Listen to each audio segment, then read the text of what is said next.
Hey, everyone! If you enjoy my quantum audiobooks, you can support me by becoming a Patreon member. Your support helps me keep creating, and you'll get exclusive perks.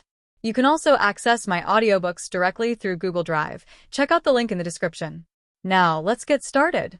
In the auditorium the next day, Aris, who was eating, suddenly heard footsteps behind him.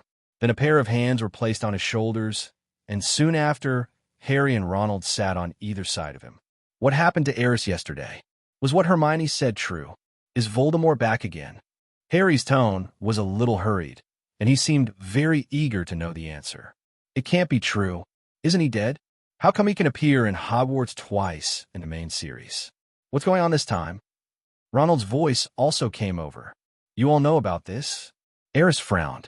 He guessed that Hermione would tell the two of them about this, but he didn't expect that he would tell them so thoroughly.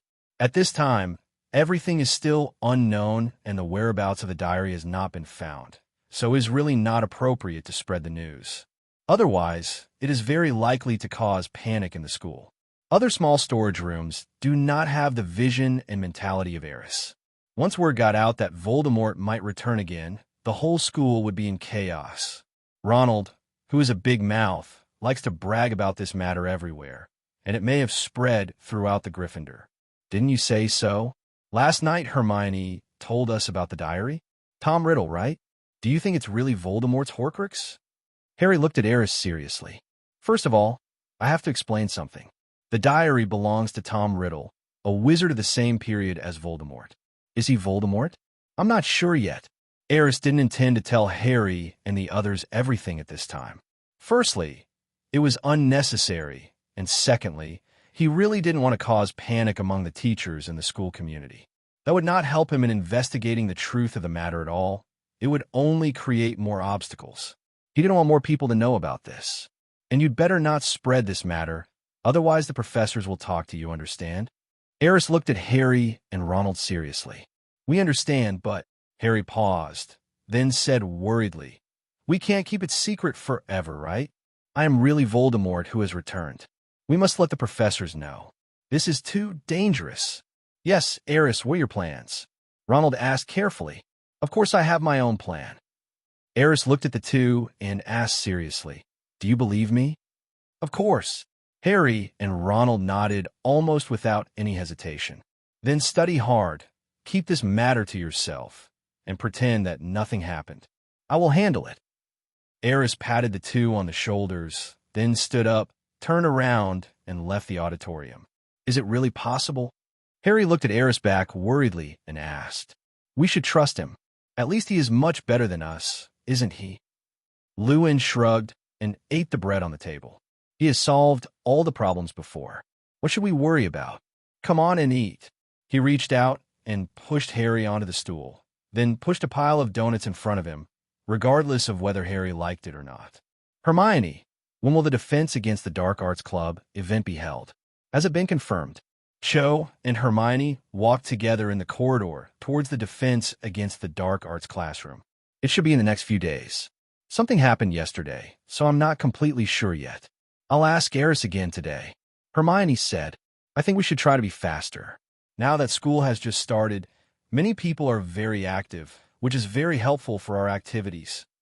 After 2 weeks, everyone will lose their enthusiasm and the effect of the event will be much worse. Cho analyzed it very seriously and logically, and it sounded very reasonable. Hermione also felt that what he said was right. At the beginning of the school year, even the old hands in the senior grades were still relatively serious. However, as time went by and the homework became heavier, this seriousness would soon turn into negativity. Hermione knew best that this negativity would greatly affect the activities of the Defense Against the Dark Arts Club, even if they had Aris. I'll confirm it as soon as possible, don't worry. Hermione nodded, and I just saw Aris walking towards the Defense Against the Dark Arts classroom. Is he coming to class? Cho suddenly spoke again. After all, there's a new Defense Against the Dark Arts professor, so he has to show up. They have become accustomed to Aris's absence from class for many years. If Alex really came to the classroom one day, they would find it strange. In fact, this is a good thing for them, because it would be too stressful for them if Aris was in class. This is enough for me to do, and I guess no one can avoid it. Aristotle's talent is suppressed, so more and more people will feel frustrated and their mentality will explode. Even professors are not immune to this kind of suppression of talent. This can be seen from the performance of Professor McGonagall and Professor Flitwick last academic year. You guys are being swept up by Aris, and your defense is about to break. Soon, they enter the classroom. At this time, many young wizards had already arrived at the classroom and sat down. The atmosphere in the classroom is a bit weird. Everyone's eyes were on a corner at the back, right of the classroom. This is true for both boys and girls. Many girls appear shy and pretend to look straight ahead seriously. But I still couldn't help but look back frequently, as if I wanted to see but didn't dare to. At the point where all eyes converged, Aris was sitting calmly, holding a thick book in his hands. It was estimated that no one present had read that book or even heard of it. Advanced Applications of Ancient Magic Runes. I am afraid that even many professors in the school may not be able to fully understand this book.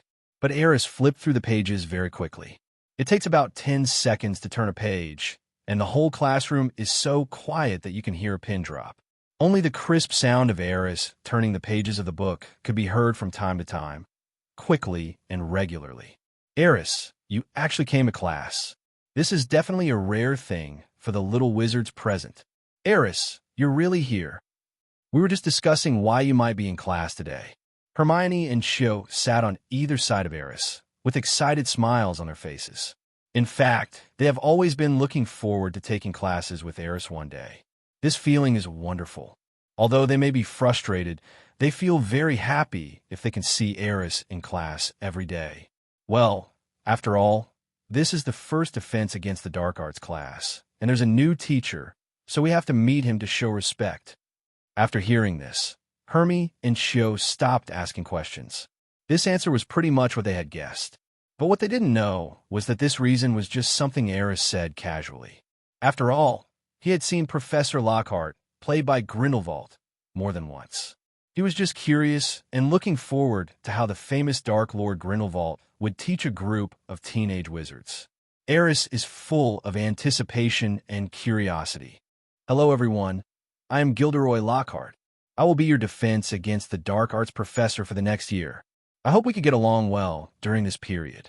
A special reminder, I don't like people shouting in my class because it is very disrespectful to the professor. Just when all the little wizards were wondering why Aris came to the classroom today. The door of the office at the front of the defense against the dark arts classroom opened, and Professor Lockhart, wearing a gray vest and tights, walked out with a slightly strange smile on his face. The smile seemed a little stiff, as if it was a fake smile that was given very reluctantly. You all should know something about my identity. Yes, I am a writer. The books I published have now become your textbooks, so you should know my fame and weight in the wizarding world. I forgot to mention that I also have an Order of Merlin, which I obtained during a thrilling adventure. To be able to receive such honors and achievements at my age, I think you should be able to understand my abilities and character. Professor Lockhart's words made him look particularly confident. Of course, that was just what he thought. In fact, Aris now felt that Grindelwald was like a peacock with its tail spread out, showing his charm to everyone. This behavior is clearly not in Grindelwald's character. So he was pretending. He should have known what kind of person the original Lockhart was. And in Aris's opinion, Grindelwald did a good job in disguise this time. This reminded him for the first time of Lockhart's character in the original novel, who was narcissistic and inexplicably confident, and particularly fond of showing off. Confident men are so handsome. Hermione's voice sounded softly at the side. She clasped her hands together at her chin, her eyes shining as she looked at Lockhart on the podium. It seems that she admires the handsome and famous professor very much. Are you sure there's nothing wrong with your eyes? Ronald in front leaned back and asked in a low voice. Don't you think he's exaggerating? Is it necessary to say this in class? This guy is too narcissistic. I think he is just pretending. He is even worse than Professor Quirrell. At least he is not pretending. Ronald's tone was a little strange. He didn't know why he seemed to have ulterior motives when he came to Aris, and he didn't know where his disgust for Lockhart came from. You're just jealous." Hermione rolled her eyes and muttered softly. It seems that what he said is not wrong. Harry, in front of the left, also turned half of his head and said softly, "He is indeed very famous, a well-known figure in the entire wizarding world. You seem to understand his behavior very well." Ronald's expression became even weirder. "I just think that he should at least be better than Professor Quirrell." Harry shrugged and said nothing more. "Aris, what do you think?" Several people looked at the boy sitting in the corner, who was still reading quietly.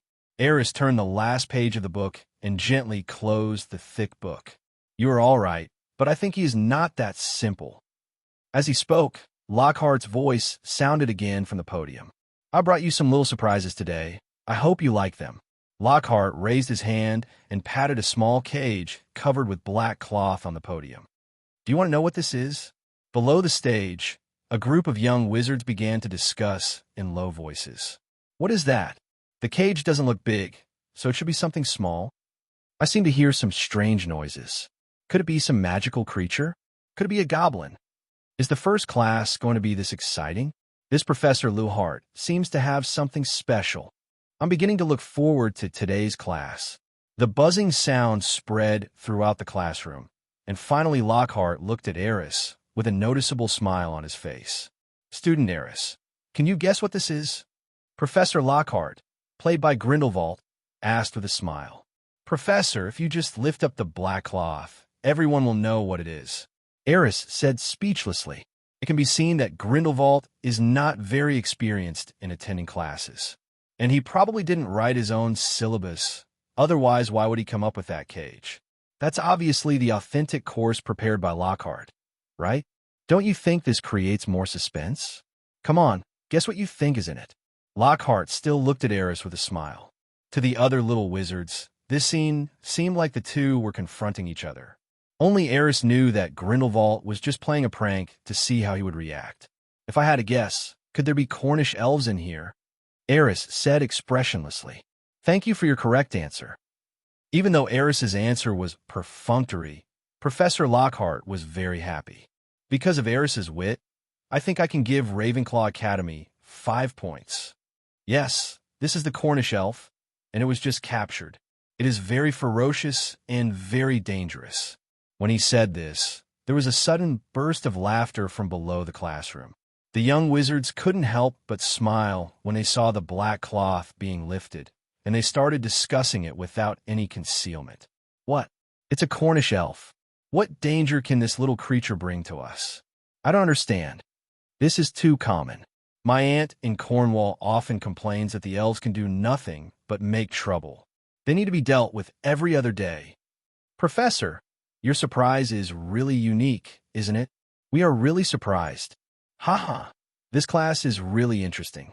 It's actually the Cornish elves." Most of the various voices were a bit strange, and some were even blatantly sarcastic.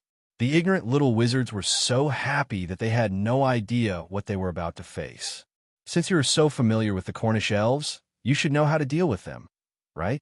Professor Lockhart raised a smile, then looked at Aris meaningfully and suddenly opened the cage that contained the Cornish elf.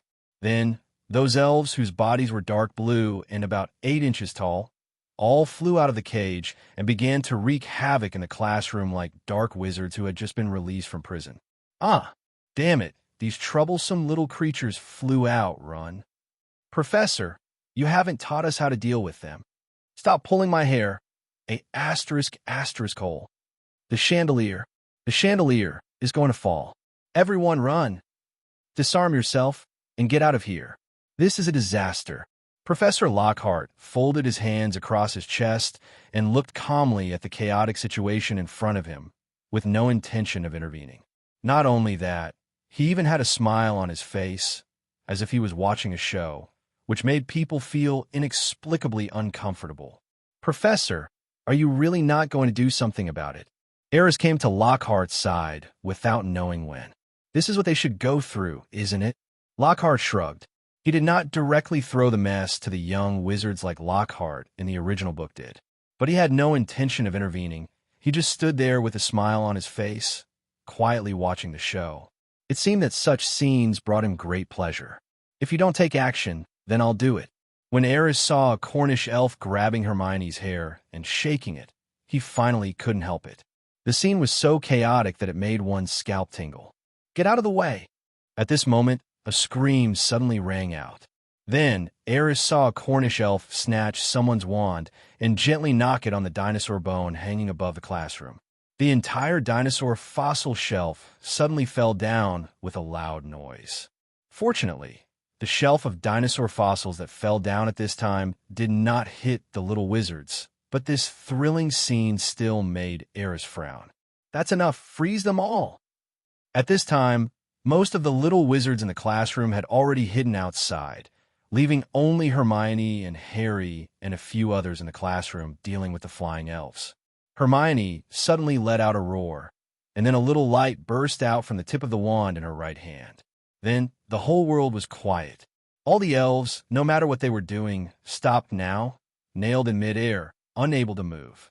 A perfect group immobilization spell. All the Cornish pixies were pinned down by Hermione. Harry, Ronald, and even Cho on the other side all looked stunned by this scene. Only Aris raised a faint smile. This scene was exactly what he expected. If there was anyone besides Grindelwald and him who could quickly deal with these Cornish elves, without a doubt, it can only be Hermione. Even Cho may not be able to do better than Hermione. Now it seems that there are still some good seedlings among these little guys.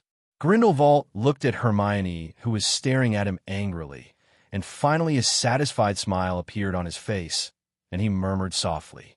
Aris knew he was talking to her, and couldn't help but reply, I really doubt whether you have not even thought about the topic of the class. Are you just copying the syllabus of that person to attend the class, dog? What's the problem? Grindelwald didn't even argue, and said, the same teaching method, different professors will definitely have different results. Look, isn't it pretty good now? At least they understand what it means to be in awe. Even the weakest magical creatures can cause great trouble to people under certain circumstances, just like now. Grindelwald pointed at the remaining wizards in the classroom and continued, You performed very well. At least you did not abandon your companions when faced with danger, and you fought back bravely. Although, in my opinion, your methods of casting spells and handling are so immature, even stupid. But there is no doubt that you are much better than those students who ran out of the classroom. So I declare that all the little wizards who remain here will get 5 extra points each. As soon as Professor Lockhart finished speaking, cheers rang out in the classroom. The little wizards who were originally a little confused now had smiles on their faces, especially Harry and Hermione. Just now, they were the main force against the elves, especially Hermione. If it weren't for that perfect immobilization spell, those elves would probably still be flying everywhere. That's right. At this moment, Lockhart seemed to suddenly remember something and looked at Hermione. Because of Miss Granger's perfect immobilization spell, I think Gryffindor should get another 5 points. Is everyone okay with that? There were shouts coming from below. No problem. No, Hermione, long live. You're awesome, Min. Many little wizards who had just hidden outside the classroom have now returned to the classroom. Looking at all the elves in the classroom who were suspended in midair, they were surprised, but also showed admiration in their eyes. Everyone cheered. Harry and Ronald supported each other and hugged each other's shoulders excitedly. Cho stayed beside Hermione, holding her hand excitedly. Hermione couldn't help but look at Aris, with an expectant look on her face. She was looking forward to Aris's affirmation. Well done. Aris naturally understood the little witch's thoughts, nodded slightly, and said with a smile.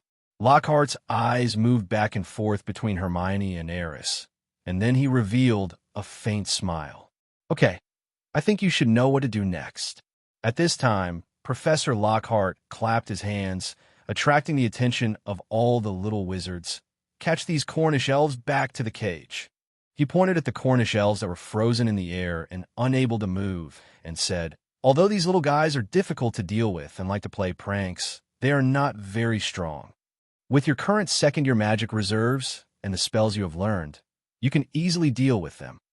What a pity. Why did you all choose to escape?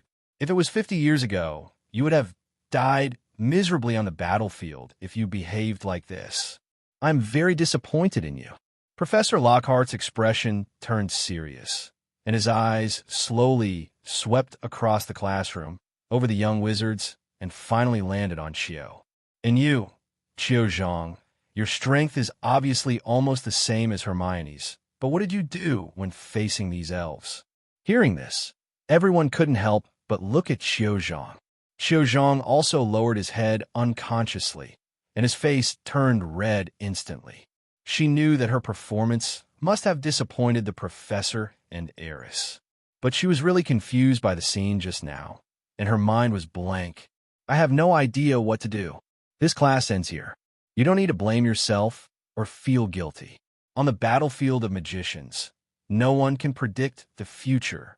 What you need to do is to constantly make yourself stronger, calm down, and use the magic wand in your hand to block all threats and protect yourself. There is actually such an opportunity right now. The Defense Against the Dark Arts Club event is about to be held, and I will also attend it. Then I will personally demonstrate to you how we can protect ourselves in a real battle and also defeat the enemy as quickly as possible." After saying that, Professor Lockhart turned and left the podium, returning to his office in a dashing manner, leaving the group of young wizards looking at each other in bewilderment. This Professor Lockhart seems to have something. Although he didn't do anything, his aura was really that of a master. I'm suddenly looking forward to it. What's the next activity of the Defense Against the Dark Arts Club going on? A buzzing sound spread from the classroom again.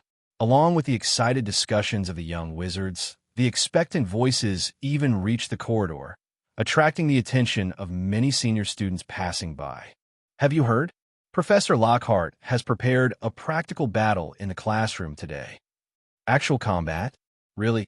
Anyway, I heard screams and collisions coming from the classroom.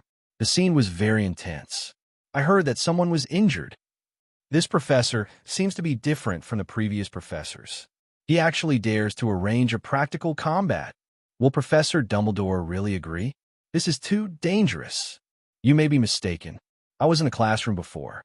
He just released a group of Cornish elves." "Cornish pixies?" After the Defense Against the Dark Arts class was over, the sound of students talking could be heard in the corridors of each classroom. Most people didn't know how Professor Lockhart taught the class, but as the word spread among the little wizards, the content of this class immediately caused a discussion throughout the school. Most of the students found it very interesting, but some thought this teaching method was very dangerous, and some even discussed whether they should protest to Headmaster Dumbledore. "Aris, how come you have time to go to Defense Against the Dark Arts class today?"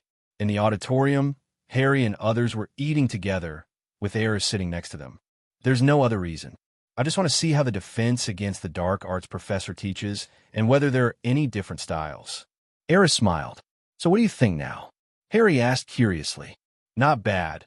At least better than Professor Quirrell's teaching style." Aerys shrugged. "By the way, how did you get to school before the semester started? Did you take the train?" Aerys has always been curious about this question. He remembered that in the original book, Harry and Ronald did not catch the Hogwarts train due to Dobby's intervention, so they could only drive Ronald's father's flying car to school. But now, because of Aerys's existence, some butterfly effect occurred. Dobby did not warn Harry, so they should have come to school by the Hogwarts train. "We came here by car." To Aerys's surprise, Harry looked around and saw that no one was paying attention to them, and said in a low voice. He looked a little guilty. "Driving a speeding car? You actually came here by speeding car?" Aerys was stunned. The original story has not been changed, and they still drove the modified flying car here. Could something else have happened? Seeing Aerys' puzzled look, Ronald explained, "We were originally planning to take the Hogwarts Express, but Fred and the others hid our luggage when we were leaving, which caused us to be late. The Hogwarts Express left early, so we had no choice but to drive here." The two of them looked somewhat helpless and gnashed their teeth. They might remember this incident for the rest of their lives. The flying car lost control when it flew over Hogwarts School. "I don't know why, and we almost died during the landing process." Because of this incident, Mrs. Weasley severely punished Ronald and of course also punish George and Fred for their mischief. When they bring up this matter now, they don't even dare to look at Ronald's face. Harry shook his head helplessly, but with a teasing smile on his face.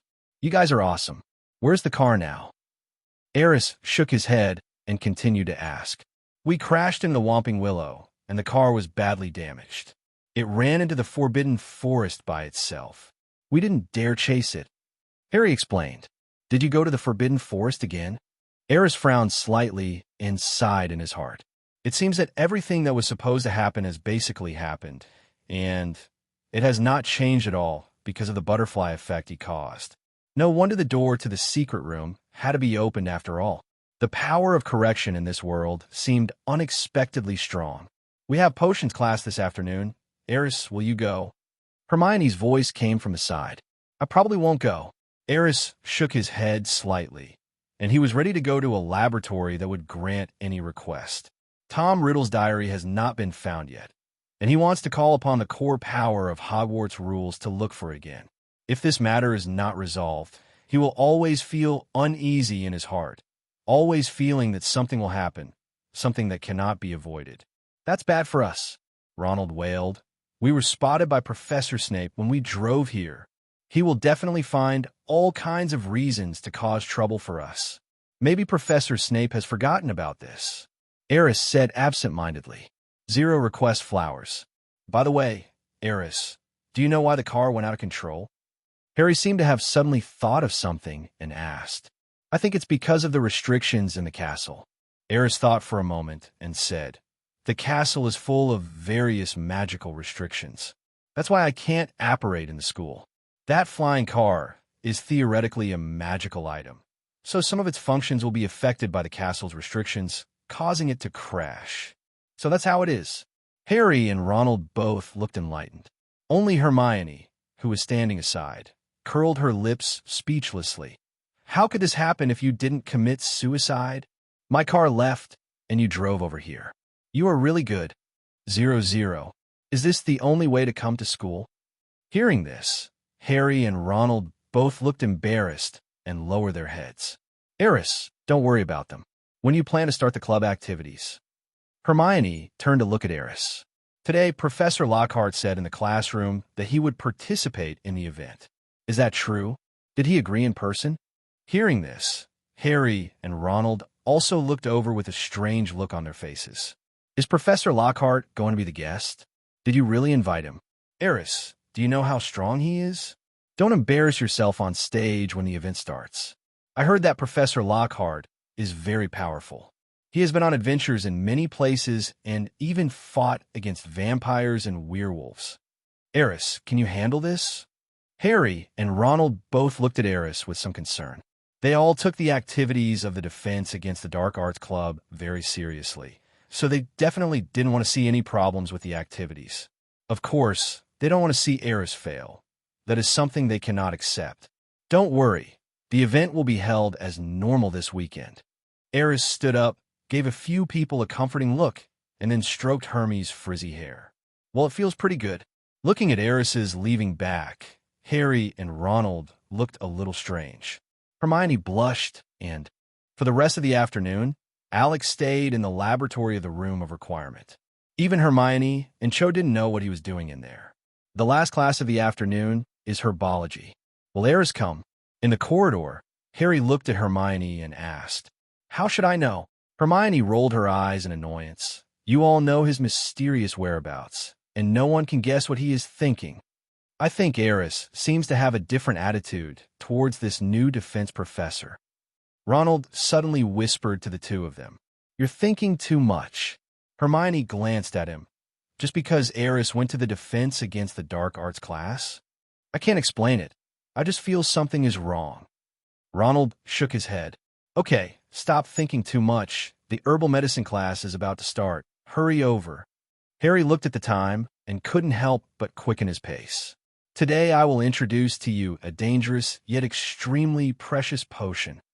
In the cultivation greenhouse of the herbology class, Mrs. Sprout looked mysteriously at the young wizards who were skillfully putting on a pair of dragon leather gloves. It's very dangerous, but also very precious. Many wizard shops are buying this plant. For a while, it was even in short supply. Does anyone know what this is? Mrs. Spratt's eyes. I look at you, little one. In the greenhouse, Gryffindor and Slytherin students stood on both sides, with potted plants one after another in front of them. There's a kind of plant planted in each pot, which I think is very gentle and not as dangerous as Professor Sprout said. Very good, Miss Granger, please answer it. Professor Sprout called on Hermione, who raised her hand actively without any surprise. It's Professor Mandrake.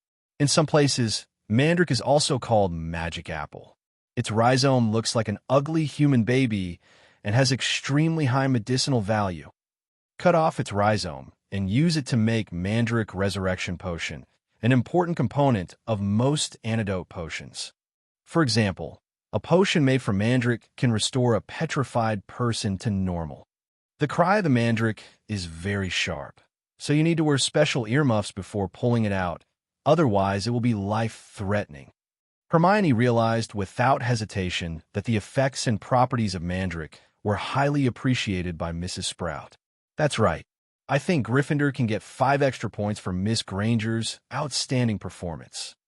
Professor Sprout waved at Hermione and gave him a thumbs up. Then he added, So, I just said that Mandrake is very precious, but also very dangerous. Even an immature Mandrake scream will put most people into a coma, but a mature Mandrake's cry is deadly. I will show you how to repot and transplant the Mandrake in a moment. You must pay attention to every step and make no mistakes. Otherwise, even if you don't lose your life, you will have to stay in the school infirmary for at least one night. As he spoke, Professor Sprout stretched out his hands, which were already wearing dragon leather gloves. Then he continued to say to the students, First, put on your gloves, and then put on your earmuffs like me, and make sure they are worn tightly and firmly to ensure that they will not fall off for any reason. Then, just like me, Professor Sprout grabbed the root of the Mandrake with his right hand and pulled it out with force. The entire herbal greenhouse was suddenly filled with a sharp cry, a cry that sounded like the hysterical screams of a human baby. Fortunately, we all wore earmuffs, otherwise the sound would have scared us to death. Ronald whispered in Harry's ear. Professor Spratt just said that the scream of Mandrake can cause cold coma, so wearing earmuffs is a must. Hermione said, I think some people may not pay attention to these details. Look at Longbottom. Dolly raised his hand and pointed at Neville Longbottom, who was standing opposite them.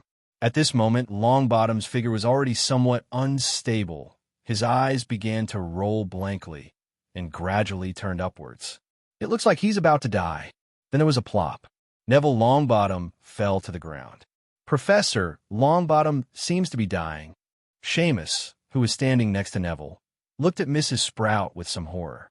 Originally, according to Mrs. Sprout's request, all the little wizards wore earmuffs and gloves were prepared on the table. Quirrell. All equipment is available. The current situation was obviously beyond the expectations of the other small things rooms, but Mrs. Sprout was unexpectedly very calm. Mr. Longbottom must have forgotten his earmuffs. Let's just ignore him and let him get some sleep. The Mandrake in Mrs. Sprout's hand continued to make sharp sounds. He took a look at the herb in his hand, and then carefully placed the plant roots that looked like an ugly human baby into another pot. Then the soil was quickly filled in. It was not until this time that the screams in the entire greenhouse stopped. Can someone help take Mr. Longbottom to the school infirmary? Remember to tell Mrs. Penfry that he fell into a coma due to the screaming of the Mandrake. Your school doctor's wife will know what to do. Sprout pointed to Seamus, who was standing beside him. Seamus shrugged, and finally he and Harry helped Longbottom up from the ground. Some people not only have a bad memory, they are also really stupid. A voice came from the innermost part of the greenhouse. Malfoy couldn't help but sneer and shook his head speechlessly. Although he didn't dare to disrespect Aris, Malfoy even tried to stay away from Aris' friends. But the bad habits of a pure-blood wizard family cannot be changed overnight. The current Malfoy has a much better personality than when he first entered school. At least he no longer makes fun of certain muggle-born wizards, and he no longer takes Goyle and Black around to cause trouble. However, he still couldn't help but make sarcastic remarks about things he didn't like. This is not actually a very bad behavior, but many people still cannot stand or even feel disgusted by his taunts. At this moment, the Gryffindor wizards in the herb greenhouse showed disgust towards Malfoy, and it looked like they wanted to spit at him. Malfoy, I advise you not to play with a mandrake root in your hand. At this moment, a voice suddenly came from outside the greenhouse, and then Aris appeared at the door, attracting everyone's attention. Aris? He actually came to class? This is not a common occurrence. If I remember correctly, Aris only attended less than 10 classes last school year. Don't doubt it. Your memory is correct. To be exact, he only took 5 classes in the entire school year. It's outrageous. I'm so envious. But today, what is he doing here? There must be something special going on. With the appearance of Aris, there was a faint discussion in the greenhouse, and Mrs. Sprout also had a puzzled look on her face. As far as she could remember, this genius student from the school had never formally attended her class. How come he suddenly came at this time? Just as everyone was puzzled, a low cry of pain came from the other side. Malfoy pulled his finger harshly out of the mouth of the mandrake root. He felt that his finger must have been bitten through the skin, and even the bone might have been broken, otherwise it wouldn't have hurt so much. It was not until now that he understood why Aris had just walked in and reminded him not to tease the roots of the mandrake. This scene seemed like something that had been predicted by the prophet. All the young wizards looked at Malfoy with surprise on their faces. Afterwards, they looked at Aris again, especially the Gryffindor students, who even had admiration on their faces. Aris seemed to have vented his anger on them without realizing it. Malfoy was severely punished. Master Aris. Malfoy put the mandrake in his hand into another pot in panic, and then quickly filled it with soil. The reason why he was bitten by the roots of the mandrake just now was actually because Aris's appearance distracted him. But how could he dare to say such a thing out loud? He could only endure it all silently. He put his fingers, which were still aching, behind his back and swung them quickly. I'm here to see Professor Sprout. Aris did not pursue Malfoy's bad behavior, and quickly turned his attention to the mandrake in Mrs. Sprout's hand. Of course, you come to my class. Can you find another professor? Professor Sprout smiled, and then asked curiously, what do you want to do here? I want some unripe mandrakes, or ripe ones, as long as they're thick mandrakes. Aris quickly stated the purpose of his visit, and then glanced at Neville Longbottom, who was about to be led out of the herb greenhouse by Harry and Seamus. You two wait a moment. I'll take Mr. Longbottom to the school infirmary. I just need to go there. Harry and Seamus were slightly stunned. Then we still need to. Of course, with your help, it will be easier for me. After all, Mr. Longbottom is quite big, isn't he? Aris winked at Harry and Seamus. He knew what the two little guys were thinking. How could they let go of this opportunity to skip class? While Longbottom was unconscious, they just had to send him to the school infirmary. Who would care what they did next? Definitely the best excuse to skip class. Of course, we will feel more at ease if Aris goes with us. Harry quickly understood what Aris meant and said quickly, while giving Shewood 10 looks. If Aris hadn't covered for them, they might have been worried about skipping classes. But with Aris with them, the other professors might not care about them anymore. Who knows? Maybe Aris will give them special tutoring lessons. This is also something that the professors in the school have tacitly agreed to. As long as it involves Aris, I will subconsciously give the green light. Just like now. When Mrs. Sprout heard that Aris wanted mandrake, she immediately nodded and said, no problem. Just take as much as you want. But I have to remind you that these mandrakes are not yet mature. If you want to make any potions, it's best to wait for a while. Otherwise, your potion may not be effective, or the effect may not be good. Professor Sprout kindly warned. Thank you, Professor Sprout. I now know how to deal with these legitimate herbs. In that case, I'll take these mandrakes first. Aris said as he walked to the plant culture table and waved his hand as he put 10 transplanted immature mandrakes into the system space. Aris looked at the mandrake pot that suddenly disappeared, and his expression was indifferent. The other little wizards all looked surprised. Did any of you see how those mandrakes disappeared? Is this some kind of space extension magic? Or some kind of magic item? How amazing! I seem to have seen the advanced use of the space extension spell. Is this Aerys' strength? What does he need so much mandrake for? Professor Sprout just said that it can be used to treat petrified creatures. Does Aerys want to prepare some petrification potion hydrolyzer? What's the point of configuring that thing? To petrify people and then release them? Waves of discussion suddenly spread from inside the greenhouse. Professor Sprout also looked at Aris with some curiosity. Student Aris, what do you want so much Mander 460 grass for? Nothing. I was just practicing making a petrifying antidote recently and needed some mandrake as the material. You know this is hard to find, so I came to you to try my luck. I didn't expect to actually find it. You can use these things, but I've taken care of them for so long, and you just took them away. You should at least say thank you. Mrs. Sprout looked at Aris with a smile, waiting for his answer. Of course, I specially prepared these to express my gratitude.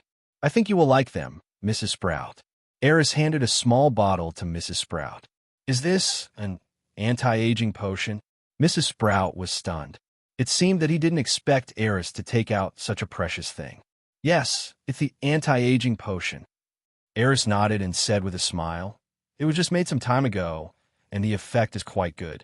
Use it according to the dosage and time, and it can make your body more youthful and energetic. I have done experiments, and this batch of anti-aging potions is quite effective. Hearing this, a burst of surprised, buzzing sound suddenly sounded in the greenhouse. It's actually an anti-aging potion? You just took out a whole bottle? This is too rich. What's wrong with the anti-aging potion? Is it very precious? What a joke. Someone in the crowd began to explain science in a low voice. You know the Philosopher's Stone that can make people immortal, right? That thing can only make people immortal, and it can't even keep a person's body young and energetic, but it has attracted countless people. I know that Nicholas Flamel, who invented the Philosopher's Stone, is also known as the greatest alchemist of our time. But in my opinion, the inventor of the anti-aging potion is definitely greater than Nicholas Flamel. That's right. The anti-aging potion can not only delay aging, but also restore a person's body to a youthful state. The emergence of this potion has truly solved the dream of some people to prolong their lives. But he can't make people live forever, right? What does it matter? Although the anti-aging potion can only extend a person's lifespan by about 100 years, is it really meaningful to live that long? Maybe by that time you'll think it's better to die. As waves of low-pitched discussions continued, the entire greenhouse went from being buzzing at the beginning to gradually becoming quiet. Everyone seemed to have some kind of tacit understanding, and all looked at Aris. There was a fanatical admiration in his eyes. Anti-aging potion. Aris can actually make an anti-aging potion. This is simply unbelievable. You know, a potion of that level can only be made by a high-level alchemist. Not only that, the production process of the anti-aging potion should not be more complicated. Not only does one need the ability of a high-level alchemist, but one also needs the ability of a high-level potion master. There are many wizards who only have one of these abilities, but there are also wizards who have both abilities at the same time.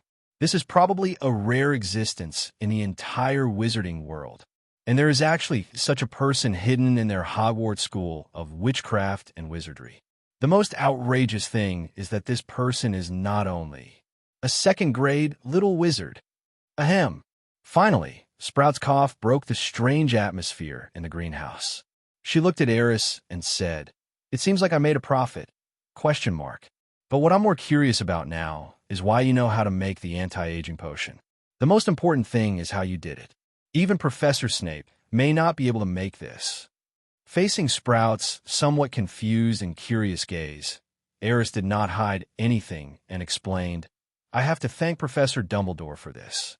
If he hadn't introduced me to Senior Nicholas Flamel and allowed me to study with him for a while, I would not have been able to make the anti-aging potion." Nicholas Flamel. Sprout looked at Aris with a complicated look in his eyes. That's no wonder. It wouldn't be surprising if it was that alchemy master. At this time, Professor Sprout still thought that the anti-aging potion was developed by Nicholas Flamel, so he was naturally more receptive to it. But what he didn't know was that the anti-aging potion was indeed first developed by Nicholas Flamel, but Aerys played an extremely crucial role in it. The vitality potion that Nicholas Flamel made was not actually the most perfect version. Later, Aerys used the vitality potion as a basis and combined it with the characteristics of the Philosopher's Stone to finally create the anti-aging potion. The effect of the anti-aging potion is similar to that of the vitality potion, but it has fewer side effects and can be used more times. This is equivalent to the fact that the number of vitality potions that each person can use is very limited, but the anti-aging potion is different. Wizards have very little resistance to it, so they can continue to use it for a longer period of time. Of course, Professor Spratt and the little wizards certainly don't know these detailed data parameters, and they don't need to know them. After Aris put away the mandrake, he walked towards the entrance of the greenhouse. Professor Sprout, thank you very much for your generosity. If nothing else, I will take Mr. Longbottom to the infirmary of the medical school. Of course, it would be best if he could get treatment from Madame Pomfrey now. Otherwise, he will have a headache for a long time, even if he wakes up. Professor Spratt nodded. You guys go quickly. I also have to continue my class. Looking at the little wizards below who were eager to try and wanted to skip class, Sprout's expression became serious. He suddenly discovered that the appearance of Aris seemed to make these little guys become a little impetuous, or in other words, start to drift. Do they all think they are geniuses like Aris? How can they get such good grades, even if they skip classes every day? When Aris left the greenhouse classroom, Sprout's voice rang out. If you can guarantee that you don't have to attend classes and still get excellent grades at the end of the semester, then you can leave now. But I want to remind you that not everyone has Aris's talent. You kids better learn the content of each class down to earth. A faint voice came, and Aris couldn't help but smile and shook his head. In front, Harry and Seamus were carrying Longbottom and moving forward with difficulty. The two of them were rather thin, and Longbottom was a little fat, which made it difficult for the young wizard, who had not yet fully developed, to carry Longbottom. But at this moment, Harry and the other two had no complaints, and their faces were full of excitement. Shimu, did you see the looks on the other people's faces? They're all full of envy. I think they may have regretted not being more proactive, otherwise we might be the ones who envy them in the classroom right now. Simo also smiled. By the way, Aris, do you really want to go to the school infirmary with us? Harry turned around, put Longbottom's arm around his shoulders, and asked. Of course, I said I would go to Showy City. I want to ask Madame Pomfrey something. Aris nodded affirmatively. Oh, Harry smiled. He thought Aris was just making an excuse. The three of them quickly walked through the auditorium, when suddenly some noises were heard not far away. I really don't know what Principal Dumbledore was thinking. Why did he arrange for those Muggle students to take classes with us? Doesn't he know that the noble pure-blood wizards will be good, angry? I heard that the founder of the academy, Slytherin, was once extremely dissatisfied with this student selection mechanism. He advocated that Muggle wizards should not learn magic. I think this is the bottom line that noble pure-blood wizards should adhere to. Forget it. There is no respect for pure-blood wizards in the school now. There are mudslaps and Muggle wizards everywhere. That's right, they even opened a Muggle studies course. My father has said more than once that this course is disgusting. I heard that Aris has stood up for Muggle-born wizards more than once before. I really don't know what he is thinking. Aris frowned when he heard these voices, and he felt something was wrong. These remarks about the nobility of pure-blood wizards had never appeared before. Why did they suddenly spread around the campus? It's as if there's a mastermind behind the scenes, pushing everything forward. He knew that this was definitely not a good thing. At night, Aris appeared outside the Slytherin common room and pulled Malfoy, who was about to enter the common room, to a corner. Hey, Master Aris. Malfoy was startled at first, but when he saw clearly that it was Aris, his expression instantly became respectful, and he lowered his head slightly. Were you the one who spread the rumors around the school today? Aris frowned and asked in a low voice. What rumor? Malfoy looked puzzled, and he didn't seem to be pretending. You don't know about this? Aris narrowed his eyes. Are you talking about those remarks about the nobility of pure-blood wizards? Malfoy seemed to have thought of something and shook his head quickly. Master Aris, this matter is really not my fault. You should be able to feel that I am now wholeheartedly loyal to you. If you don't like what I do, I will definitely not do it. Please believe me. Malfoy lowered his head, looking a little nervous, but his tone was very certain. Not you. Aris frowned even more. If it wasn't Malfoy, then what on earth was going on with all those sudden rumors? Is there really someone behind this? If that's the case, who could it be? Malfoy, it's time to prove your loyalty. Aris looked at the blonde boy in front of him and said seriously, Master Aris, please tell me if you have anything to say. Malfoy's face instantly became excited, and he spoke quickly. It can be seen that he is very much looking forward to Aris's mission. Ever since the Malfoy family was conquered by Aerys, Lucius Malfoy has been asking Draco Malfoy to do his best to please their current master, Aerys. Earlier, Lucius had offered Tom Riddle's diary to curry favor with him. Otherwise, given his fear of the Dark Lord Voldemort, he would never have done such a thing. After going through so many things, Draco has obviously matured a lot, and he has seen many things that Lucius has done. He knew clearly that at this moment, Reese controlled the life and death of the entire Malfoy family. Therefore, he did not dare to be perfunctory about the task assigned by Aerys. Find out what happened and where those rumors came from. And after you have investigated the source of the rumors, don't act rashly and report to me immediately. Aerys seriously told Malfoy what to do next. Then, he patted Malfoy on the shoulder and said, If this matter is done well, I will not treat you unfairly. And your family. At this time, Malfoy's body was trembling slightly. He could feel Aerys' seriousness and importance in this matter. Don't worry, Master Aerys. Malfoy nodded solemnly. I will definitely not let you down. Give me a week. No, 3 days will be enough. In 3 days, I will definitely give you a satisfactory result. After saying that, Malfoy bowed solemnly to Aerys. Good. Aerys patted Malfoy's shoulder again, then turned and left without hesitation. Looking at Aerys's back, Malfoy's expression became more and more serious, and a firm look appeared in his eyes. If I want to investigate this matter thoroughly, I'm afraid I won't be able to do it alone. Malfoy thought seriously, and then seemed to have made some kind of decision in his mind. He gritted his teeth and stepped into the Slytherin common room.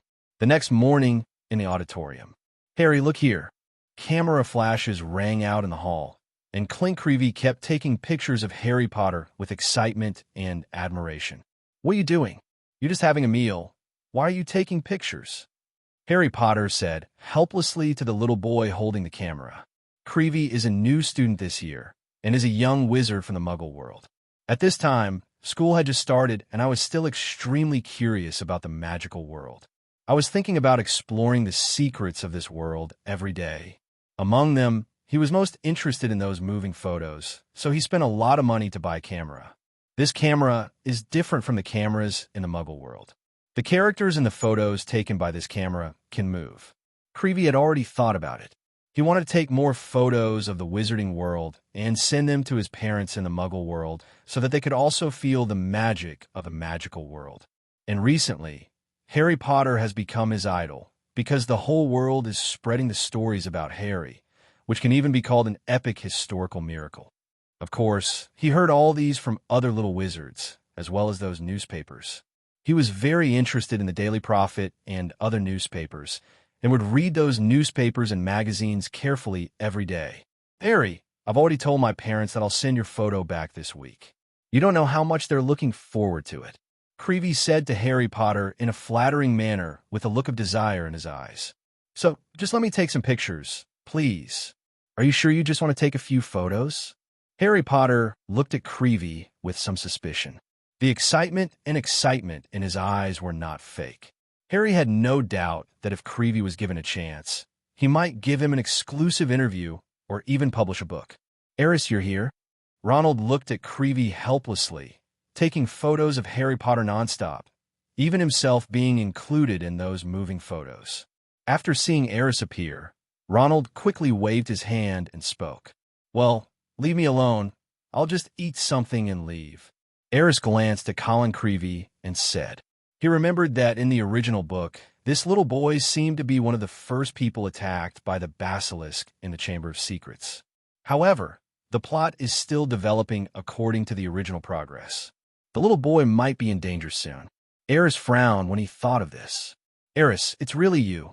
After hearing Aris' name, Clinkalevy quickly turned his head, and the excitement in his eyes became more obvious. "What's wrong with this kid?" Harry looked at Clink Creevey in confusion as he left him behind and ran to Aris, the camera in his hand flashing. "Obviously, you've fallen out of favor." Ronald teased Harry, trying not to laugh. "Where Aris is, he is the absolute center. No one can take away his light, right?" Ronald said with some emotion. Harry nodded in agreement. "He is much more famous than me. I am not surprised at all. It's just that Creevey really makes me feel cold. How can a person be so realistic? He is just a child." The two looked at each other and shook their heads helplessly. After leaving the auditorium after dinner, Aris ran into George and Fred. The two of them sneakily pulled Aris aside in the corridor and then whispered quickly, "Aris, how many maps do you think we sold?" "How much?" Aris asked with interest. In fact, he didn't care how many maps the two had sold. What he wanted to see was their talent in this area. 100 servings. George's eyes were shining and his face was full of excitement, and so was Fred beside him. "You know, the total number of students in Hogwarts probably doesn't exceed 300. The fact that they were able to get 1/3 of the students in the school to buy maps was enough to prove how strong their talent in business was, especially when it comes to marketing. We calculated that each map can be sold for between 2 and 5 gold coins. Now the money earned from selling maps is about to break the 300 mark. This is simply a miracle. We never dreamed that we could earn so many gold galleons while still in school." George and Fred became even more excited, as if they had done something great. In fact, if they told this result to Mrs. Weasley, the frugal housewife, she might not believe it. You know, this is probably equivalent to Mr. Weasley's salary working at the Ministry of Magic for half a year. This is definitely a huge sum of money for them who don't have a rich family background. "Not bad. Better than I expected. I thought you would only sell these maps to freshmen." Aris said appreciatively. "We didn't expect the map to be so popular, and we didn't expect that even many third-grade students didn't understand the topography of the castle, which is why it sold so well. In the final analysis, it is because the structure of Hogwarts is too complicated, and there are so many magical mechanisms, which makes this castle seem particularly mysterious and complicated." George and Fred looked at each other and smiled. "But that's about as far as it gets. We even went to the Slytherin common room for a few days. It was pure torture. Now, almost everyone who wants to buy a map from college has already bought one." After saying this, the two looked at Aris expectantly and asked, "The map business has come to an end. What should we do next?" Aris thought about it and did not answer immediately. Instead, he asked, "Do you think you can really make the money you want at Hogwarts?" "What do you mean?" George and Fred were stunned and asked in confusion. "It will probably take you another 3 years to graduate, right?" Aris asked again. The Weasley twins nodded. "Are you really willing to waste your time in Hogwarts for these 3 years? Your talent doesn't lie here. I saw that a long time ago. What do you think?" Aris looked at the two of them meaningfully. "But what else can we do? If we can't graduate from Hogwarts, our parents will kill us." George shrugged helplessly. "Have you ever thought about realizing your dreams now?" Reese's voice was slightly seductive. "Now, achieving a dream?" George and Fred both fell into deep thought, their brows slightly furrowed. "Don't you want to open a prank magic joke shop?" Aris smiled and walked forward step by step. "I just happen to know some ways.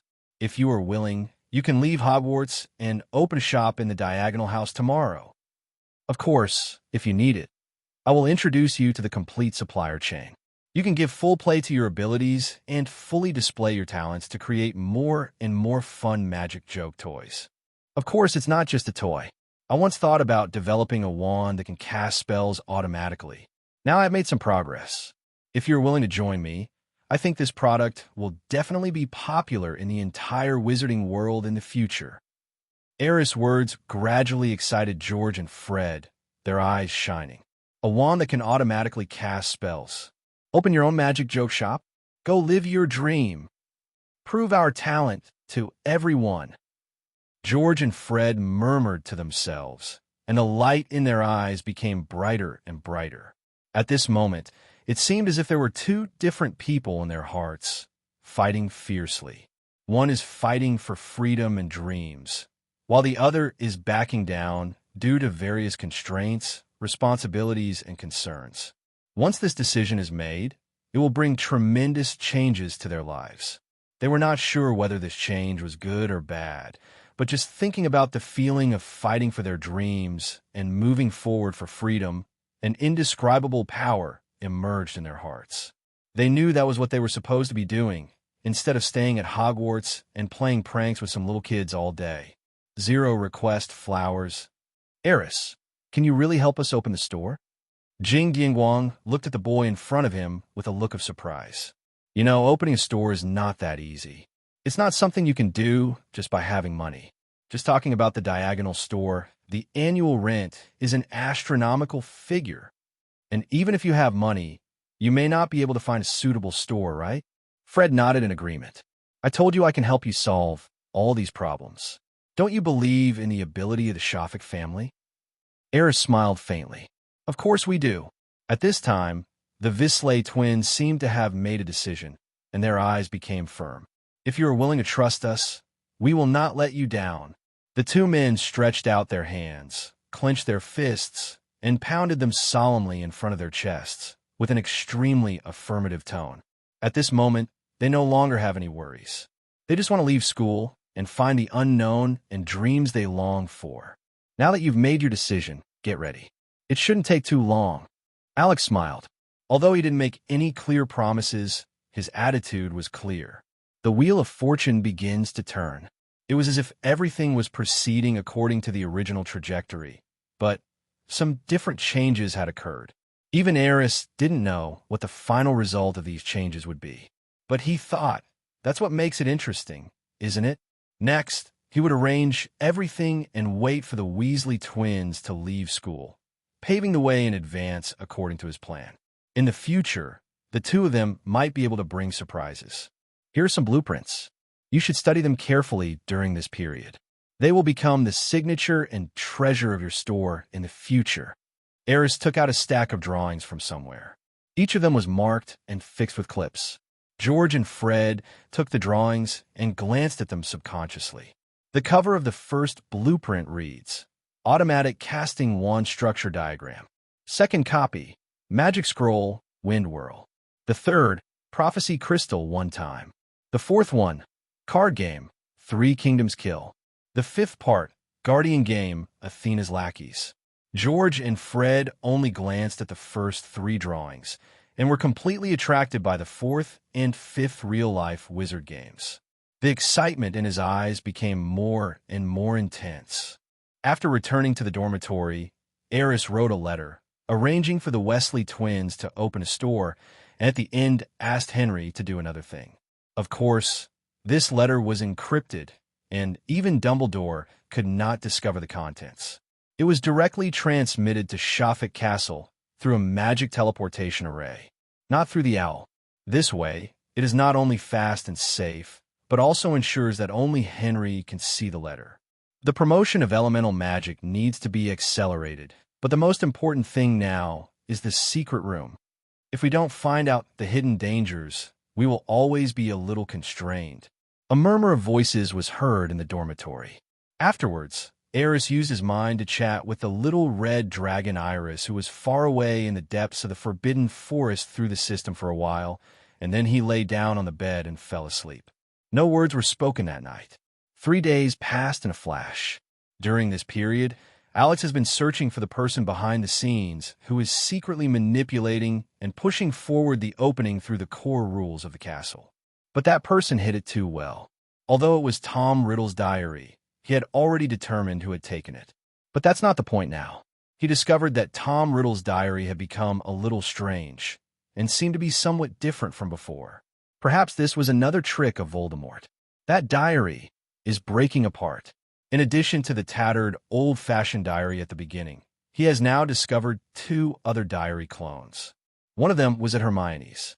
The other one is... Aris shook his head, shaking off the thought. This matter is very complicated. It was much more complicated than he had initially thought. He guessed that even Dumbledore might not be able to give him more advice at this time, but he still decided to go to the principal's office. Crystal Dumpling. After reading the password of the statue outside the principal's office, a spiral staircase appeared. Aris walked up and soon arrived outside the principal's office. The office door slowly opened. Dumbledore seemed to know that Aris was coming, or he got the news in advance. When Aris walked into the office, a cup of black tea floated in front of him. I was just wondering when you would come to see me. A lot of things have happened during this period. Do you have anything you want to tell me? Dumbledore looked at Aris seriously, with a thoughtful look behind his round glasses. That's why I came here today. Aris had no intention of hiding anything, and immediately said, Voldemort's Horcrux appeared. Oh, Dumbledore's expression became serious, and he quickly came to Aris. Tell me more about it. Alex nodded, and then recounted in detail how he obtained Tom Riddle's diary, and also mentioned the disappearance of the diary. Of course, he did not discuss his conjecture with Dumbledore right away, because there are some things that even Dumbledore may not realize yet. He has to be more cautious. You mean the door to the secret room is likely to open again? When Aris finished speaking, Dumbledore's expression had become extremely serious. Lucius Malfoy, diary, Horcrux. Don't you think these things are too coincidental? It's like someone arranged it in advance, and even you didn't notice it. Dumbledore looked at Aris, his brows furrowed slightly, and the lenses of his round glasses gleamed. It seemed as if the old man in front of him was thinking rapidly, and the light of wisdom was dazzling. I thought this was a conspiracy, but I think it's unlikely. Aris shook his head gently. Lucius's surrender was an accident, and my obtaining this diary was also an accident, and the loss of the diary was even more of an accident. So many accidents happened at the same time. The chances are so small. I would rather believe that the person behind this was just lucky than believe that he was in control of everything, right? The most important thing now is to thoroughly investigate the dangers in the castle and find that person. Aris's gaze gradually turned cold. Do you have any idea? Dumbledore asked, frowning. Not yet, but I will monitor the clues I know now. Since I have mastered the power of the castle's rules, many things have become much easier. Professor, don't worry. I'm here. Nothing serious will happen. Aris is full of confidence. I hope so. Dumbledore sighed, and suddenly felt that some of his previous arrangements were too simple and too natural. As for Harry, what do you think we should do? Dumbledore seemed to realize that he should let go of some things, so Taguchi asked, Are you talking about the training? Aris looked at Dumbledore with a half-smile. Ahem, I'm doing this for the child's own good. He will have to face too much in the future. If we can't grow up in a short period of time, I'm afraid we won't be able to cope with it. Dumbledore's tone became serious again, and his expression became serious. Voldemort is half dead now. Why are you so afraid of him, teacher? I have to prepare for the worst. Dumbledore looked at the boy in front of him and suddenly sighed. You haven't experienced that dark period. I don't know how crazy that guy is. If you had the chance to choose again, would you let Tom Reed leave this school? Aerys' words made Dumbledore fall silent, and then he nodded slightly. Of course, every Hogwarts student who has completed his studies has the right to leave here, but if I were to choose again, I would probably focus more on Tom. I have always thought that if I could pay more attention, I could have discovered some of his inner thoughts earlier and corrected them in time. If that's the case, wouldn't many of the things that happened later have happened? 5.1 What I really regret is that I didn't lead him onto the right path when he still had a conscience and bottom line. After saying that, Dumbledore sighed, turned around and sat on the recliner in front of the French window. At this moment, he no longer had the vigor and majesty of the first White Wizard. He looked like an ordinary old man, a little hunched and with a sense of loss. Aris looked at Dumbledore without saying anything, then quietly left the office. After walking out of the office door, Aris stopped for a while and then shook his head slightly. There are not so many ifs and regrets in this world. I have always believed that only absolute control can prevent regrets from happening. After the mumbling stopped, Aris's eyes became firm again and he walked away. It's time to meet her. Aris wasn't sure how much of Tom Riddle's diary had been split. So far, he has only found 2 places, and both are under control. He has also found clues about the old diary and should be able to get it back soon, but he cannot guarantee what trouble will arise during this period. So he felt that he needed to talk to Tom Riddle, or rather, to Voldemort. In the Ravenclaw lounge, at the corner of the stairs leading to the girls' dormitory, a figure was hesitating and wandering, walking back and forth on the stairs. "Joe, what are you doing?" A passing Ravenclaw girl saw the girl who seemed a little uneasy and asked. "No, nothing," Joe said quickly, then quickly left the spiral staircase. "This guy is so weird." With a soft mutter, Joe's back disappeared at the door of the lounge. The corridor to the toilets on the 3rd floor. Joe was still hesitating, holding a pile of books in his hands, and looking around the corridor. Every time someone came over, he would quickly turn around and pretend nothing had happened. A moment later, he walked into the girls' bathroom on the 3rd floor, which was where the crybaby Myrtle lived and few people usually came here. While no one was around, she pulled out a brand new diary from the pile of books in her arms, and then threw it directly into the toilet without even looking at it. What surprised her was that a sharp scream came from inside the toilet cubicle. At the same time, Chio, who turned around and left in a hurry, bumped into a strong chest. "I guess Myrtle doesn't like people throwing things at her, right?" A faint voice sounded softly with a hint of helplessness. "Aris, Aris." Chio stared at the boy in front of him blankly, not reacting for a moment. "How did you know I was here?" I didn't mean to throw her." Chio looked very panicked. Aris didn't say anything to blame, but just gently took Chio's hand and walked back into the bathroom. "It's you, the nasty little witch, who threw the things." A furious and sharp cry came from the toilet. Myrtle seemed very angry. Her ghostly body flew in front of Chio like a whirlwind. Aris could even see that the ghost's face was a little distorted. It seems like she really doesn't like people throwing things at her. Aris shrugged and gently touched Chio's shoulder. "Sorry, I didn't mean to do that. I thought there was no one inside. I was so scared that I didn't know what to do, so I could only throw it away." Chio was almost crying. Lien explained to Myrtle, "You could take your anger out on me just because you're scared? You bastards, you're all bad people." The ghost roared again, then suddenly raised his body and went into the toilet, never wanting to come out of one of the cubicles again. Speaking of which, Myrtle is really a bit pitiful. Whether in the original book or now, no one can escape the fate of being hit by a diary. And it seems that she is the only student who died in the locked room incident. It seems that this unlucky physique is innate. Okay, it should be fine. Let her calm down on her own. Aris glanced at the place where Tao Jin-young left and said to Chio, "You haven't answered my question yet."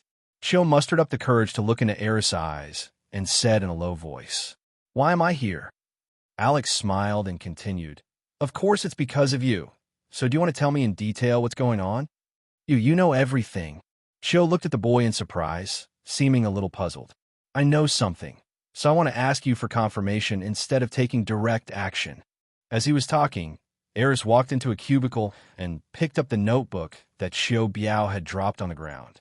"If I'm not mistaken, this diary can answer your questions and solve your doubts, right?" Aris raised the diary in his hand and asked, with a thoughtful look in his eyes. "That's right." Xiao seemed to have made a decision and said with a self-blaming tone, "I brought this diary with me when I entered school. I bought it in a very ordinary bookstore in the Diagonal. I don't know why, but one day it was like a magic spell, and it could understand my thoughts and answer my questions. The words appeared on the pages by themselves. It was very mysterious. He has been instilling in me the idea of pure wizard nobility, intentionally or unintentionally, and has been constantly bewitching me, spreading these ideas to the school. After observing it for a few days, I felt that this diary was very dangerous, but I didn't know what to do with it. If I handed it directly to the professors, they would definitely think that I was studying some evil black magic. I didn't want them to misunderstand, so I could only... By now, Aris had roughly understood what happened to Chio. He sorted it out and asked, "Think back. Your thoughts appeared in this diary after the matriculation dinner?" Hearing this, Chio thought about it seriously and then nodded affirmatively. "Yes, it started that night, but I thought it was someone's prank, so I didn't pay much attention to it first. It was only later that the situation became more and more weird that I realized something was wrong." So, when Hermione asked me if I had taken a diary out of the laboratory, I was actually a little confused because that diary was not taken out of the laboratory. But then I thought about it carefully and found that there seemed to be some similarities between the two diaries. Both of them could read people's thoughts. I thought about telling you about this, but I was afraid of misunderstanding, so... Chio's expression became more and more embarrassed, even with a hint of uneasiness and guilt. Aris smiled, gently touched her hair, and said, "I know I can probably guess these things. Don't be nervous. This diary is not Voldemort's Horcrux. It's just a clone, or just a magic prop. The reason why I'm here today is just to see what kind of magic this thing has and what conspiracy the person behind it has.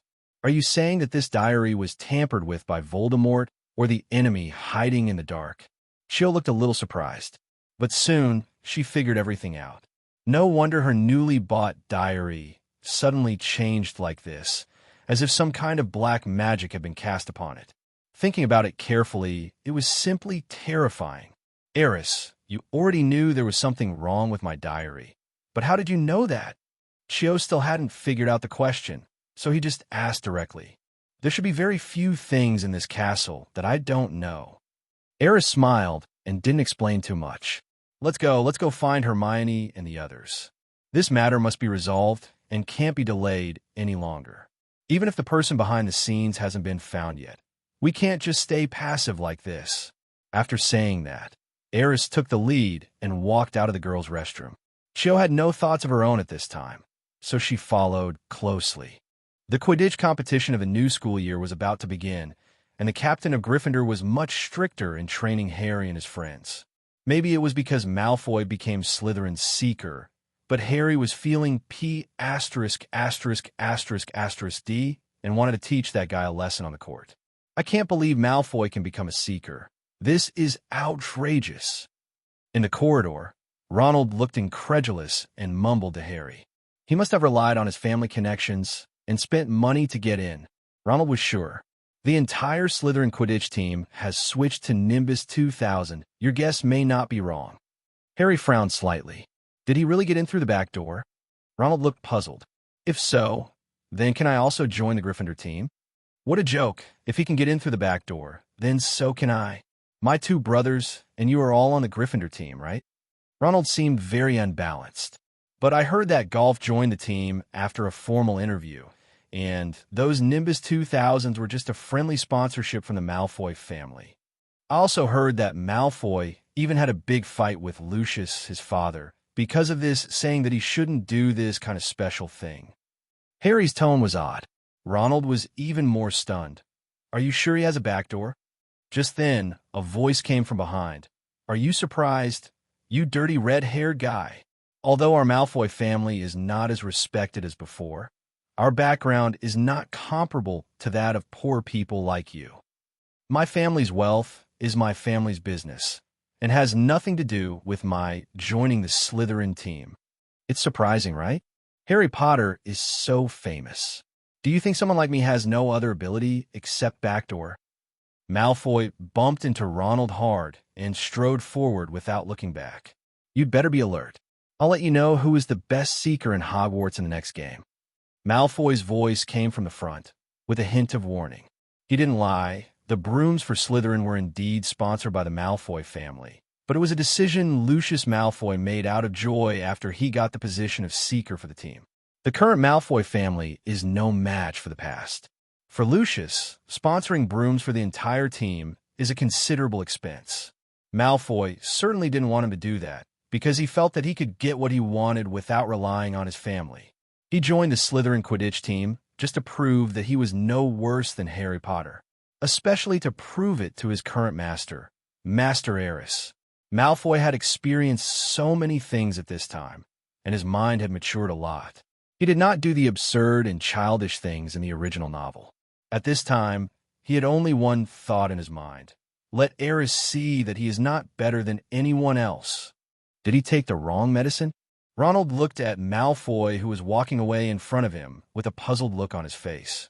Perhaps he has changed. Looking at Malfoy's back, a figure inexplicably flashed through Harry's mind. Ever since that incident, the Malfoy family has become a subsidiary of the Shafik family. That is Aris.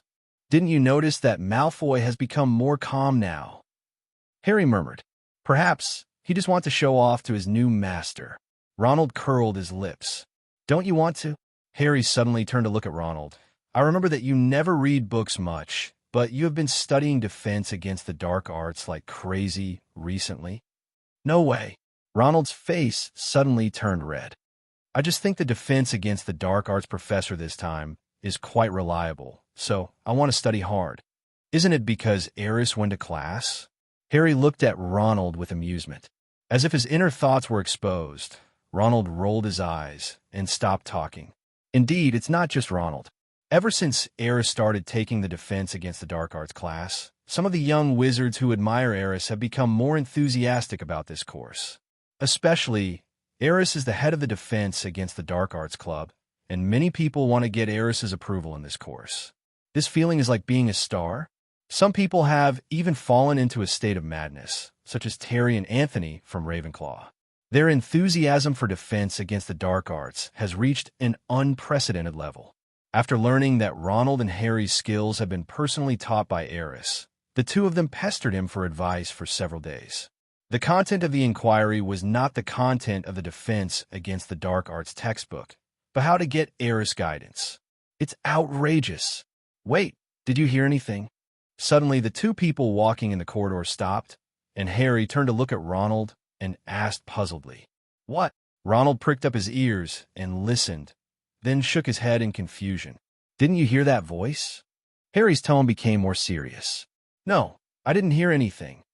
Ronald looked around nervously and looked at Harry with a strange expression. "Here, come, quickly." Harry suddenly walked forward quickly. "What did you hear?" Ronald hurriedly followed, but from his expression, it could be seen that he didn't want to care about this matter. But his good friends have already rushed over. What else can he do? Tick, tick, tick. After passing through a corridor, a large pool of water appeared in front of me. The water flowed out of the toilet and spread to the entire corridor. It was the corridor on the third floor connecting to the girls' restroom. Harry and Ronald had been here before. "Look at Filch's cat." Ronald suddenly pointed forward, where a dark yellow tabby cat was hanging on a candlestick, still in a jumping posture, as if it was frozen in place, petrified into a statue. Mrs. Norris. She turned into a stone statue. Harry looked at the petrified, skinny pet cat in front of him with disbelief. What on earth is going on here? Harry muttered to himself, quickly scanning the surroundings, trying to find some clues. At this time, footsteps sounded, promising money. The students who had just finished class and several teachers gathered around from both sides of the corridor. "Oh my God, what have you done?" Filch pushed aside the crowd and looked at his beloved pet cat half dead. He was completely stunned. Then, like a madman, he pushed Harry and Ronald aside and walked in front of the cat with red eyes. "No, it wasn't us." Harry and Ronald tried to explain, but there were more and more people around them, and they didn't even give them a chance to explain. "They killed the cat." "How could this happen?" "Is it the petrification spell?" "That's Filch's lifeblood. How dare they?" "Poor Mrs. Norris. She has suffered something more horrible than hell." "What on earth happened?" Almost everyone believed that it was Harry and Ronald who were the ones who attacked Mrs. Norris, because before they arrived, there were only Harry and the petrified cat in the entire corridor. "Can anyone tell me what's going on here, and what are you all doing here?" "Potter, it's you again." Professor McGonagall and Snape came from the back, pushing their way through the crowd. Both of their eyes were focused on Harry Potter and Ronald, who were in the center of the crowd. "No, It wasn't us, we just happened to pass by here and saw the accident that happened to Mrs. Loris. Yes, we really don't know anything. Harry and Ronald had to explain again, shaking their heads. At this time, Dumbledore appeared outside the crowd without knowing when. He looked at Mrs. Loris, hanging on the wall, with a pair of eyes full of wisdom. He seemed to be thinking about something, and a light flashed in the round lenses of his glasses. Everyone, be quiet for a moment and disperse. Before things are confirmed, any speculation may hurt others. After Dumbledore's voice was heard, the noise in the corridor suddenly became much quieter. The young wizards looked around and became quiet. Now, everyone return to your lounges. The prefects are responsible for maintaining order. After the principal issued the 890 order, the voices of other class leaders were immediately heard at the scene. Gryffindor students, gather over here. Hufflepuff is over here. Ravenclaw, come here. Slytherin, follow me. As the voice of a prefect sounded, the students in the corridor immediately began to evacuate in an orderly manner, but most people still looked at Harry Potter and the others calmly. And of course, there's the cat hanging on the wall. Now, answer me seriously, Harry. Dumbledore walked up to Harry Potter and asked seriously, before others arrived, have you seen any suspicious situations or creatures here? Headmaster Dumbledore stared at Harry Potter closely, and the eyes behind the round lenses seemed to have the power to see through people's hearts. Without the professor, we didn't see anything. When we got here, Mrs. Norris was already hanging on the wall. Other than that, there is nothing unusual, Harry Potter said quickly. Oh, by the way, Harry just said. Ronald seemed to remember something and was about to speak, but Harry Potter interrupted him directly. Yes, I just said that I was very hungry, so I was in a hurry to go to the Great Hall. Otherwise, I would not pass by here. This corridor was indeed the only way from the classroom to the auditorium, and there was no flaw in Harry's statement. But actually, what Ronald wanted to say was the strange sound Harry heard before. He felt that those strange noises might be related to this incident. But after hearing what Harry Potter said, Ronald could only nod in agreement and swallowed back what he wanted to say, because he suddenly realized that if he told this matter, it might become more troublesome. Are you sure? Professor McGonagall asked sternly. Of course we're sure. Harry nodded affirmatively. Ronald on the side also quickly nodded in agreement. The entire corridor suddenly fell silent, and all the professors looked at Harry and Ronald with serious and puzzled eyes. If this incident has nothing to do with Harry and the others, then what exactly did Mrs. Norris encounter, and what does it represent? Professor McGonagall suddenly became nervous. This means that the castle is in danger. Suddenly a voice came from behind. Everyone looked over and saw a boy slowly walking towards them. Aris looked indifferent. He came to the crowd, glanced at Harry and Ronald first, then shifted his gaze to the cat hanging on the wall.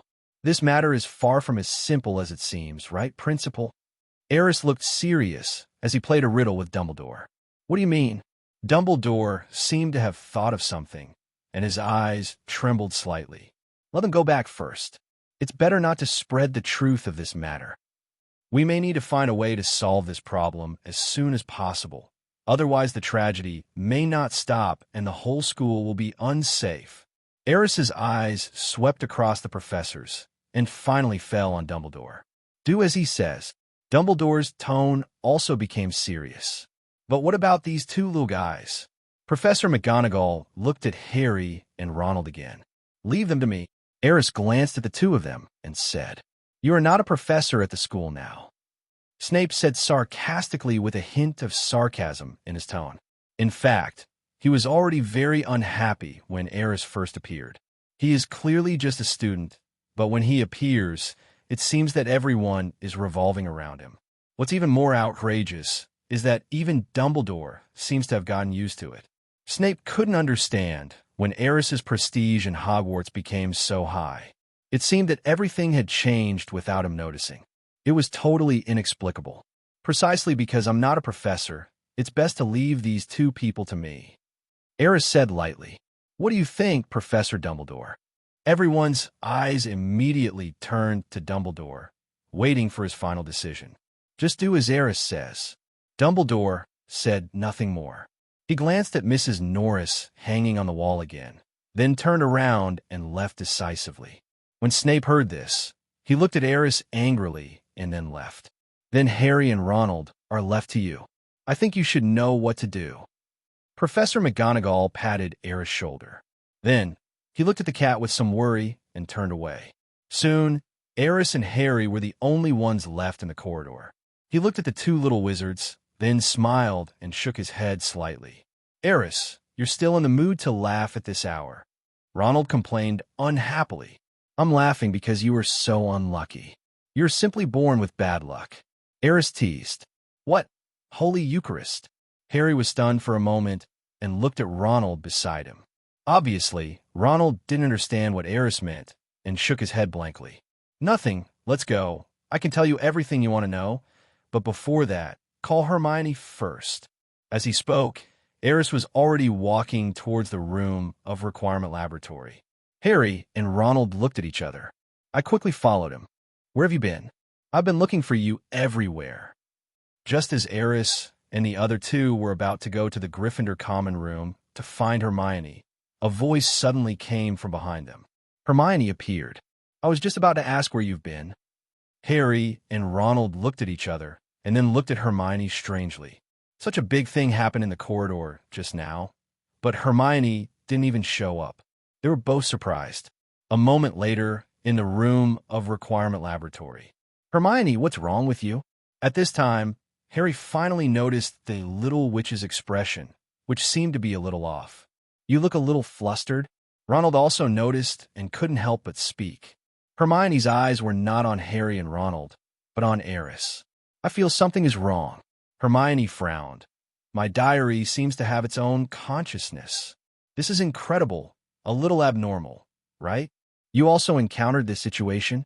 At this time, Cho Chao came over to greet the few people who had just walked into the laboratory. Aris specifically asked her to wait here to discuss the next things together. Why do you say that? Hermie looked at Chio in surprise, as if he had thought of something, and asked tentatively, Have you ever encountered something similar? Chio nodded slightly, with a look of surprise on her face, and everyone's eyes involuntarily turned to Aris. So, you knew this a long time ago? Hermione seemed to react. No wonder Aris called them to the laboratory, and Chio happened to be waiting there. This matter is related to Mrs. Norris's accident, right? Aris. Harry Potter also reacted at this time. Aris nodded slightly. Seeing the doubtful and inquiring eyes of several people, he gently said, You all know about Voldemort's Horcrux. It's an old diary. I mentioned this to you at the beginning of the school year, right? Several people nodded repeatedly. You mean Voldemort has 2 Horcruxes? Ronald asked in confusion. But my diary was bought from Diagon Alley. It's new? Hermione was also puzzled. Mine too. Cho also had doubts in his eyes. Although she had learned from Aris that Voldemort might have tampered with the diary, she really couldn't think of when it happened, and he didn't seem to have met any unusual people or... Aris was not in a hurry and continued to explain. This is not Tom Riddle, Voldemort's diary. It's a bit complicated to explain. You can understand that Tom Riddle hid in the dark and used the diary to deceive people into doing something. And these 2 diaries of yours were written by the deceived guy. Your 2 diaries also have the power of dark magic, but they're definitely not even 1% of the power of a real Horcrux. But if you continue to be bewitched, you will unknowingly be absorbed by the diary's magic power, thus strengthening the power of this black magic. To put it simply, your 2 diaries are the incarnations of Voldemort's soul. Aerys' words stunned Harry and Hermione, and they all frowned. It's just a clone, but it's so incredible. Hermione murmured to herself, and unknowingly, her eyes turned to the diary in her hand again. Thinking that this diary might be full of dark magic, she quickly threw it aside. Put the 2 diaries together. Aerys waved his wand, and a faint blue light passed over the diary. It was like a breeze carrying the power of evolution, and a wisp of black smoke appeared on the diary. Harry and his companions subconsciously took a few steps back, horror in their eyes. Don't be nervous. These 2 diaries pose no threat to us now. Aris spoke lightly. So what are you doing? Ronald looked at Aris carefully and asked. I'm trying to find the magical properties of the person behind the scenes through these two diaries. If I meet him again, I should be able to detect it. Aris explained. Magic attribute? Hermione asked curiously. Is it similar to elemental attribute? How can you analyze other people's magic attributes so easily? It's just a little magic. Aris nodded slightly. Compared to this magic, he wanted to talk about something else. Hermione, when did you discover there was something wrong with this diary? Aris asked. It was the day before yesterday. I wasn't sure at first. He seemed to only do some small actions when I was resting. But the afternoon before yesterday, I saw a line of words suddenly appear in the diary. I originally thought it was my eyes that were blurry, until last night when I saw the words appear on it again, and he even talked to me, asking my opinion on pureblood masters. After hearing what Hermione said, Aerys smiled and said, It seems that Voldemort has become more cautious now. He even knows to test it first. Harry, who had been listening without saying anything, couldn't help but ask, These two diaries and Voldemort's Horcrux are indeed incredible. But I want to know what the connection is between the diaries and Mrs. Norris's accident. Yeah, you guys haven't mentioned this matter in all this time. Ronald also echoed. It's actually very simple. Aris glanced at Harry Potter and was silent for a moment. He was thinking whether he should tell these little guys about the secret room now. Is it very simple? Harry asked anxiously when Aris didn't continue. Well, it's easy. Aris took a deep breath and finally decided to speak out. Anyway, even if he didn't tell them about the Chamber of Secrets, Harry and Hermione would definitely be able to find some clues. Maybe by tomorrow morning, the rumor about the secret room will have spread throughout the school. Mrs. Norris was not attacked by accident, but was attacked maliciously. As soon as Aris said this, Harry and the others exclaimed, What? Was Mrs. Norris really attacked? But we really didn't find anything at the scene. How did the attacker leave? Harry asked analytically. Maybe it doesn't have to be a human.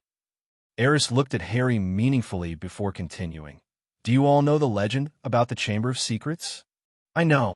Hermione subconsciously raised her hand and answered a question in class quickly. Legend has it that there is a secret chamber in Hogwarts that belongs to Slytherin, one of the four founders. That secret chamber has been kept somewhere in this castle and has been passed down to this day. It can only be opened when the heir of Slytherin appears. Aris nodded approvingly. Yes, it seems that you have read A History of Hogwarts very carefully. Since you know the secret room, it will be much easier for me to explain it. As far as I know, there's indeed a Chamber of Secrets in Hogwarts, but its appearance may not be as mysterious as the legend says. Salazar Slytherin, one of the four founders of the school, has a rather gloomy personality, which makes him not particularly popular.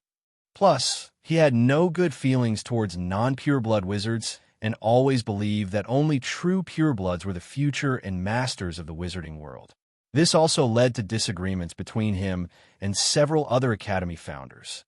So, he built a secret room in the dark underground, which he used to hide from other people and be alone most of the time.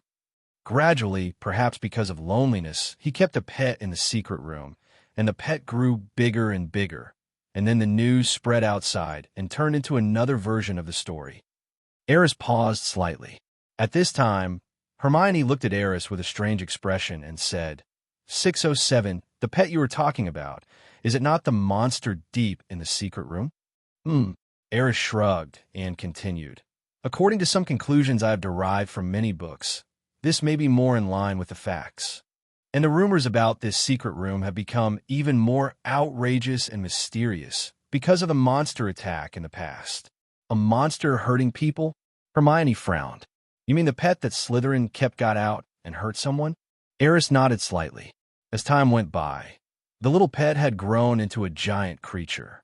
Moreover, because the owner had left, the creature had been sleeping under the Hogwarts castle for a long time, causing it to become extremely hungry every time it woke up. About the last century, the door of the Chamber of Secrets was opened, and the huge creature ran out and foraged for food in Hogwarts. Although the school professors were closely protecting us, the monster was too powerful and still resulted in the death of a student. During that time, Hogwarts was even temporarily closed because of this. Since then, the outside world has become more wary of rumors about the Chamber of Secrets.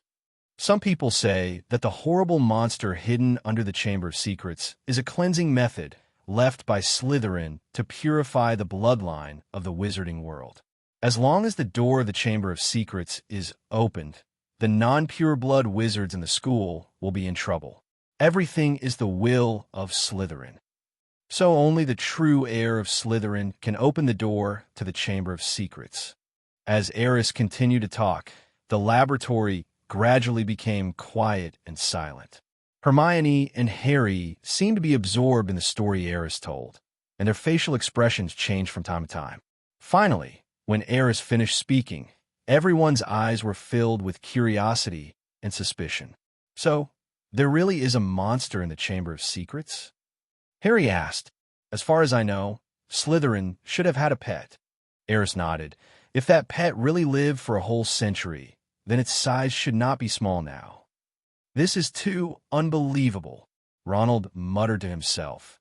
If the monster is really hiding in Hogwarts, how could Professor Dumbledore not know about it? Also, the monster should be very large, right?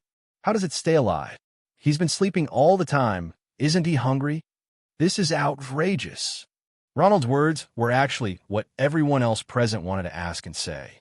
Noticing the curious looks from Hermione and the others, Aerys smiled and said, "You also know that nothing is impossible in the magical world. Perhaps that creature has its own unique way of survival and can hibernate for a long time in a certain state. If that's the case, then it can be explained. Of course, when the door of the secret room is opened and the monster wakes up, it will definitely be hungry. So, the students of Hogwarts will become its food." Hermione murmured strangely. That's right. Aris looked at the little witch with appreciation. Unfortunately, the response he got was a big eye roll. Hermione obviously didn't think this was something to joke about. So, Mrs. Loris's accident was most likely caused by that monster. Harry's breathing began to quicken.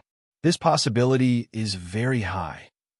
Aris did not express it clearly, but to others, this basically sounded like a definite answer. Who is the heir of Slytherin? Who opened the Chamber of Secrets? Cho, who had been silent, suddenly spoke.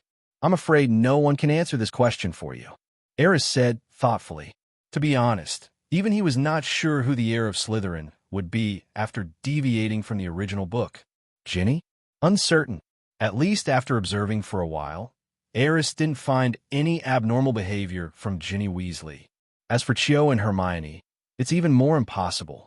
Although the diary of Voldemort's Horcrux has the power to seduce people, it cannot truly control a person. That's why both of them noticed something was wrong with the diary and told Aris about it.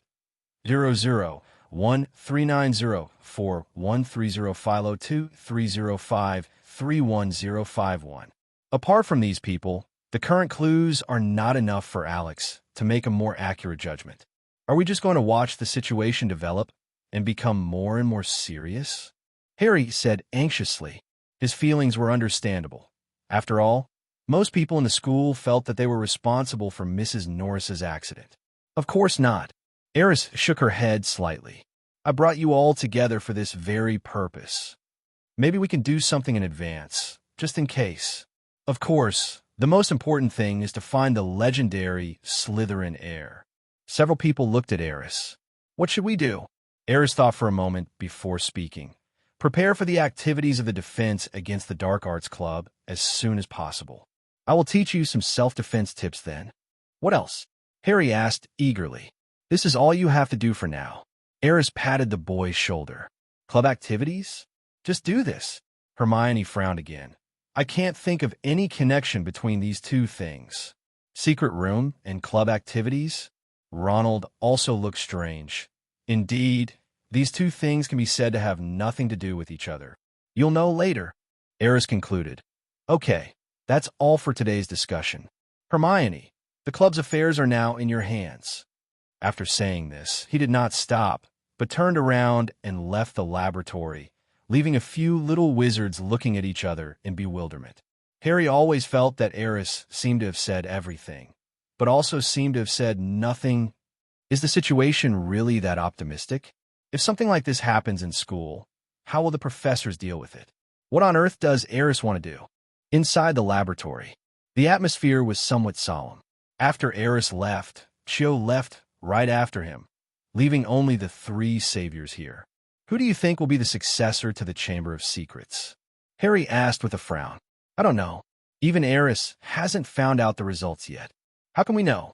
Ronald shrugged. First of all, this person must be in the school. That's for sure. Hermione said thoughtfully. Yes, maybe it's from Slytherin. After all, the Chamber of Secrets was left by Salazar Slytherin, right? Harry added, if we continue to speculate in this direction, then the heir of the Chamber of Secrets must be a pure blood. After all, the basilisk only kills young wizards with impure blood, right? Ronald also spoke. Slytherin has the most pure blood wizards. After all, that house values pure blood the most. Otherwise, it wouldn't be Slytherin. The successor to the secret room needs to be a smart person, right? Maybe he also needs some talent and reputation. Several people kept guessing. Finally, Harry looked solemn and said in a strange tone, do you think this successor is Malfoy? He can't be called smart, can he? Ronald frowned. If it were the other way around, he would definitely deny it without hesitation. After all, Malfoy was worthless in his heart, but we still need to be more rigorous at this time. Whether he is the successor or not, I think we should be able to get some clues from him. Hermione said clearly, he is from Slytherin after all. If a successor to the Chamber of Secrets appears in that house, he will always be able to find something unusual, right? That makes sense. Ronald nodded. If Malfoy, who was inexplicably blamed, heard what the three said at this time, he would definitely say, what a smart bunch. So, should we find an opportunity to test it out? Harry said subconsciously, but what should we do? Ronald frowned again. Should we just go over and say to him, hey, let's talk? Of course not. Harry looked at Ronald speechlessly. Hermione couldn't help but roll her eyes. What should we do? Ronald spread his hands helplessly. Their relationship with Malfoy was not very good, and it was impossible for them to discuss the Chamber of Secrets in depth. If it's Goyle and Black, Malfoy should be willing to talk to them about these things, but we can't seem to convince those two. Harry sighed, somewhat melancholy. Actually, I might have a way. At this time, Hermione's voice suddenly sounded again. What is it? Harry and Ronald's eyes suddenly lit up. They were absolutely convinced of Hermione's intelligence. If anyone could come up with a good idea at this time, Hermione would undoubtedly be the one most likely to make a suggestion. This matter is a bit complicated. I need some time to prepare. If it succeeds, you will know then. Hermione kept it a secret. What on earth is it? Harry and Ronald felt as if they were being scratched by a cat's claws, and their curiosity was aroused. Okay, you'll know later. I'm going to the library first. After saying that, Hermione turned and left. The next day, early morning, Aris was eating breakfast in the hall, and Malfoy sat opposite him, which was rare. Several Slytherin students couldn't help but turn their heads to take a look at this scene. They all seemed to have noticed the changes in Malfoy during this period, and now that Malfoy was hanging out with Aris, they were even more dissatisfied. You know, although Aris is a popular figure in school, most of the Slytherin people don't like him very much, especially Marcus Flint. It is said that this guy started to plot secretly after being taught a lesson by Aris last semester. He wanted to find an opportunity to teach Aris a lesson and make him lose his reputation in school. Of course, whether such a thing could be accomplished was another matter. In any case, most people did not really believe that he could pose a threat to Aris. But the more this happened, the more excited Flint became. How's the investigation going? Aris was not surprised by Malfoy's behavior, but asked calmly. Previously, he had asked Malfoy to investigate the source of the pure blood nobility theory in the school. So many days had passed, and there should be some clues. Cho had mentioned this issue before, saying that her diary could also deceive pure blood wizards into making noble statements. Aris guessed that Voldemort must be behind this, but this conclusion has not yet been confirmed. At the same time, there are still many doubts. Master Aris, I have investigated carefully. The recent discussions about the nobility of pure-blood wizards in the school did not originate from Slytherin College. In order to find the source of the rumors, I followed some clues and went to 3 other colleges to investigate, but the results were very unexpected. It's like this incident just appeared out of nowhere. No one knows who was the first to talk about it. So I guess these comments may not have come from the 4 major colleges. Malfoy looked serious and earnest, but the result of what he said made Aerys frown. If it didn't come from the 4 major colleges, then where else could it have come from? Aerys murmured softly, with a thoughtful look in his eyes. This is really weird. Malfoy thought for a moment and continued. Also, there has been a heated discussion in Slytherin College about the Chamber of Secrets recently. I have no doubt that some of them know the inside story. Oh, what will they know? Aerys suddenly became interested. Does anyone know about the Chamber of Secrets in Slytherin Academy? This is no small matter. They say that the successor to the Chamber of Secrets must be from Slytherin College. Perhaps he is among us. He will be the next leader of Slytherin College. Leader? Aerys looked at Malfoy with amusement. Why do they think that the man in the bed in the Chamber of Secrets is willing to be their leader? Is there something wrong? Malfoy said weakly. Now all the Slytherin students think that it was the great Salazar Slytherin who chose the successor. As a Slytherin student, of course you have to stand on the side of Slytherin himself. Perhaps they think that the heir represents Slytherin himself. Malfoy shrugged. What about you? Do you think so too? Aerys looked at Malfoy with a smile. Of course not, Malfoy said righteously. I am only loyal to Master Aerys, and I will never change. Aerys chuckled. You've changed a lot. You've even gotten rid of your stubbornness. Well done. Aerys stood up and patted Malfoy on the shoulder. Continue to help me keep an eye on Slytherin College, and report to me immediately if there is anything unusual. Yes, Master. Malfoy quickly stood up and bowed slightly in the direction Aerys left. This scene made the students from Slytherin College feel ashamed again. A few more days passed. Hermione and Cho had been preparing for the defense against the Dark Arts Club's activities, and although Harry and Ronald had been investigating the Chamber of Secrets issue, they also helped a lot. Thanks to the efforts of several people, this event was finally held as scheduled, and it was even more grand than the previous ones. Basically, all the little wizards in the school received invitations. Most of the young wizards from all grades gathered in the classroom out of curiosity or to join in the fun. At this time, a long stage, specially used for duels, had been set up in the classroom.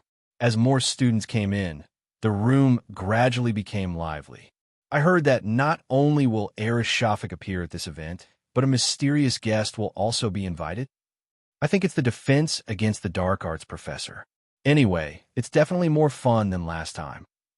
Will Shafik still talk about elemental magic? He didn't explain it clearly last time. This time, it would be better if he could demonstrate some more elemental magic. I am more curious about whether Professor Shafik and Professor Duhart will really have a decision. I'm suddenly looking forward to it. The crowd kept discussing in low voices and looking towards the classroom door frequently. Hogwarts is not like universities in the Muggle world and does not have many clubs, so most students are still interested in the activities of the defense against the Dark Arts Club. Especially in this event, there are also influential figures like Aris appearing.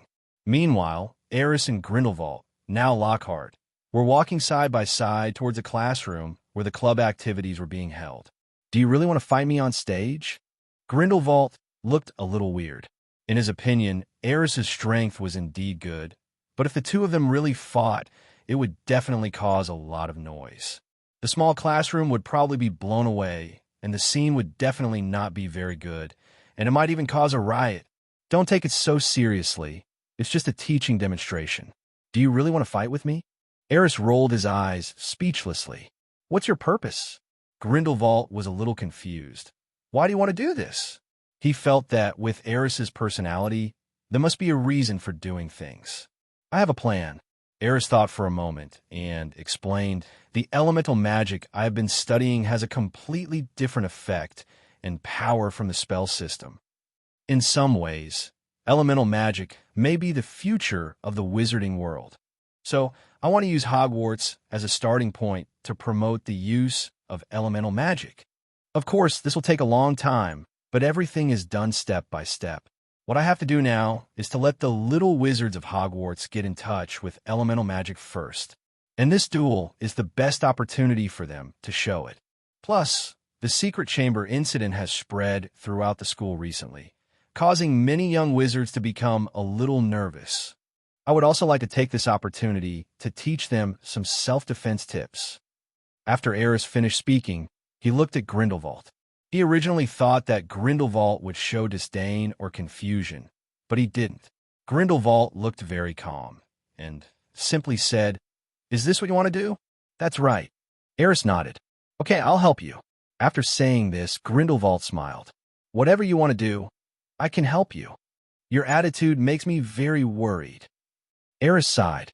The friendlier Grindelwald was to Aris, the more uneasy he felt, because he knows that there is no unprovoked kindness or help in this world. This made him unable to see Grindelwald's heart, nor could he see what he wanted. "Don't worry, I have absolutely no ill will towards you. Just knowing this is enough, isn't it?" As if sensing Aris' inner thoughts, Grindelwald said with a smile, "I hope so." Aris took a deep look at the old fox. Grindelwald gave him a similar feeling to Dumbledore, but the difference was that he knew Dumbledore had his own bottom line in everything he did, so he could try to trust the respected headmaster. But Grindelwald is different. "Aris, why are you still here?" A voice came from behind. "Hermione, Cho," and Harry came over in a hurry. "The event is about to start. Are you ready to go on stage?" Aris gave her a reassuring look and said with a smile, "Let's go." The appearance of this group of people immediately attracted the attention of all the little wizards in the classroom. "Here they come. Here they come. It's Aris and Professor Lockhart. They're really here. I thought it would be worth a trip to meet Aris, but I didn't expect they would actually invite Professor Lockhart."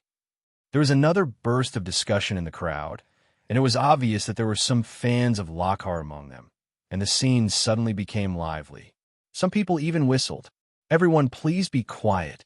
Hermione walked onto the dueling stage and said loudly, "This is the second event of the defense against the Dark Arts Club since its establishment. I hope everyone can keep quiet. Of course, if someone really can't control their emotions, please don't move around, just stand there and shout." Hermione gave a humorous opening speech, causing the young wizards present to laugh. Then she gestured to Aris. Under everyone's gaze, Aris walked onto the duel stage and drew his wand. "I won't say any more nonsense. In the last event, I promised to explain the principles of elemental magic in detail to everyone. Today, I will do as you wish. In addition, I have also invited our defense against the Dark Arts professor, Mr. Lockhart, to assist with this lecture. Also, we will let everyone see the application and power of elemental magic more clearly in actual combat. Please welcome Professor Lockhart." As Aris spoke, cheers rang out in the classroom again. Everyone watched Grindelwald transform into Professor Lockhart and slowly walk onto the dueling stage. He bowed slightly to the young wizards, then looked at Alex and shrugged, then drew out his wand and prepared for the next demonstration. "Everyone, please watch carefully and stay a little further away from the duel stage. This will be an unprecedented duel, with the elemental magic system fighting against the spell magic system." Once again, Hermione took over hosting duties. Driven by the atmosphere on the scene, her voice was filled with excitement and her eyes were burning. Obviously, this was a battle she had always wanted to see. What kind of exciting combination will elemental magic and spells, two completely different magic systems, produce in this city duel? She is also looking forward to it. Duel preparation. Aris and Grindelwald walked to the center of the dueling arena and bowed slightly to each other. This is the etiquette of dueling. Since we're going to teach the young wizards how to duel, then the etiquette before the duel is also essential. Although Aris thinks this etiquette is very speechless, even funny. When the time comes for a life and death battle, who will bow to you in advance and tell you that I am about to start casting a spell? Apparently, this so-called duel was some kind of performance in Reese's eyes. But it doesn't matter, as long as the goal can be achieved, the process and method are irrelevant. Just like Aerys's duel etiquette is very good now. Then, his eyes met Grindelwald's, as if they had some kind of tacit understanding, or perhaps it was a subconscious reaction between masters. Both of them attacked at the same time. The wand was waved rapidly in front of him. Wind whirl. Armor protection. Aerys first took an attacking stance and threw a tornado directly at Grindelwald without any hesitation, because he was absolutely sure that this magic would be blocked by Grindelwald. Aerys would find it strange if the Dark Lord, who was once 223, didn't even have this much strength. Sure enough, Grindelwald also subconsciously cast a spell, and the armor protection formed a faint magic shield that perfectly blocked him and completely blocked the power of the whirlwind. At the same time, he was also observing Aerys's next move, his eyes flickering slightly. There was a hint of appreciation and curiosity in his eyes, and more of interest. It was as if he was testing the academic performance of a younger generation with a bit of pride. Professor Lockhart, be careful. I will not show mercy. As if she had noticed Grindelwald's thoughts, Aerys reminded him seriously, speeding up her movements. Wind, the wind of the barrier. Fire explosion. As Aerys cast 3 spells in succession, Grindelwald's eyes finally changed, and his expression became solemn. Strengthen your armor. He waved his wand quickly, and 3 armor-protecting magic powers surged in front of him, and Wu Yan's shield blocked Grindelwald behind him. This time the commotion was quite big. The power of wind made Aerys' body light, while the power of wind of illusion made Grindelwald's body seem to be stuck in a quagmire. The power of that fire spell was several times greater than that of the fireball. When the fierce flames touched Grindelwald's armor, they exploded with terrifying force. The entire classroom was immediately engulfed in blazing flames. The power was astonishing. Wow, that's amazing. Is this Aerys's strength? It's incredible. When the flames came to me just now, I thought I was going to die here. This kind of power is really too scary. It's hard to imagine that he is actually a second-grade wizard. It's incredible. He blocked it. Professor Lockhart actually blocked the attack. His strength should not be underestimated. Is this the power of elemental magic? Aerys is using elemental magic, right? Absolutely. I can guarantee that these magics are definitely not in the Hogwarts spells textbook. They are so cool. Excited discussions and shouts continued to ring out in the classroom, perhaps because they were afraid of disturbing the 2 contestants dueling on the stage. The young wizards obviously lowered the voices of their discussion, but because these people were too excited, the noise could not be suppressed at all, which caused the whole classroom to fall into an uproar instantly. They once again witnessed the power of elemental magic and gained a deeper understanding of this system of magic. At least the cool light effects of elemental magic won their hearts. Soon, the next scene made the little wizards shut their mouths, and expressions of shock appeared on their faces. On stage, the duel between Aerys and Grindelwald, Daft, has entered the white-hot stage. Of course, both of them controlled their powers very tacitly. Although the scene looked magnificent and the sound and light effects were amazing, the actual destructive power of the magic cast by both sides was very limited. After all, the little wizards in the classroom can't withstand too much magical power. If the 2 of them really exerted their full strength, even if it was just the aftermath of the magic, it would be enough to cause serious harm to these little wizards. Aerys waved his wand quickly. Keto, bundle, water waves. He cast elemental magics one after another. At this moment, Aerys was like an elegant conductor. Every time he waved his wand, the brilliance of magic was like a movement of musical notes, giving people a pleasing and awe-inspiring feeling. In the past year, Aerys has been studying the elemental magic system.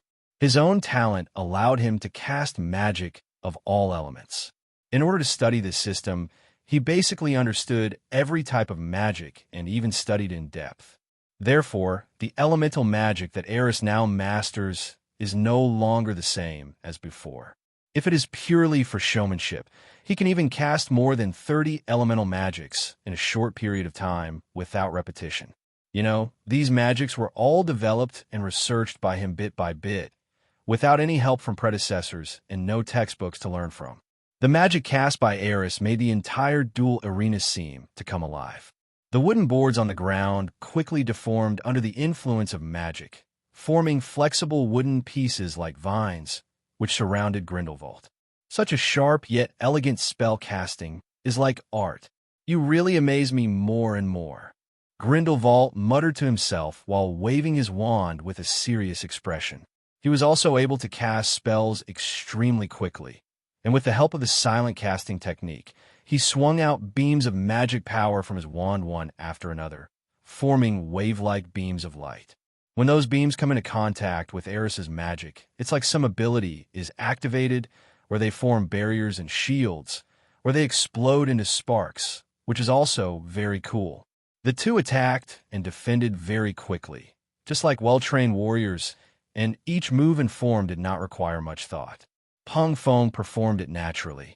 This requires extremely rich practical experience to be able to do this. Obviously, Aris's performance exceeded Grindelwald's expectations. It seems that if I don't show some real skills, I'm going to lose face today. Grindelwald continued to mutter to himself. He suddenly felt a little resentful towards Aris.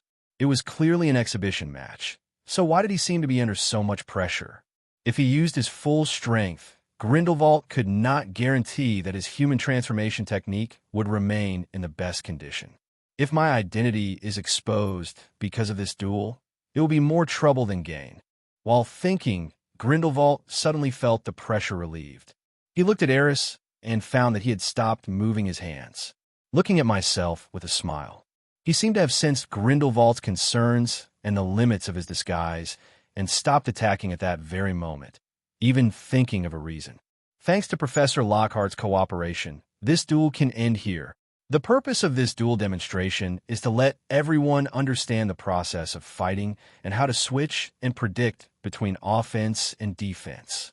Obviously, this is far beyond the limits of what anyone here can achieve, so this demonstration will stop here. Hearing this, Grindelwald breathed a sigh of relief and nodded to Aris with a smile. At this time, the classroom, which had been silent for a long time, finally reacted. That's so cool. Aris is so handsome, and the power of elemental magic is incredible. I never knew magic could be used like this. It's like the whole world is spinning and jumping around him, so pleasing to the eye. Is this Aris' true strength? He is so strong. Did you notice? Alex suppressed Professor Lockhart the whole time. Can the power of a second-year wizard really be that strong? He's a professor. Professor Hart is also very strong. At least I have been attracted by him. He looks so relaxed and comfortable, just like strolling in the garden. It's so handsome. The shocked expressions on the faces of the little wizards gradually turned into excitement. Some of them even blushed with excitement, and their bodies were shaking. This wonderful duel allowed all the young wizards to see what true power is, and of course the power of elemental magic. Everyone be quiet. Because the little wizards of the scene were so excited, the scene became a little chaotic, and Hermione had to speak up to maintain order. Next, I will explain the principles of elemental magic to you in detail. Of course, if you want to learn with me, that's fine too. I remember that many people here have already had their magic attribute tested before. These people have already determined the magic attributes, so they can directly enter the second stage and officially start learning elemental magic. Aerys' words made the eyes of the little wizards present shine, and the classroom gradually became quiet again. Everyone was listening attentively, including Hermione, the organizer and planner of this event, as well as Chio and others.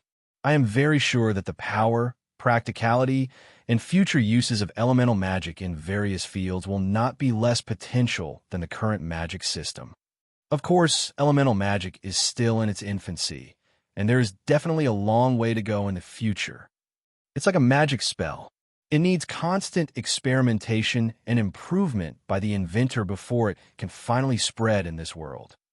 What we're doing may just be a whim of ours, or it may be to be cool, to be different from others, or even to be able to show off in front of our parents.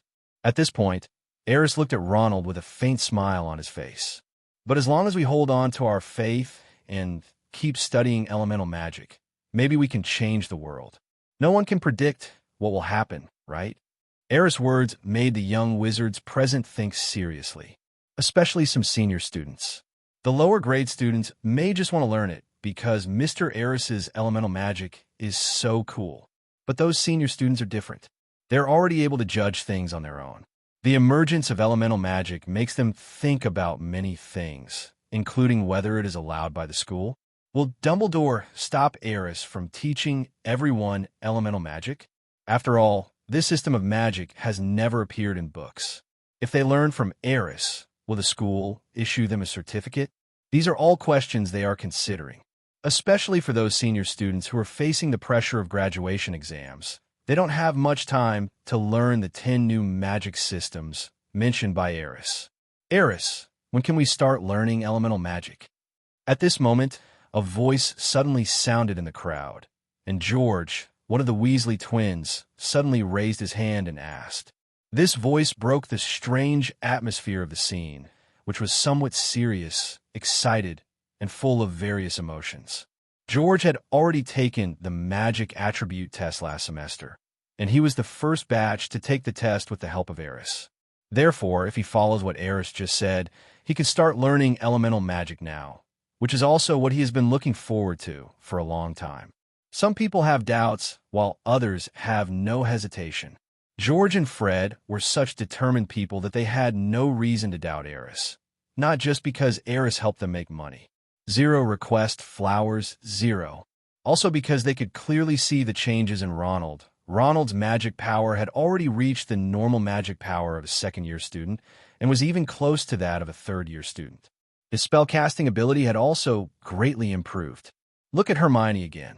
Even if Hermione duels with third-year students, she probably won't lose. This is also the result of Aris' help. Anyone around Aris can clearly see the huge improvement in both magic power and spellcasting ability. That's why George and Fred are so eager to get Aris guidance. They want to improve too. For the formal courses, I will arrange a new schedule after getting authorization from Headmaster Dumbledore. Of course, if Professor Dumbledore agrees. Also, even if this course cannot become a formal course at Hogwarts, I will compile some basic learning methods of the elements and magic system into a book. Those who are interested can go to the Defense Against the Dark Arts Club to get it. Next, I will tell you about elemental magic in more detail. Aris nodded to George and Fred, and then began the formal teaching session of the activity. The little wizards were even more surprised at this time. Aris actually wants to add new courses to Hogwarts? Elemental magic class? Regardless of whether this matter can succeed, this point alone is enough to make others admire him. Thinking of Aris's current reputation in school and Dumbledore's attitude towards him, maybe this thing can really come true. With this in mind, the teachers became more serious. Corner of the classroom. Grindelwald looked at the boy who was speaking fluently and easily on the stage with a smile on his face. What a natural orator. Even if compared to me back then, it's about the same, right? The Dark Lord, who once started a war in the wizarding world, now seemed to be reminiscing about his glorious past. He folded his hands across his chest and looked at the boy on the stage with distracted eyes. He is very interested in Aris. He was also very interested in the elemental magic that Aris talked about. Through a fragment of the future, he saw the potential of elemental magic. I also saw the great power that changed the world. Do you think Aris is really strong enough to fight against the professor or even defeat him? As Aris's sharing gradually came to an end, some discussions began to emerge from the audience. Most people's emotions were now aroused, and they admired Aris very much in their hearts, but not everyone liked him. Naturally, there would be some people, especially those from Slytherin College who had been prejudiced from the beginning, who could not help but jump out to cause trouble. Have you forgotten that Aris defeated Professor Quirrell in first grade? That's right. At least I think his ability is no weaker than that of some professors. There were Gryffindor and Ravenclaw students who spoke up for Aris. You also said that it was some professors. Only those professors who are not strong will be defeated by a student. Like Professor Quirrell, who is a timid person, he is always timid and cowardly. I doubt that he would be frightened even if he saw Mrs. Norris. Is such a professor worthy of being called a professor? But Professor Lockhart was defeated by Aris just now, wasn't he? Although it looked like a draw on the surface, Aris had been suppressing Professor Lockhart the whole time. Isn't that the truth? That only shows that Professor Lockhart is not very capable. Those Slytherin students seemed determined to make things difficult for Aris here. Among them, the one who danced the most happily was Marcus Flint. He had been looking for an opportunity to embarrass Aris. With such a good opportunity today, and so many people around, it's no wonder he couldn't help but want to cause trouble. However, he said that Lockhart was not strong enough, and many young wizards were unhappy. Although Professor Lockhart has been suppressed by Aris just now, his spellcasting ability is also very strong, right? Everyone can see it, right? If you think this level of strength is not strong enough, then why don't you go up and duel with Aris and see what happens? Perhaps Flint feels that he is stronger than Aris. As the crowd's voices grew louder, the entire classroom fell into chaos. At this time, Aris did not speak, but just walked to the side of Grindelwald.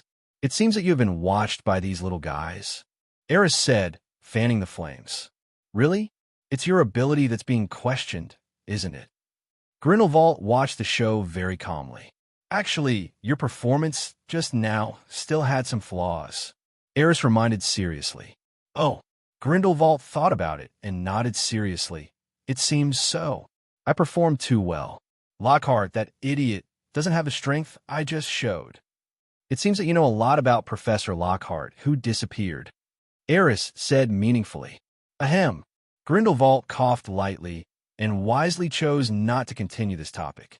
He couldn't possibly tell everyone that he had sent Lockhart to the desert for further studies in order to disguise his identity. This will ruin his image in Aris's eyes. Stop chatting. How are you going to resolve the current situation? Grindelwald glanced at the little wizards who were about to fight and asked Aris with interest. This farce will eventually come to an end, won't it? Aris didn't seem to be in a hurry at all. He knew that Marcus Flint was definitely targeting him. In fact, I also want to see what other clever tricks this guy has. If we just stir up the emotions of some little wizards here, the result will be too boring. You are not in a hurry at all. Grindelwald shook his head helplessly. He found that Aris's emotions were too stable. That doesn't seem like the temperament of a 12-year-old wizard at all. At this moment, Marcus Flint's voice suddenly rang out in the crowd again. The voice was so sharp that it instantly attracted the attention of most people. If Aris is really capable, then fight Professor Snape. Flint looked at Aris provocatively, as if he was sure of winning, and sneered, Otherwise, what qualifications do you have to open a new course in the school? A student actually wants to be a professor? It's unbelievable. Flint snorted coldly. His hostile eyes were not concealed at all. At this moment, the crowd couldn't help but look in the direction of the relay. Their Professor Snape came over at some point and stood in a corner, watching everything quietly.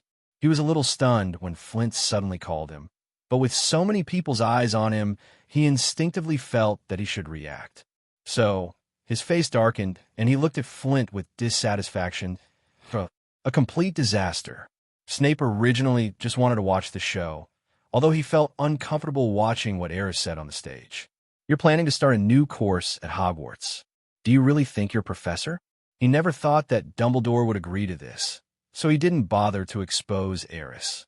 But to be honest, he saw Aris's strength. Although he was a little surprised, he still recognized it. For a second-year student to be able to achieve this level, it cannot be said that it has never happened in the entire history of the wizarding world, but in Hogwarts, Aris is definitely the only one who can do it in thousands of years. Originally, when those little wizards were arguing, he didn't want to get involved and was even too lazy to speak. As long as they don't fight, But now, because of stupid Flint, he was inexplicably drawn into this farce. Thinking of this, how could Snape's face not turn dark? Flint, you better know what you're talking about. Snape snorted. Or is it because I haven't assigned you extracurricular tasks in too long?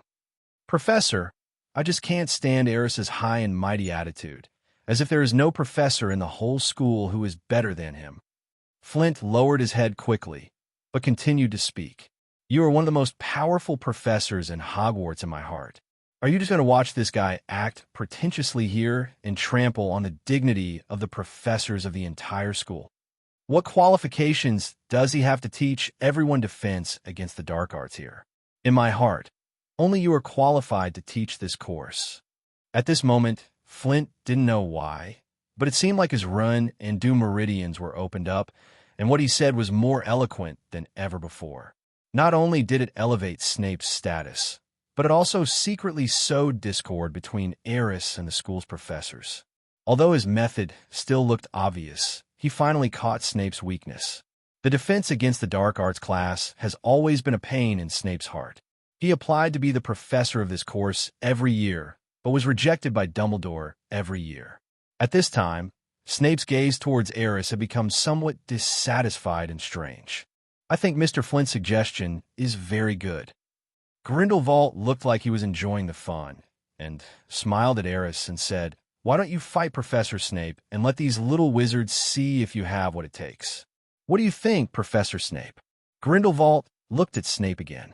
Aris cursed inwardly. This old guy really likes to stir up trouble. Duel with Snape? Although Aris is not weak, it is totally unnecessary. Is it just to prove to Flint that he is strong? If Snape loses, he will definitely feel uncomfortable.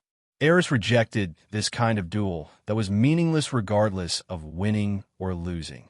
If Mr. Shafik has no problem with this, I am willing to accompany you. I will just demonstrate to the students present what a real duel is. Snape looked at Aris expressionlessly and reminded him, "But Mr. Shafik better think it over before making a decision, because I will not show mercy." The atmosphere had become so heated that a triumphant smile appeared on Flint's face. However, he did not give Aris a chance to refuse and asked again, "Why? The famous Shafik doesn't dare to accept the challenge. Don't you want to open an elemental magic course in the school? If you don't have the same strength as the professors, what qualifications do you have to say such things? If you can win the duel with Professor Snape, I think most of the students here will no longer have any doubts about you. But the question is, do you dare?" Flint asked aggressively. "I hate being threatened." Aris's face finally darkened. He waved his wand casually, and an invisible magical power surged. A simple tongue-closing spell closed Flint's mouth when he was about to continue speaking. An invisible force sealed his mouth, making him unable to make any sound, and his face flushed red. Aris's move made all the little wizards present shrink their necks involuntarily. Many people were thankful that they did not make a fuss, otherwise they would probably have ended up like Flint. No one cares about Flint anymore because he's acting like a clown. Aris knew that he had no choice but to fight Snape. In order for elemental magic to be successfully promoted in the school, he must maintain his image in the students' minds. Who could resist learning from an unbeatable super magic master? Aris knew that this might be his best chance to establish his authority. Aris returned to the dueling arena and extended an invitation to Snape. "Professor Snape, since everyone is so looking forward to your duel, why don't we just have some fun?" Snape's expression froze, and his eyes fluctuated slightly as he looked at Reese. He actually thought that Aris might agree to a duel. He thought he knew something about Aris. The boy has always been confident in his intelligence, and even when facing the professor, he has no idea what humility is. But he was still a little surprised, perhaps because he didn't expect Aris to be so decisive. And he looked calm and indifferent. Is he really that confident? In that case, what reason do I have to refuse? Snape glanced at the other young wizards in the classroom, then slowly walked onto the dueling stage. At this time, Grindelwald had an expression of watching a good show on his face, and he looked at the two people on the dueling stage with a smile. He had wanted to see how strong Aris was. Because of his own special situation, he couldn't use his full strength on the duel stage. He also believed that Aris had not used his full strength in the previous duel. To put it bluntly, the duel between the two just now was just a performance. Grindelwald still wanted to see the boy's true strength. And the next duel between Aris and Snape may be a real duel. Looking at Snape, Grindelwald muttered to himself, "At least this professor doesn't look like a show-off like Lockhart. Maybe I can test Aris's true power a little bit, right?" Just as Grindelwald was thinking, there was another loud noise in the classroom. When the young wizards saw Snape walk onto the dueling stage, they all showed excitement on their faces. Professor Snape actually went up there. Who do you think will win? No matter who wins, it's sure to be an exciting battle. I can see the power of elemental magic again. Come on, Aris. Come on, Professor Snape. Kill that Shafik. The voice came from the Slytherin College formation. Aris glanced over there and silently memorized the man's name. Was that guy's name Gore? Or was it Blake? Never mind. Neither of them is a good thing anyway. There's a chance to clean up together. You should know the rules of dueling, right? Snape's voice interrupted Aris's thoughts. Certainly. In that case, let's begin. Professor Snape assumed a dueling stance. At this time, Grindelwald added fuel to the fire by casting several layers of protective magic on the duel stage. The semicircular protective shield covering the entire duel stage seemed to be telling the two people on the stage, "Just use all your strength. I will protect the people below the stage." In order to see Aris's true strength, Grindelwald also put a lot of thought into it. Why do I feel that this duel is a bit dangerous? Below the stage, Hermione looked at Aris with some concern.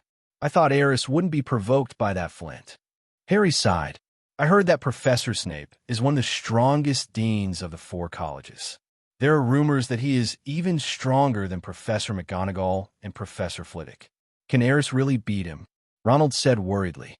At this time, even the 3 saviors who had witnessed Aris's powerful strength were a little uncertain. After all, Aris' opponent this time is no longer the same kind of person as Quirrell, but it was the absolutely powerful Snape. The duel begins. Grindelwald temporarily acted as the host and shouted to the 2 people on the stage. At the same time, Aris and Snape bowed slightly at the same time and performed a duel etiquette. Legs stand frozen and dead. Everyone is petrified. Fainted. Snape didn't hesitate at all and cast a series of spells at will, and several red lights shot towards Aris. The so-called rules of the duel do not allow the use of spells with power exceeding certain limits. Of course, black magic is also strictly prohibited. This kind of duel is all about the application of spells by both parties. So, Snape used spells that were easy for him. He knew that these spells would not pose a threat to Aris. The first round of attack is just a test. Sure enough, Aris did not disappoint him. Almost at the same time as Snape cast the spell, Aris waved his wand. With the help of silent casting skills, Aris simply uttered one word, "Rise." When the red light shot towards him, the wooden boards on the dueling stage seemed to come alive and quickly formed a wooden wall in front of him, blocking all the red light emitted by Snape as a physical defense. This move caused another round of exclamations from the young wizards in the audience. This kind of fighting method was obviously beyond their understanding. Advanced transfiguration applications. Elemental magic extension application. The precise magic blocking and use of magic power, in the eyes of the young wizards, was definitely a showdown between top wizards. Not only them, but even Grindelwald was fascinated by it, with his eyes emitting a bright light. The magic shield on the duel stage was crumbling, as if it would break at any time. The duel between Aris and Snape broadened the horizons of everyone present. The God of Swords has no shadow. Just as Snape subconsciously released a spell he was most familiar with, he suddenly realized that he seemed to be unable to pose any threat to Aris when using regular dueling spells. No, even if he used a super standard spell, it seemed that he couldn't do anything to Aris. This boy gave him so many surprises. Originally, he was full of confidence and felt that he didn't even need to use his full strength to deal with Aris. But now, he seems to be becoming less and less confident. I even wondered if I used all my strength, would I be able to defeat Aris? No, he wasn't sure. Duel stage. The excited little wizards couldn't help but discuss another question. Who do you think will win? Professor Snape is indeed very strong, but Aris really exceeded my expectations. He was able to fight the professor to this extent. It's really amazing. No matter who wins this duel, they have already proven their strength. No, Professor Snape will definitely win. After all, he is a professor at the school, right? It's impossible for him to lose to a student. That's hard to say. Is Aris an ordinary student? Now he should be recognized as the strongest student in the school. No matter what, I still think Professor Snape can win. I think Aris can win.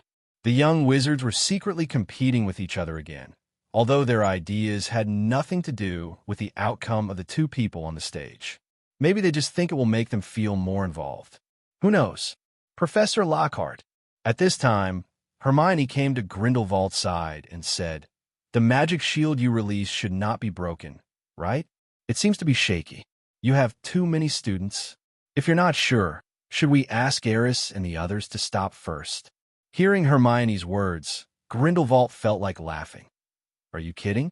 He is Grindelwald. How could he not be able to block the aftermath of some magic? He's not that old, right? But at this moment, he had to show a serious and dissatisfied expression on his face. "Ms. Granger, are you questioning my ability? It is very rude for a professor to question me like this." "I'm sorry, Professor. That's not what I meant." Hermione shook her head quickly. "I'm just a little worried. Is it really okay to let them fight like this? Or you should ask them to stop," Hermione said with obvious worry on her face. "Don't worry. They know what's going on." Grindelwald looked meaningfully at the two people dueling on the stage. "But who do you think will win between the two of them?"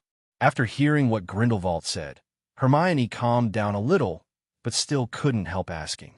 "This is an interesting question." Grindelwald thought about it, but finally he shook his head. "We will know the results soon, right? I think it will be more interesting to continue watching with suspense." "Can't you see?" Hermione asked suddenly. "How was that possible?" Grindelwald retorted subconsciously.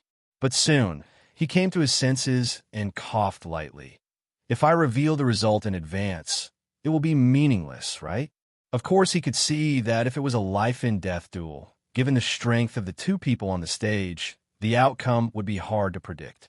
Because in a true life-and-death battle, there are too many factors that can change the outcome.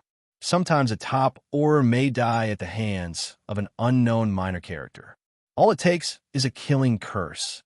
In a true life-and-death battle, the outcome is never predictable. If we have to talk about the probability, it's probably 50-50, especially for two wizards of similar strength.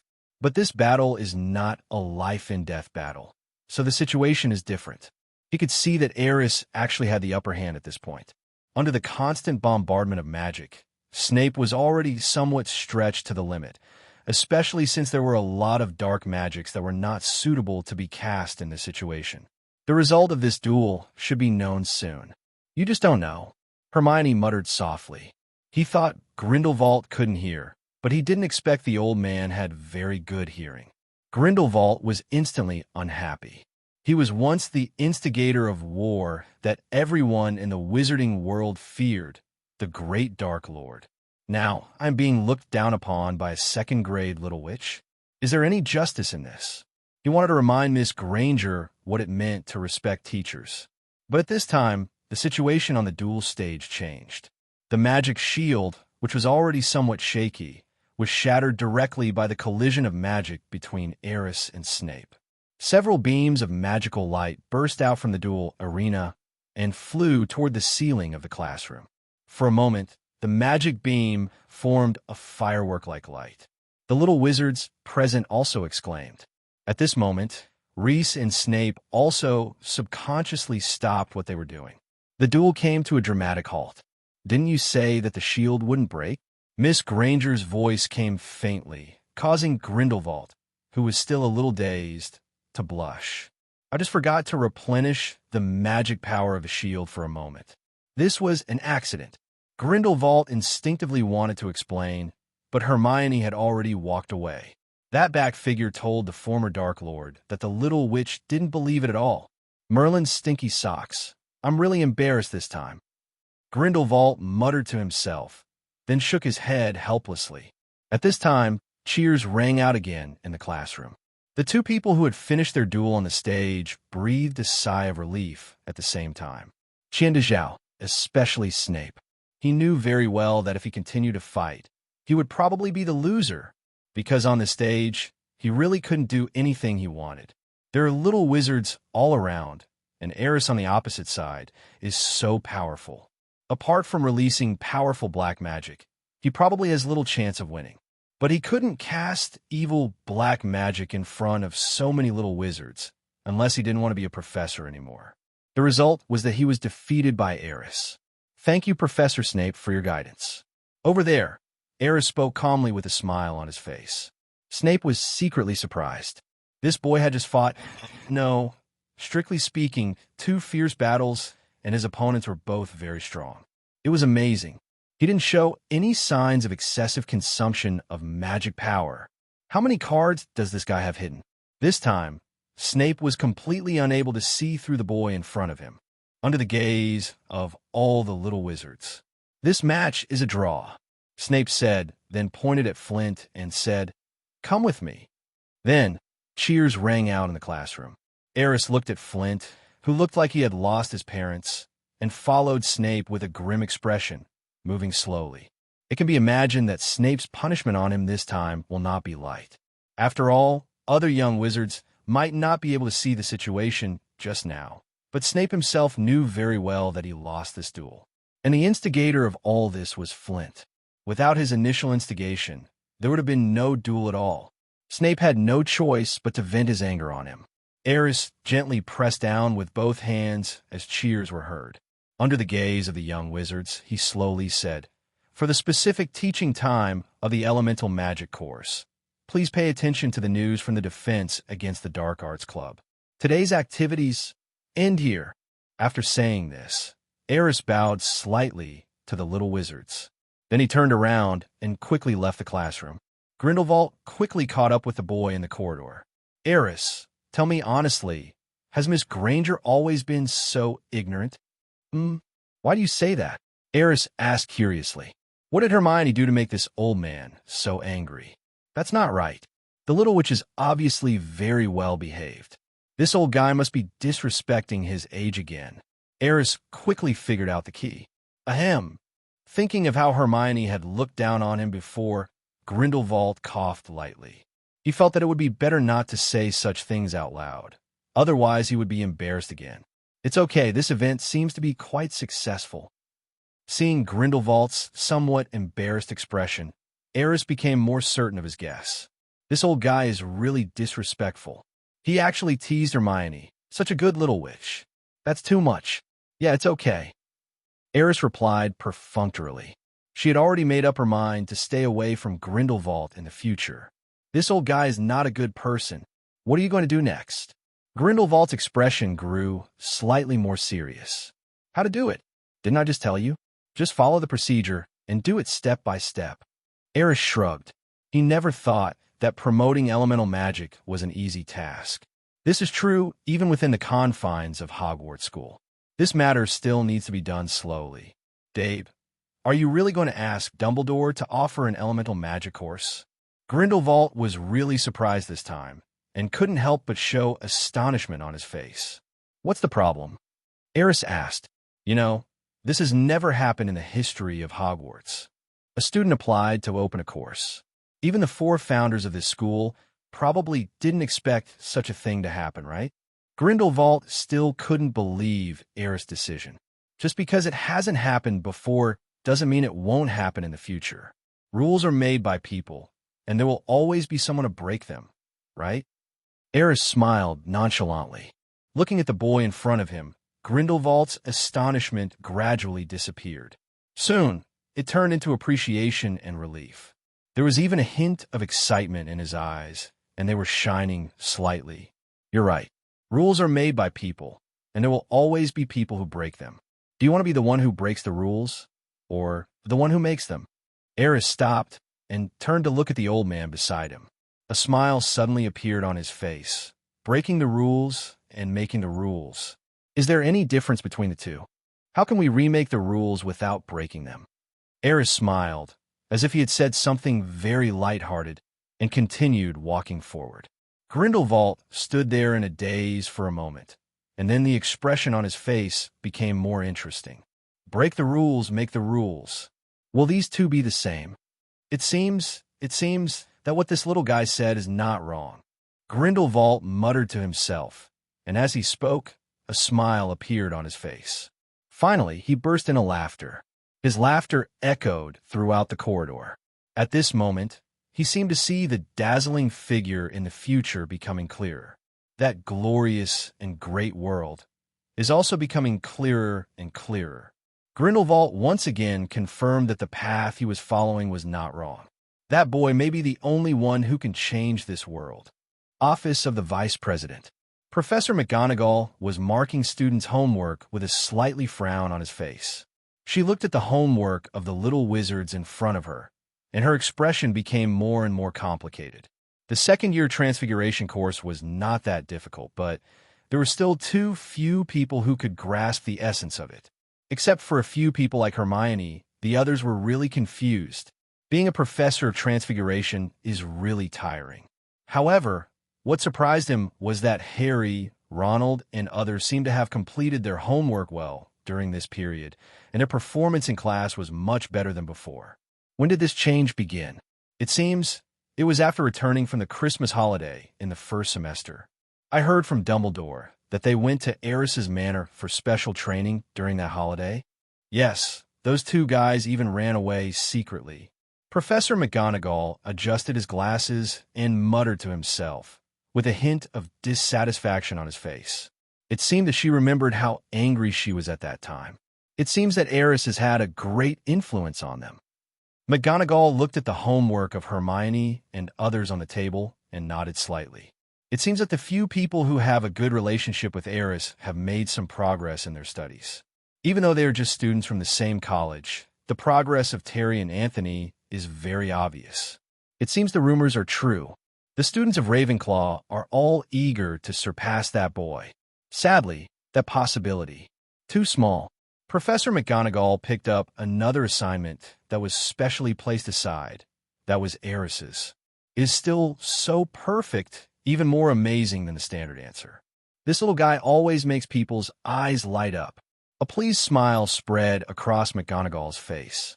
This extended application theory of plant and tree transfiguration has almost reached the level of a master of transfiguration. If all little wizards can be like this child, then I will definitely be happy every day. Professor McGonagall, who was dreaming, smiled. Suddenly, there was a knock on the office door, followed by a voice as the door opened. Professor McGonagall, have you heard?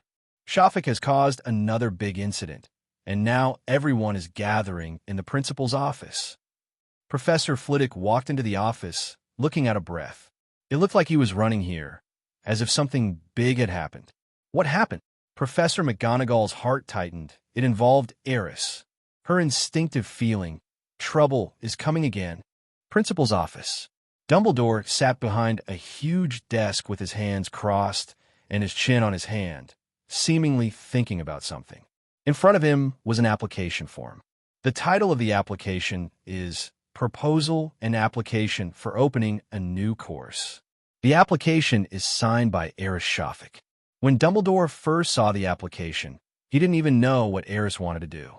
It was not until he finished reading the contents of the application that his expression became serious. Then, I have been sitting behind the desk until now. You know, he doesn't usually like to sit still. His hobby is walking around the office, reading books, and drinking black tea.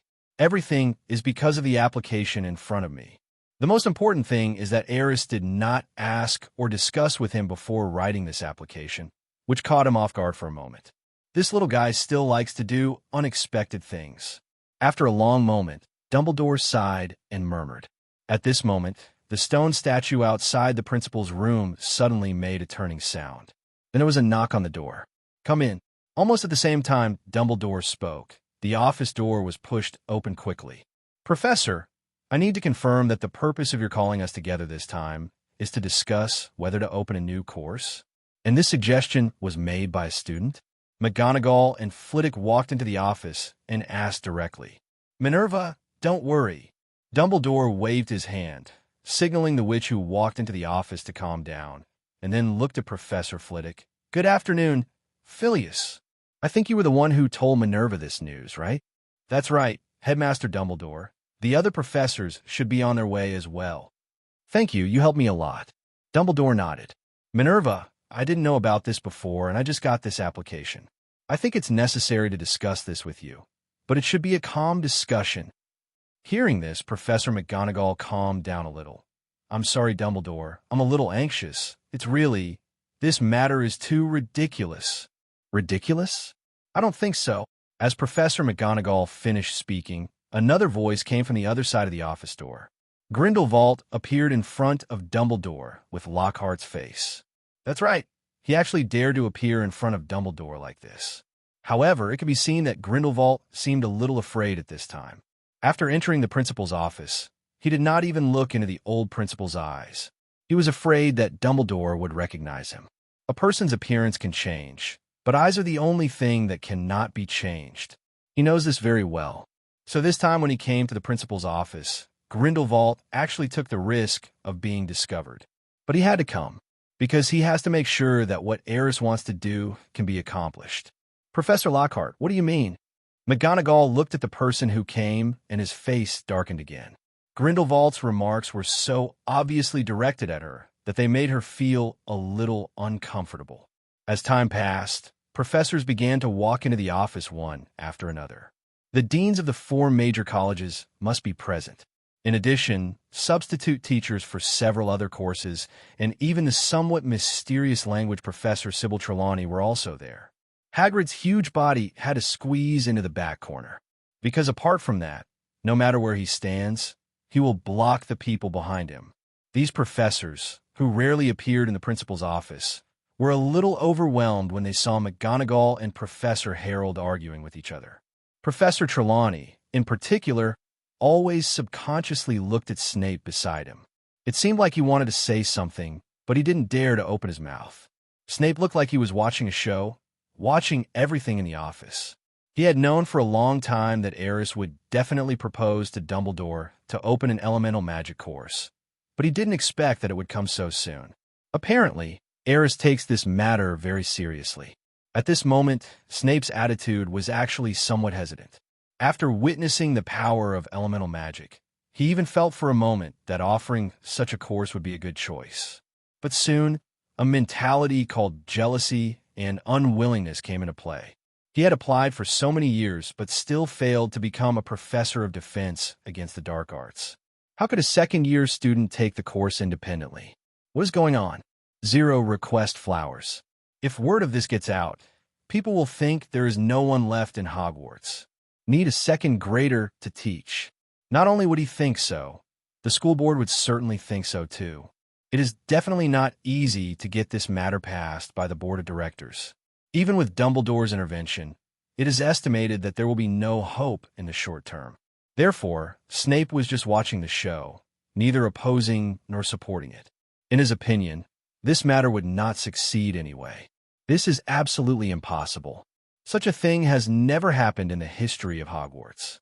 It's okay to open a new course, but to let second-year students take the course is simply too absurd. This is indeed very surprising. But what is elemental magic? I don't think I've heard of it before. Does the wizarding world have such a branch of magic? 0. I wonder what Mr. Shafik is thinking. Doesn't he know that he is just a student? Or does he think he is qualified to be a professor? Can anyone tell me what exactly happened? There were bursts of discussion in the principal's office soon. Some people looked stunned and indignant, while others looked bewildered, as if they had not yet figured out what had happened. Yes, I'm talking about Professor Trelawney. Until now, she still hasn't figured out the situation.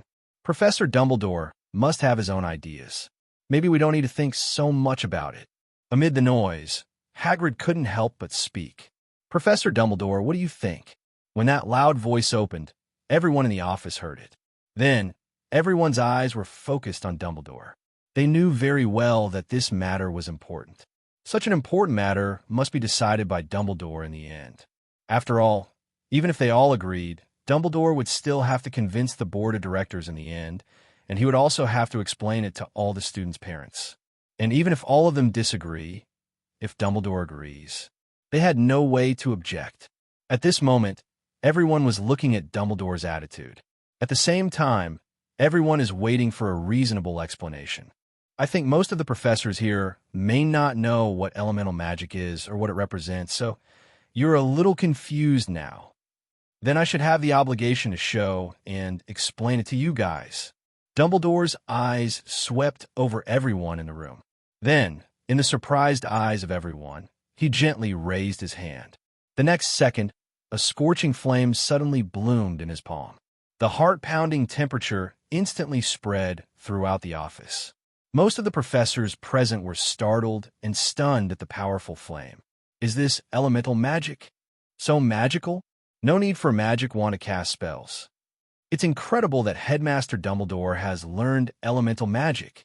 The Headmaster's silent and wandless spells are always very good, which is not surprising. What surprised me is that I have never seen this kind of 600 magic before. The temperature of this flame is definitely several levels higher than the fire curse. Moreover, even Professor Dumbledore has practiced this kind of magic, which obviously has its own unique features. The final concluding speech was given by Professor Flitwick. As the Professor of Charms, he has the final say on spells and spellcasting. Naturally, he could tell at a glance that the fireball spell Dumbledore cast was not as simple as it looked, but he felt as if he had seen Dumbledore's trick somewhere before. This fire magic seems to be just a little bit novel, and it can be released by floating in the palm of your hand. It doesn't seem to be anything special about it, right? Professor Dumbledore, what is the difference between elemental magic and the spell system magic we use now? Is it just a slightly different form? If that's all, elemental magic doesn't seem to be that important. Is there any need to set up a special course? Of course, everything still has the final say from you, Headmaster Dumbledore. There was a buzz in the office, with some people getting startled and some questioning. Under everyone's attention, Dumbledore smiled. Of course, it's more than that. Then, a blazing flame suddenly rose up, like a pair of giant phoenix wings, appearing behind Dumbledore. The scorching temperature seemed to burn the entire office to ashes. Fox the Phoenix nearby saw this and immediately chirped excitedly. At this moment, Dumbledore was like an ancient god bathed in firelight. The scorching wings of fire spread out, and the flames instantly burned the surrounding air. The terrifying elemental power gathered madly at this moment, as if it were real, and fiery red light and sparks appeared around Dumbledore. Everyone in the office was stunned. At this moment, Dumbledore's image was majestic and unquestionably sacred, like the coming of the god of magic, giving people a great visual impact. Do you feel it? After a moment, the fire wings dissipated. Dumbledore also returned to his old headmaster's kind appearance, but there was a hint of smile in his eyes, which showed that he had successfully pulled off a prank. Looking at the professors in the office who were already stunned, he felt a great sense of accomplishment. That is an extremely powerful force. Flitwick looked at Dumbledore excitedly. It is definitely not just the release of magic power, but a powerful force that can make the use of magic power undergo a qualitative change, just like dry wood encountering a raging fire. Principal Dumbledore has studied elemental magic so deeply, I just felt like I couldn't breathe. The scorching heat seemed to evaporate all the air. It was so horrible that it made me suffocate. I vaguely feel that there is indeed an unspeakable power in that flame. The professors started discussing again, with confusion and puzzlement on their faces. At this time, Grindelwald's heart was already filled with huge waves. He had never thought that Dumbledore's mastery of elemental magic had reached such a deep level. This was even more surprising than when he knew Aris knew elemental magic. No wonder Aris was so confident in submitting an application to open an elemental magic course. It turns out that he already knew the secret hidden by Dumbledore, a great mage who practices both spells and elemental magic. He remembered that this was what Aris called wizards who were good at elemental magic. Grindelwald was surprised and cursed secretly. His relationship with Dumbledore had not been very good since the war decades ago, especially after Dumbledore knew that he had escaped from the Nurmengard Tower. The relationship became even more tense. He knew that Dumbledore had been looking for an opportunity to send him back. Now that the old guy had become so powerful, he would not be able to win the next round if they really fought. Grindelwald came to Hogwarts disguised as Lockhart. It can be said that in this school, he is always at risk of his identity being discovered thorough. Now that old dang has become so powerful, if that time comes, he really doesn't know if he will be able to escape. Professor Flitwick is right. The powerful force in the flame, just now, is actually the power of elemental energy. Dumbledore looked at everyone with a smile and spoke slowly. Elemental magic has never been just a new magic system. It has a wide range of applications, especially when integrated into spells. It can cast magic with doubled power. Like this. Dumbledore suddenly waved his hand. A water tornado suddenly appeared in the office, rolling a sofa next to it into the air. Then the water tornado quickly froze, and the sofa inside shattered into ice chips in an instant. This is the combination of water prison and ice elemental energy. Not only can it double the binding effect, it can also make the water prison spell, which originally lacks attack power, become full of attack power. The magic that Dumbledore cast with a casual wave of his hand frightened the professors present again. They all clearly felt that the power of this water prison technique was far stronger than ordinary water prison techniques, and not just a little bit stronger. Although I know that Dumbledore is very strong, I am still shocked when I experience it directly now. What frightened them even more was the power of elemental magic, or, in other words, the power of elements. The combination of elements and spells could actually create such terrifying power. This was something they had not thought of before, and they all began to think seriously about it. Understand. Flitwick's eyes suddenly lit up. 013904130230555141. I was wondering why Miss Granger improved so quickly during her 4.8 period. And Chio, their situations are almost exactly the same. In a short period of time, the ability to cast spells increased dramatically, and the power of magic was unusually strong. I originally thought it was just a coincidence, but now it seems. He looked at Dumbledore and speculated. It should be because of this elemental energy, right? I remember that those two girls were very close to Aris. Dumbledore asked with a smile, thoughtfully. That's right. Flitwick nodded quickly. That should be the situation you're talking about. When these words came out, the professors present were shocked again. Why? Could it be that Aris has some inseparable connection with elemental magic? This is the confidence that gave Mr. Shafik the courage to apply to the principal to open an elemental magic course. Well, let's get back to the topic of offering courses. Dumbledore's tone was neither hurried nor slow. But at this moment, the situation in the entire office was under his control. He looked at Professor McGonagall and asked, Minerva, do you think Aris's proposal can be adopted now? Professor, I have another question. McGonagall asked carefully. You say. Dumbledore nodded. Elemental magic, right? McGonagall tried to calm himself down and continued. Everyone should have seen that this can be said to be a completely new magic system. Elemental energy can enhance the power of spellcasting. This is the most basic, but it is certain that the wizarding world has never had this kind of power so far. Not even in theory. So, where did this magic system come from? Is there any inheritance? And who discovered this power and system? Was it you, Professor? No, I don't have that ability yet. Dumbledore smiled and shook his head. After hearing this, the other professors were surprised again. Obviously, they all thought that elemental magic was researched by Dumbledore. After all, in the entire wizarding world, only a super magician like Dumbledore had such ability. 30, but now, Dumbledore actually said that this was not a power he had researched. Who could it be then? Who developed such a terrifying magical power that is completely different from the existing magic system. They really couldn't imagine it. At this moment, a smile appeared on Grindelwald's lips.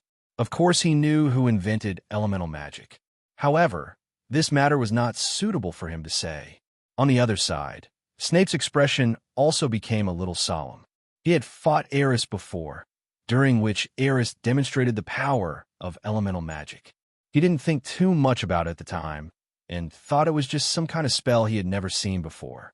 But now think about it. To be able to master the power of elemental magic so skillfully, Aris obviously did not simply learn this magic, but did very in-depth research.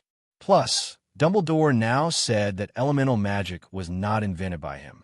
A thought suddenly appeared in his mind. Could it be Aris? Snape couldn't help but look up and look at Dumbledore. Could this magical power be developed by that child? There was disbelief on his face.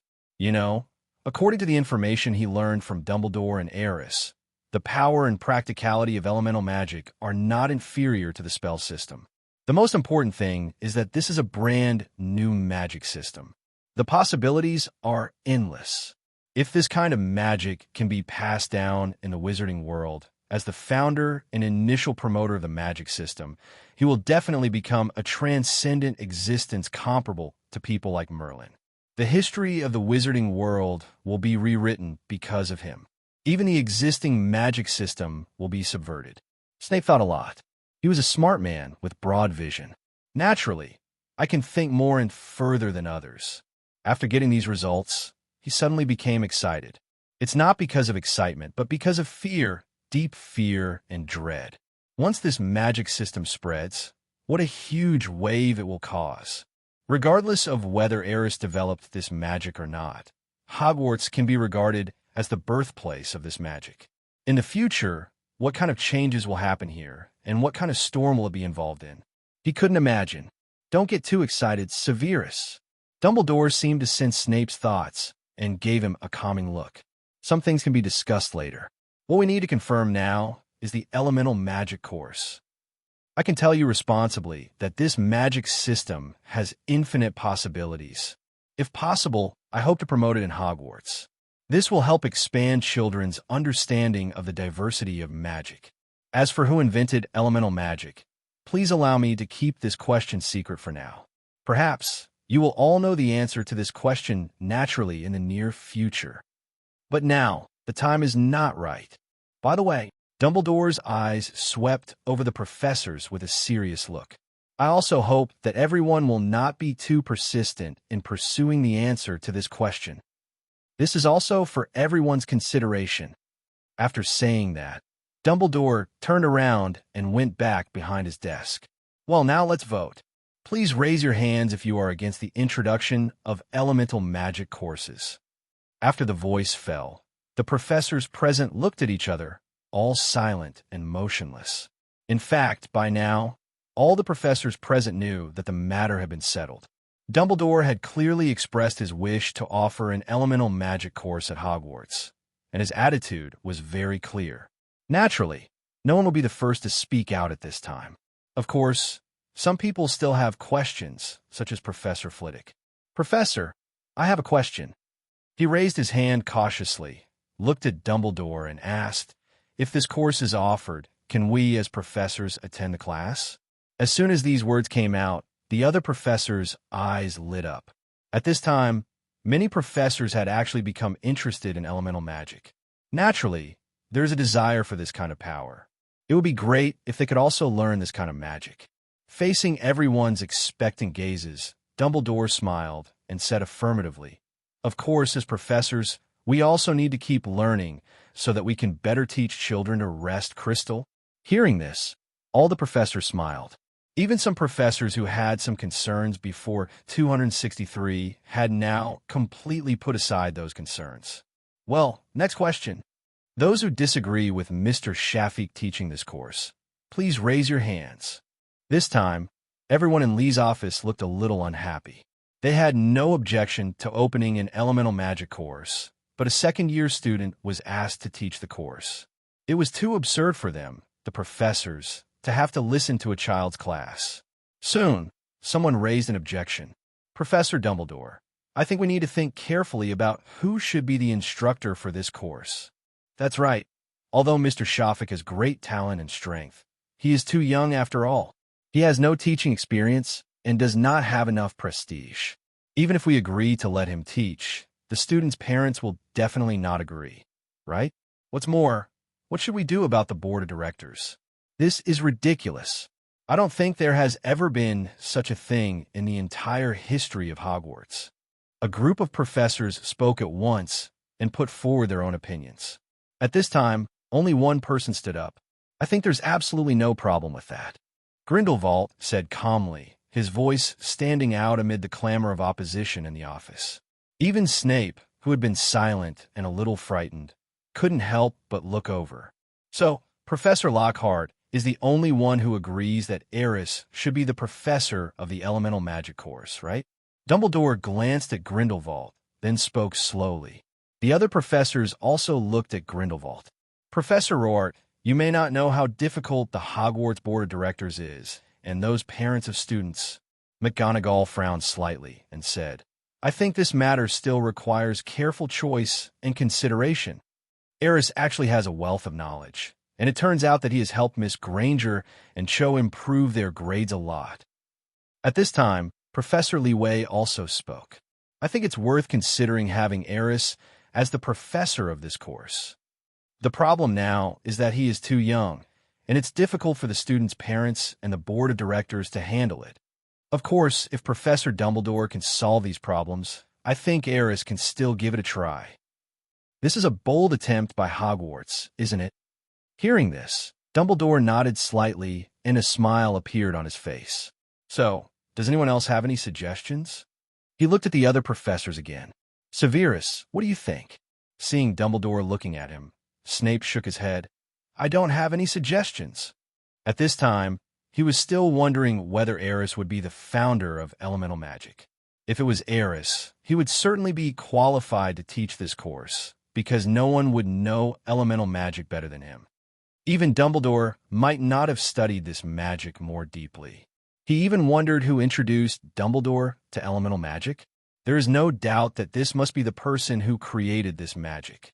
Therefore, at this time he couldn't make up his mind, and simply chose to remain neutral. Just watch how things develop.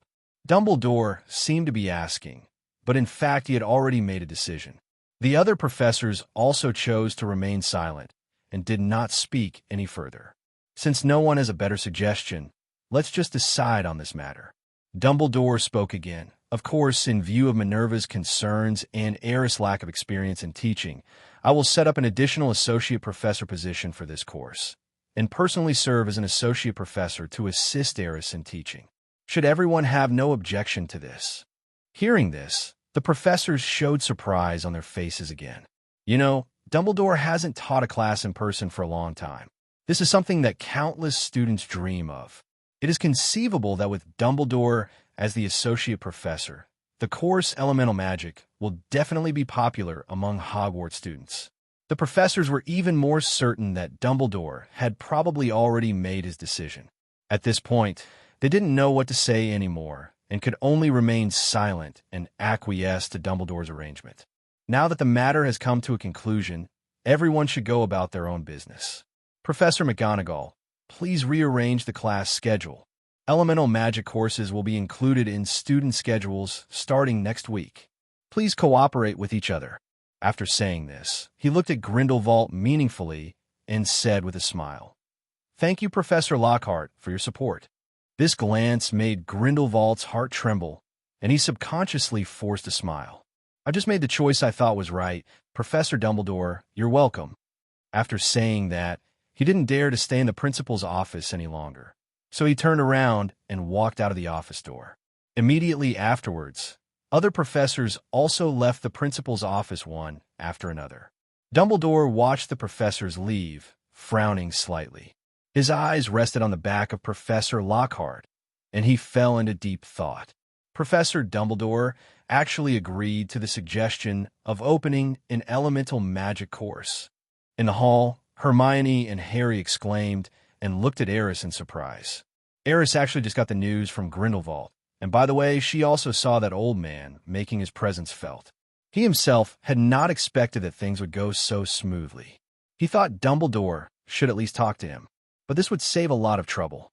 With the support of the school, he no longer had to teach Harry and Hermione in secret and could teach in the classroom openly. Even Aris found it unbelievable that he became a professor in his second year. His previous idea was to let Dumbledore be the main professor and he would assist in the teaching work, but he didn't expect things to develop like this. Aris has a headache. As a result, he will have to spend more time and energy on classes later. However, in order to promote elemental magic and turn Hogwarts into a holy land of elemental magic, he felt that it was necessary to spend this time and energy. The professors are already working on a new schedule. We can start taking elemental magic classes next week. There's also good news. Professor Dumbledore will be the associate professor of this course. You may have the opportunity to listen to his lectures. Aerys said with a smile. Hearing this, Hermione and the others immediately became excited, their eyes lighting up. Professor Dumbledore is teaching in person. This is simply unimaginable. Hermione exclaimed, since the first day of school, I've been fantasizing that maybe this day will come. Do you know how powerful Professor Dumbledore is? During the time when he was Professor of Transfiguration and Defense against the Dark Arts, Hogwarts trained almost half of the Ministry of Magic. He is definitely the best professor in Hogwarts history in terms of teaching quality, and he is also one of the most popular professors among students. I think this is something that everyone knows. Ronald shrugged, as if he had known it for a long time, with a helpless look on his face. My parents have always said that if Dumbledore can take up the position of professor again, my brothers will definitely become even better. Of course, he also patted me on the shoulder and said that if Professor Dumbledore taught me, my grades would definitely be better. Lise, I'm so excited now. Harry Potter almost jumped up with excitement. That's Professor Dumbledore. He's actually going to teach the class in person. Dumbledore has always been a person that Harry respects and admires very much, especially at certain times. He even regards the old headmaster as his guiding light. He was probably the one who most wanted to be taught by Dumbledore in class. It can be said that most of the young wizards in Hogwarts are actually fans of Dumbledore and have a blind admiration for the old headmaster. Don't get excited. Aris still kept smiling and said in explosive news, I forgot to tell you that Professor Dumbledore may only appear in class occasionally, and most of the time, I will be the one teaching the elemental magic class. Hearing this, Harry and the others widened their eyes again, as if they had heard that their high school class teacher wanted to live in the same dormitory with them. It was inexplicably funny. As the news that the school will offer an elemental magic course spread, the whole Hogwarts was in an uproar. Young wizards and senior students were seen discussing heatedly everywhere in the corridors. We are really going to start an elemental magic class. When Shafik mentioned this, I never thought he would be able to succeed. It's incredible. This is definitely a rare thing in the entire history of Hogwarts, especially since the professor of this course is actually a second-year student. Although the main professor is Shafik, the associate professor is actually Headmaster Dumbledore. The headmaster hasn't taught for a long time. I can even imagine how my parents would react after I tell them about this. They will definitely think I'm crazy. I really don't know what the professors are thinking. A second-year student taking on a professorship. This has never happened in Hogwarts before, right? I think the school directors must be furious by now.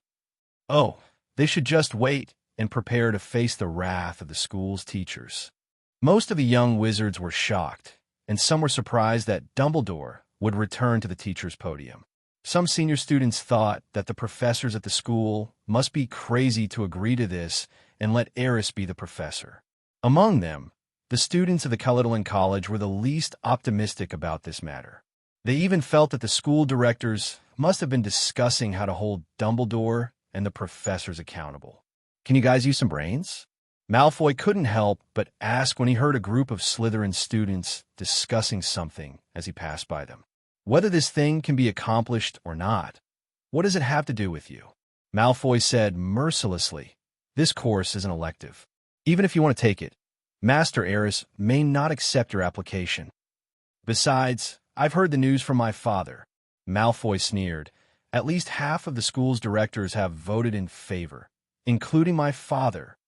Do you really think that Professor Dumbledore will officially announce this news without convincing the board? What a bunch of brainless guys. After saying that, Malfoy walked straight past the group of people and even sneered at Goyle and Black. The former three-man villain team has now completely broken up. Having gone through so many things and become more mature, Malfoy now disdains to associate with these two people. Just look at what happened to their new boss, Flint, and you will know that anyone who dares to go against Aris will not have a good ending. He was now extremely glad that he had made the right choice. Although he had some brain troubles, he finally chose to be loyal to Aris. He felt that this was the best choice he had ever made in his life. No doubt about it. Bah! Scum! Traitor! Shame on Slytherin! Goyle spat fiercely at Malfoy's back. Does this guy really think he's superior just because he has a new master? He doesn't understand at all that the glory of the Malfoy family has been trampled under his feet countless times. It's really shameful. Marcus Flint also looked at Malfoy's back with disdain and said in a sarcastic tone, "Do you think what he said is true?" Black thought for a moment and asked, "Has half of the school directors really agreed to this?" "Impossible." Marcus Flint snorted coldly. "He is just self-righteous and wants to teach us a lesson. Anyone who takes the words of such a clown seriously is an idiot." "That's right, absolutely impossible." Gore echoed and expressed his loyalty to the new boss. "By the way, boss, it seems that you haven't completed your after-school punishment today. Do you really not have to report to Professor Snape? F***K. Flint was furious. "I don't need your reminder." After saying that, he turned around and left angrily. Malfoy Manor. At this time, most of the directors of Hogwarts School gathered here. Lucius Malfoy, the owner of the manor, was sitting in the middle of the long table, glancing at the guests on both sides with a faint light. "Impossible. Hogwarts has never had such a tradition. A 12-year-old little wizard is a professor. What do you think?" "That's right. There's also this elemental magic course. I've lived for decades and have never heard of elemental magic. Are you sure children need to learn this kind of course?" "The most important thing is that if we open one more course, we will have to pay more galleons. Hogwarts is already running a loss, so do we have to put in more money?" "Aris Shafik, 12 years old. Can anyone tell me how such a young kid can be qualified to be a professor?" "Lucius, what on earth are you thinking? How could you agree to such an outrageous request? What benefit did Dumbledore give you?" Everyone's eyes turned to Lucius Malfoy. Those who disagreed with the introduction of the elemental magic course had fire in their eyes and looked very impatient. In their opinion, it was a waste of time to gather them together for such a trivial matter. They didn't understand why Lucius called them over. "Everyone, are you done?" Lucius still looked calm and smiled. He stood up and walked around the long table. The sound of his cane tapping the ground was like knocking on everyone's heart, bringing a slight sense of oppression. "First of all, let me briefly explain why I agreed to open an elemental magic class. This is a new subject, no doubt. It can bring more knowledge to our children and also allow them to explore more possibilities of magic from another perspective. Of course, these are secondary. Next, I would like to introduce to you the two professors who will teach this course. The associate professor is Mr. Dumbledore. I think you don't need me to introduce him in detail. And that's Mr. Shafik. He is the only heir of the Shafik family, my current boss, and the most important partner in the family business of most of the people present. If the Shafik family stops cooperating with you at this time, then the Ministry of Magic will definitely investigate the loss of interests after the cessation of cooperation. You should know the relationship between Master Aris and Minister Fudge, right? Do you think that the dear Minister of Magic will stand on your side, or on the side of Master Alex, who has a close interest in him? I advise you to think about it carefully and not do anything that you will regret later."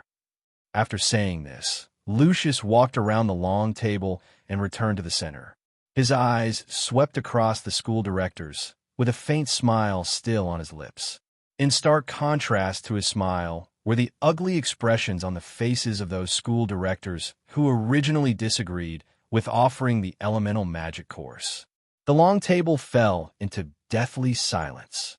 I agree to teach elemental magic at Hogwarts. I have no problem with Mr. Shafiq teaching this course. Dumbledore's decision is very wise. For the children's comprehensive understanding of magical knowledge, this course is very necessary.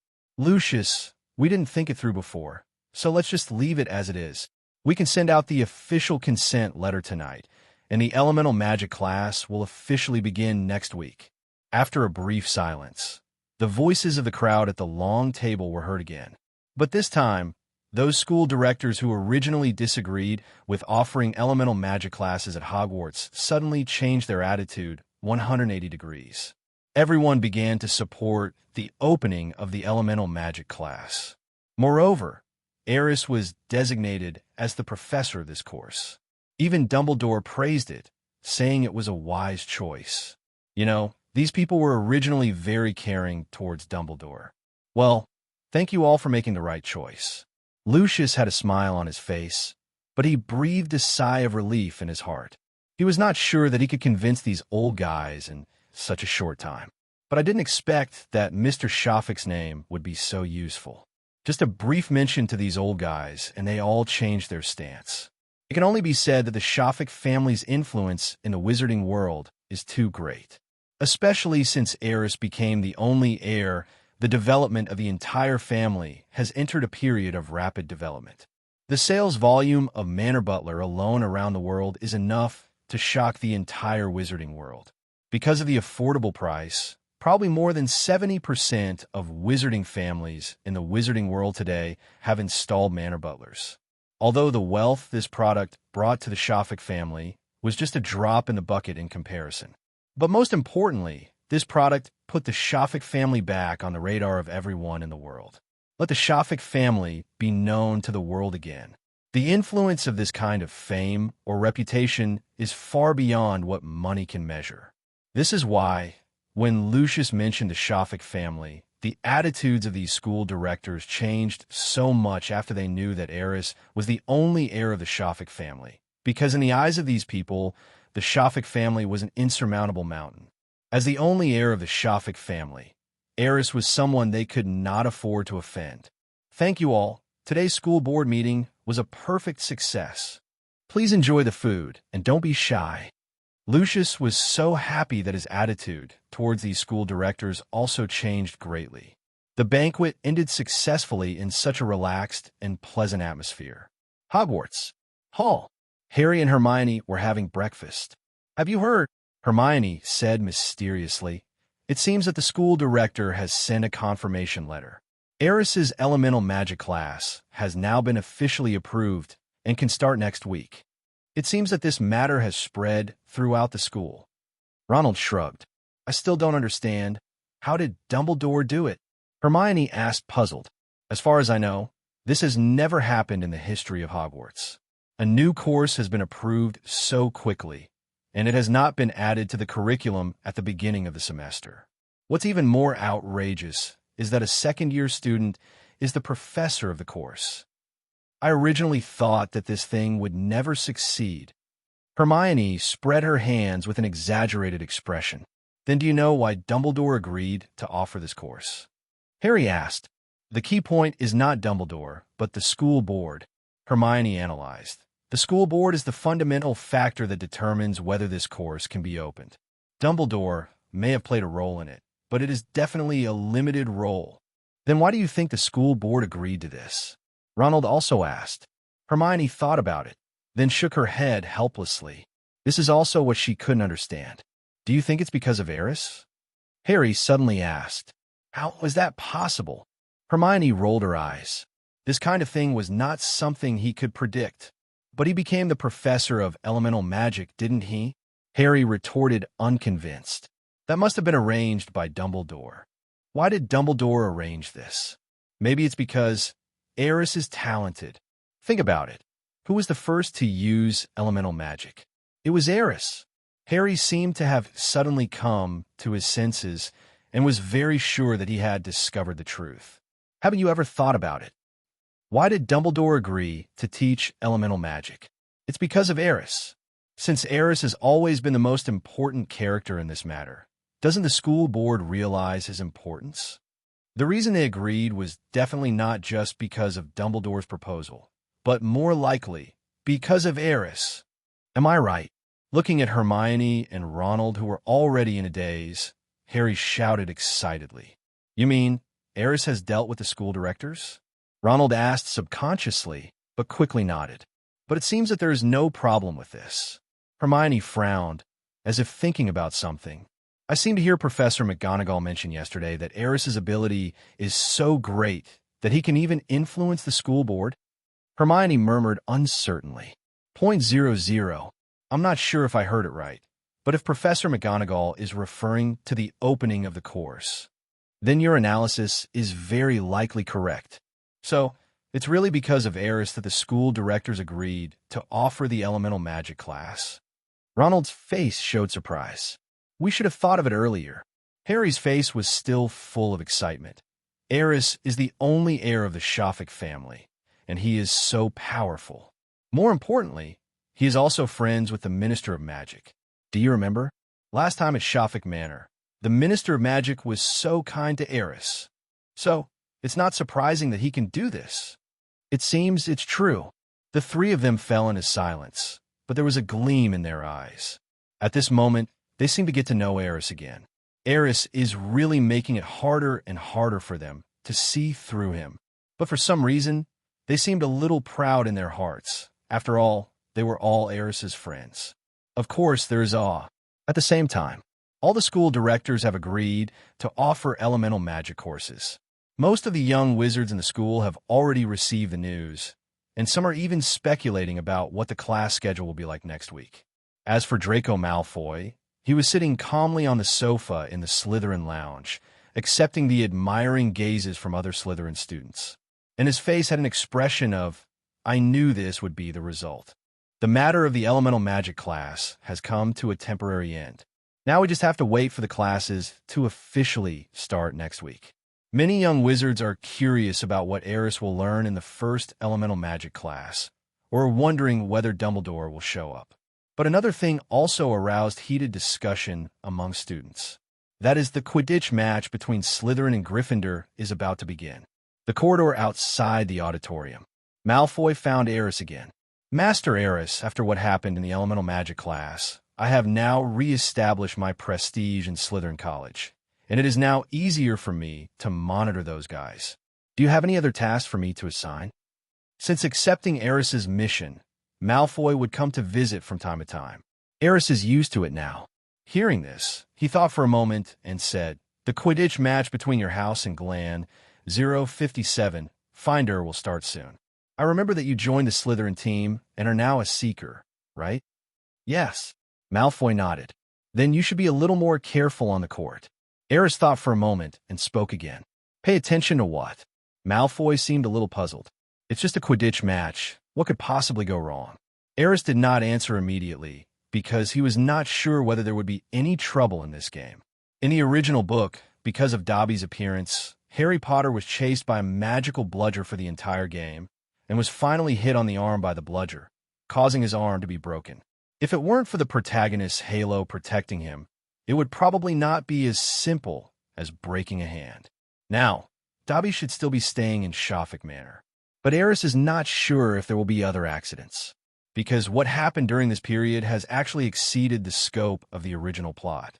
For example, the matter of Tom Riddle's diary clone. For example, even without Dobby's intervention, Harry and Ronald still missed the Hogwarts Express and drove the Ford F-16 to school. All these things are reminding Aris that he can no longer fully trust the normal development of the plot. If an accident happens during the game, I want you to protect Harry's safety as much as possible. Can you do it? Aris looked at Malfoy and asked. Malfoy showed an unwilling look on his face. Why? What unexpected things will happen in this game? Maybe everything is normal. The Western region is very serious. Aris shook her head slightly and continued. I asked you to pay attention to Harry because I trust you. You just need to tell me. Can you do it? Sure. Malfoy gritted his teeth. As long as it's Master Aris's order, I will do my best to do it. At this time, Aris could clearly feel that Malfoy was somewhat reluctant and a little uneasy. Maybe it's because of the uncertainties in the game. Or maybe it was because Aris specifically told him to do so. I don't ask you to do your best, just do your best. Aris patted Malfoy on the shoulder. The most important thing is to protect your own safety and don't get hurt. After saying that, Aris turned around and left without saying anything else. Malfoy looked at Aris's departing back, and determination gradually emerged in his eyes. I will definitely complete the task assigned by the young master. Potter, if something really happens on the field, I'd really like to see your expression after I rescue you. Thinking of this, Malfoy's mouth corners slightly raised. The next day, morning, there were bursts of cheers coming from the direction of the Quidditch pitch. As students continued to enter the venue, flags representing the 4 major colleges were flying throughout the stadium. Red, green, blue, and khaki flags in different directions of the stadium heightened the atmosphere before the game. Gryffindor team entrance. Captain Wood looked at Harry and asked, "How is it? Are you nervous?" "It's not bad. At least it's much better than the first time." Harry smiled. On the side, George and Fred hooked their arms around Harry's shoulders and said, "Don't be nervous. This is not the first time we've experienced this kind of situation. It's just a Slytherin. We can take him down in a matter of minutes. They have a new seeker this year, so we still have to be a little careful." Wood warned worriedly. "Malfoy." Harry's eyes radiated fighting spirit. "I will let him know who is the best seeker, if that's the aura you have." The Weasley twins let out a strange cry. "Okay, let's go in." As the cheers outside spread, Wood patted Harry on the shoulder. Then he jumped onto his broom and flew high into the sky. The other team members followed closely. High in the sky, players from both teams stood facing each other in different camps. Harry's eyes immediately turned to the position of the Slytherin seeker. Malfoy, and he seemed to have telepathy. Their eyes met, and sparks of fighting spirit flew. As the commentator's voice sounded, cheers rang out again. Before the game started, students from Slytherin and Gryffindor were already confronting each other and cheering for their respective players. Below, Madame Hooch blew her whistle. Then, the red quaffle was thrown high into the air. The competition officially begins. The area where Ravenclaw Academy students are located. Aris's attention was not on the court at this time, but he slowly looked around. Seems to be looking for something. "Aris, what are you looking at?" Cho asked from the side. "Nothing, just taking a look." Aris smiled. He was naturally looking for factors on the field that might pose a safety hazard. Because of the changes in the plot, he has now lost the advantage of being familiar with the plot, and many things need to be investigated and analyzed personally. Just like Tom Riddle's diary clone before. Now, he has not found the true identity of the diary, which has always been an unstable factor. If there are any accidents on the field today, it is most likely related to that diary. Or perhaps it is related to the puppet controlled by the diary. Aris is puzzled now that the entire 0.7 Hogwarts is now under his supervision, but why there is no clue about the diary itself, and most of the students do not have any abnormal behavior. Could it be that the diary is no longer in Hogwarts? Thinking of this possibility, Aris's expression became more serious. If that's the case, things might be a bit troublesome. "Look, something seems to have happened with Harry." At this time, Chio's voice reached Aris' ears again. His heart trembled slightly, and he quickly began to look for Harry's figure in midair. Sure enough, Harry was flying on the field at a very fast speed at this time, performing various exciting flying moves. Behind him, a bludger seemed to have eyes and kept chasing Harry. What Aris worried about finally happened. The mysterious power that corrects the plot seems to have appeared again. It's like some kind of rule-based power, which is untraceable but truly exists. Aris frowned slightly. Harry seems to be a little bit abnormal." At this time, Ronald and Hermione ran over and said anxiously, "There's definitely something wrong with that bludger." Ronald's tone was extremely certain. "What should we do, Aris? If this goes on, even if Harry's flying skills are great, he won't be able to hold on for long." Hermione said anxiously, "Don't worry, the bludgers can't keep up with Harry's broom for now, but with his skills he should be able to hold out for a while." Aris looked towards Malfoy's position on the field, his eyes narrowed slightly. At times like this, only Malfoy could buy Harry some time. Even if Aris went to get a broom to help now, he would not be able to catch up. The bludger was very fast. Even if he used magic to smash it to pieces, he would have to find the right moment. Look, what does Malfoy want to do? At this time, Ronald's exclamation suddenly rang out. He wants to add insult to injury. The man behind him couldn't help but grab Aris' arm. Aris could feel that the little witch's body was trembling slightly, which was obviously caused by extreme tension. No, what on earth is he going to do? Ronald's voice sounded again. Malfoy snatched the bat from his teammate's hand and rushed towards Ha quickly. That be asterisk, asterisk, asterisk, asterisk, asterisk. D isn't going to hit Harry with a stick. Ronald's eyes widened. No, he wouldn't dare do that, would he, Aris? Hermione's grip tightened. Aris felt the pain in his arm, silently pried the little witch's hand apart, and then held it in his palm to prevent her from losing control of her emotions and taking further action. Don't be nervous, Malfoy won't do that, he assured Hermione. It's not completely impossible. That be asterisk, asterisk, asterisk, asterisk, asterisk D is capable of doing anything. Ronald was still very nervous. He just stared at Malfoy and Harry flying in the air. Just at this moment, Malfoy and Harry crossed each other in the air at a very fast speed, and their eyes met for a moment. Then, Malfoy turned his head and looked at the runaway bludger with a firm gaze. Boom! Just when the bludger was about to hit Malfoy, he swung the bat in his hand and hit the bludger hard and sent it flying. The bludger was hit physically and flew dozens of meters away and landed in the direction of Ravenclaw Academy. Aris smiled. Afterwards, no one saw how he pulled out his wand. All they saw was a flash of red light, and the runaway bludger was instantly shattered into a ball of sparks. The whole process was clean and neat. Malfoy and Aris' cooperation was perfect, without any unnecessary movements, not even eye contact. Malfoy seemed to know that as long as he hit the ball in front of Aris, he would be able to solve the problem. A smile also appeared on Malfoy's face. After looking at Aris, he turned around and flew towards Harry Potter. He seemed to have just seen Harry Potter chasing the golden snitch. If he continued to dawdle, the game would probably be over. After a moment of silence, there was warm cheering and continuous applause from the audience. The cooperation between Malfoy and Aris just now was definitely the most exciting moment of today's game. There wasn't even a scene of Gryffindor scoring a goal. This moment was so exciting. Students from the 4 major colleges, including the Slytherin camp, were in an uproar. So cool, this ball can definitely be called the best of the year. I didn't expect Malfoy to be so good at hitting. He can definitely be a hitter. Did anyone see when Yas cast the spell just now? That's awesome. This teamwork is absolutely flawless. Even in the World Quidditch Tournament, you wouldn't necessarily see such tacit cooperation. But haven't Malfoy and Harry Potter always been at odds? This is so unexpected. Waves of cheers and discussions rang out from everywhere. Inside the Ravenclaw camp, the little eagles were going crazy with excitement. They gathered around Aris, their eyes burning with admiration. 01390413025071221. Don't look at me like that. I'm just lucky. Aris touched his nose subconsciously.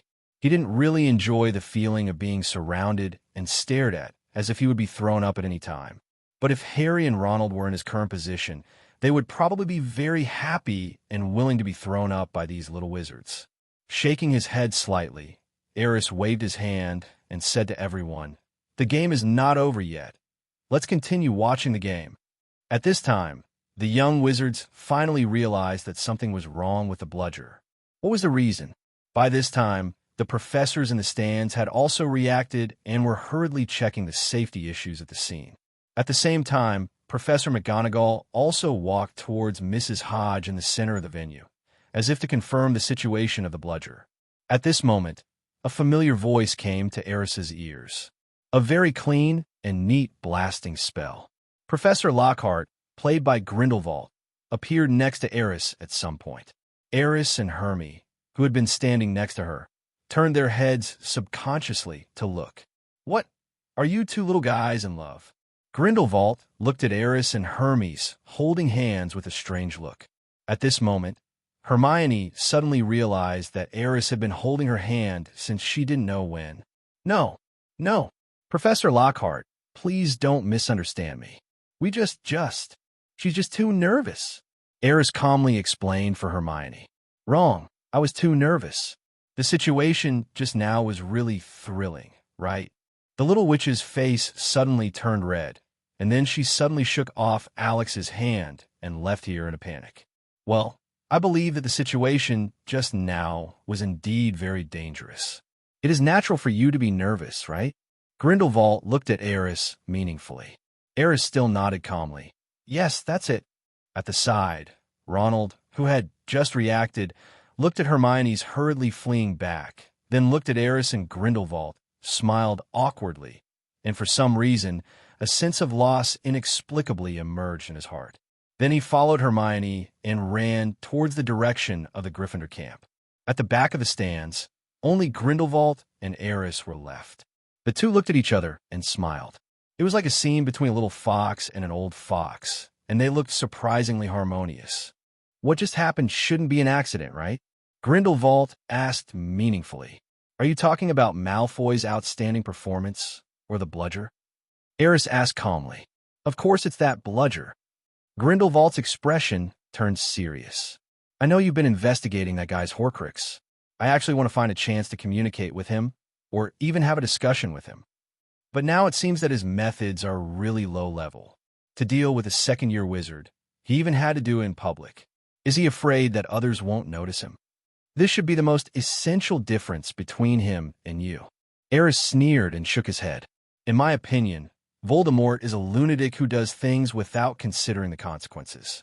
Or maybe because he has split his soul too many times, his sanity has become a little abnormal.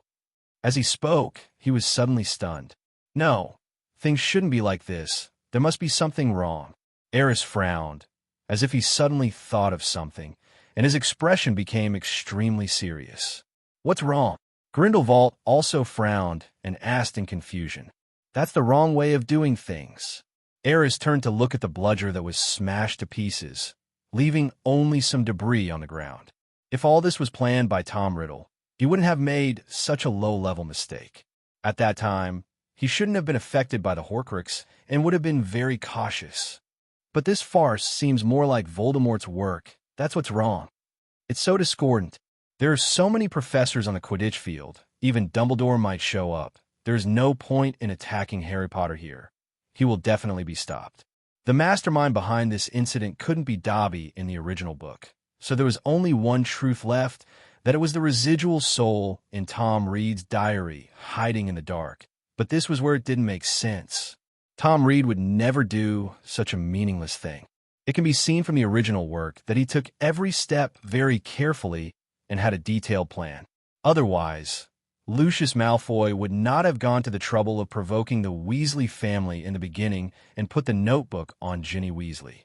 It must have been Tom Riddle's plan in advance for the diary to end up in Ginny's hands.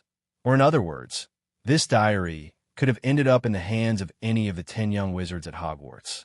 It just so happened that Lucius Malfoy ran into the Weasleys and had the opportunity to slip the diary into Ginny's old cauldron. After arriving at the school, Tom Riddle controlled Ginny to do a series of things in secret, including opening the Chamber of Secrets and releasing the basilisk. No one noticed anything unusual at first. It can also be seen from the memories in Tom Riddle's diary that in order to get rid of his suspicion, he directly pushed the matter of opening the Chamber of Secrets onto Hagrid, thus keeping himself out of the matter. Even Dumbledore did not discover the secret. How could such a meticulous mind do such a thing as attacking Harry Potter in public?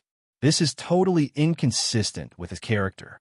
So who is the mastermind behind this incident? Or who has bewitched the real Tom Riddle? Things seem to be getting more and more complicated. Aris frowned and thought quickly in his mind, but there were too few clues now, and he had no way to deduce all the truth. It seems that there is something wrong with this matter. Grindelwald seemed to have figured out the key. As far as I know, the production of Horcruxes has very strict requirements and processes. In the process of making Horcruxes, each split soul is equivalent to an independent individual and should retain the personality characteristics at the time of splitting. According to what you said, Voldemort's early soul character should not be affected by the split soul and become insane. So what's your guess? Grindelwald looked at Aris and asked thoughtfully. Not yet. I still need to find more clues, but before that I'm afraid I need to make more preparations. No one knows what unexpected things Tom Reed, who has fallen into madness, will do. This is definitely not a good thing. Over the Quidditch pitch, Malfoy and Harry were now riding their brooms side by side, diving rapidly towards the ground. At the same time, the voice of the game commentary sounded. Oh my God, it seems that Harry and Malfoy have discovered the golden snitch and are chasing it at the fastest speed. Who will win this game depends on which of them can catch the golden snitch. In the stands of the stadium, countless cheers and screams, as well as various cheers, continued to ring out, resounding throughout the sky. Harry was a little hesitant at this time. He stared at the golden snitch and asked Malfoy, "Why did you save me just now? Who wants to save you?" Malfoy was as arrogant as ever, but he did not let his guard down and even sped up. "You just knocked the bludger that was chasing me away." Harry was puzzled. "I'm just completing the task assigned to me by Master Aerys. Do you really think I want to save you?" Malfoy snorted. "Aerys." Harry was stunned for a moment. "Did he ask you to protect me? What do you think? Did Aerys know something was going to happen before the game started?" Harry was even more surprised. Master Aerys's abilities are beyond your imagination. Although few people can predict the future, it's not a rare thing, right? Malfoy unconsciously showed a hint of pride on his face, as if Aerys's strength was his glory. Even if that's the case, I won't give in to you."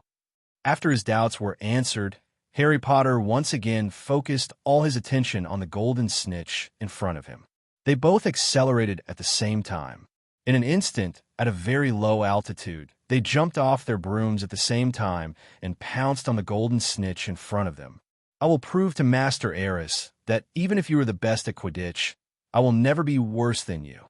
At this moment, Malfoy seemed to be trying his best, not caring whether he would get hurt or not, and stretched forward with all his strength. Then they both fell to the ground. The entire Quidditch field fell into an eerie silence. Everyone stared at the two people on the field in a daze, swallowing hard. Who caught the golden snitch? The commentator's voice echoed above the stadium, trembling slightly. The atmosphere was extremely tense. "Congratulations, Gryffindor!"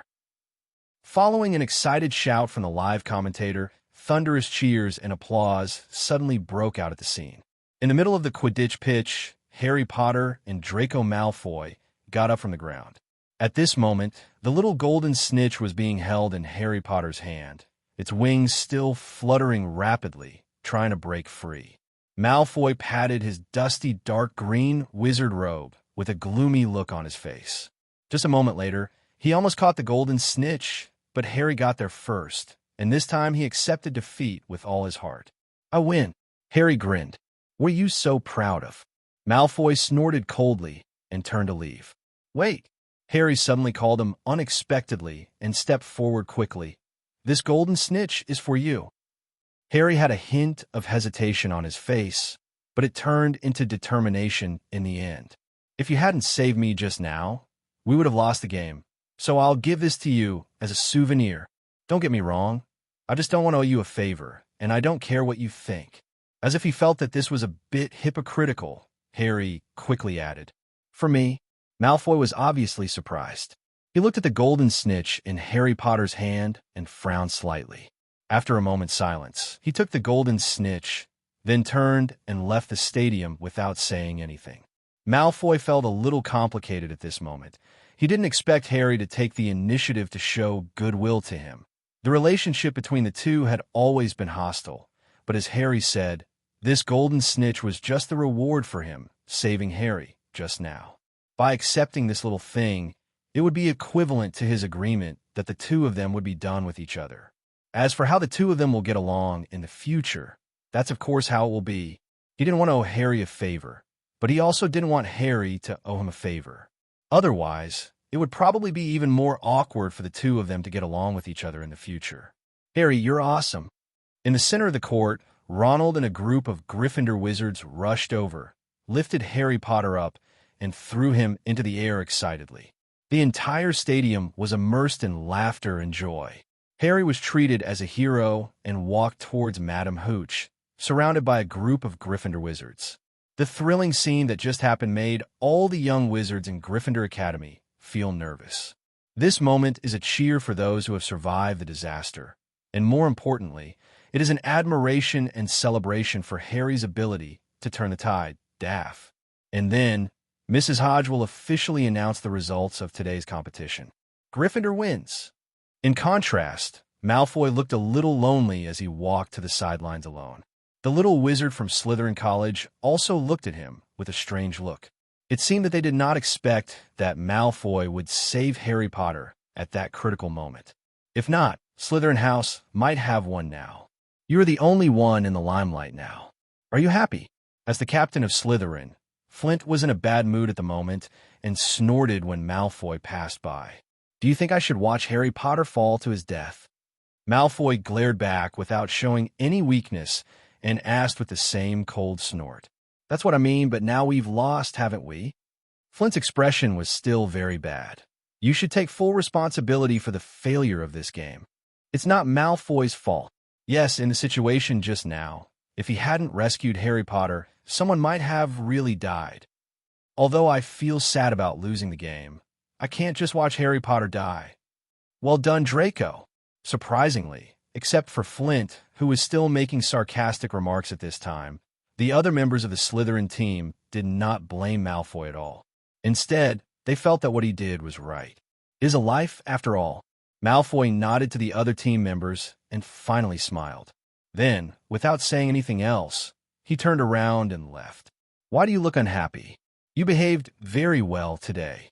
Malfoy, who had just left the stadium, suddenly heard a voice behind him. He turned around and saw Aris standing behind him with a smile and an approving look on his face. Master Aerys. Malfoy was delighted and smiled again. I have completed the task you assigned to me, he said with some pride.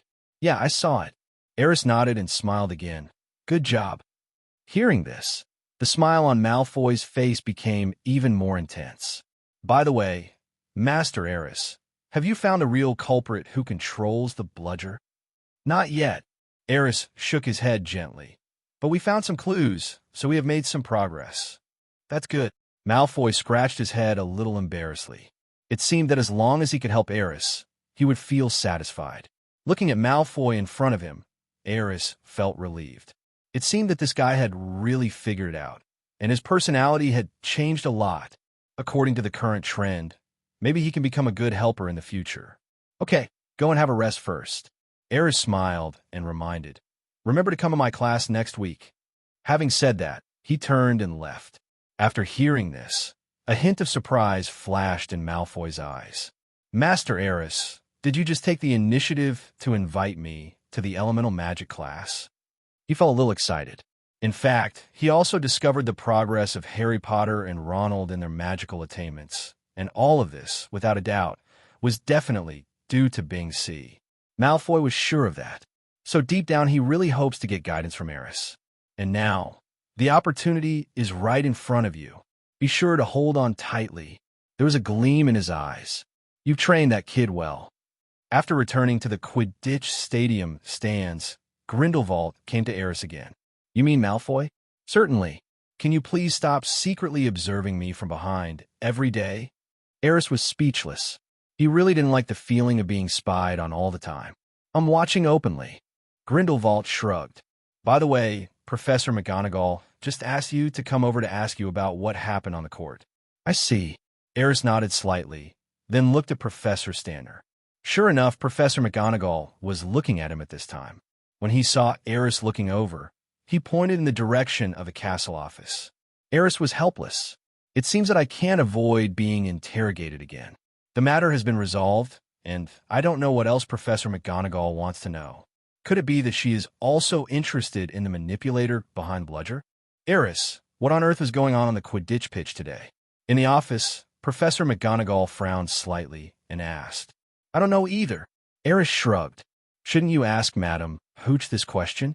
I think the bludger must have been tampered with. Otherwise, why would it chase Harry and attack him alone? Of course, I have already asked Mrs. Hooch, and she assured me that there was absolutely no problem with the bludger before it entered the court. I think the problem may have occurred at the game site. Maybe someone deliberately manipulated the ball. At this point, Professor McGonagall's expression became serious and his brows were furrowed. I really don't know about this matter, Aris said sincerely. If there is nothing wrong, can I leave first? If I have any new discoveries later, I will tell you as soon as possible. Okay, you go first. Professor McGonagall said helplessly. She actually knew that it was useless to ask Aris to come. There were so many professors on the Quidditch field at the time, and nothing unusual happened. What could Aris know? It was just that because the bludger was smashed by Aris at that time, he subconsciously thought that he might be able to get some information from him. But now it seems that I was thinking too much. Goodbye, Professor McGonagall. Aris smiled, then stood up, bowed slightly to McGonagall, and turned to leave.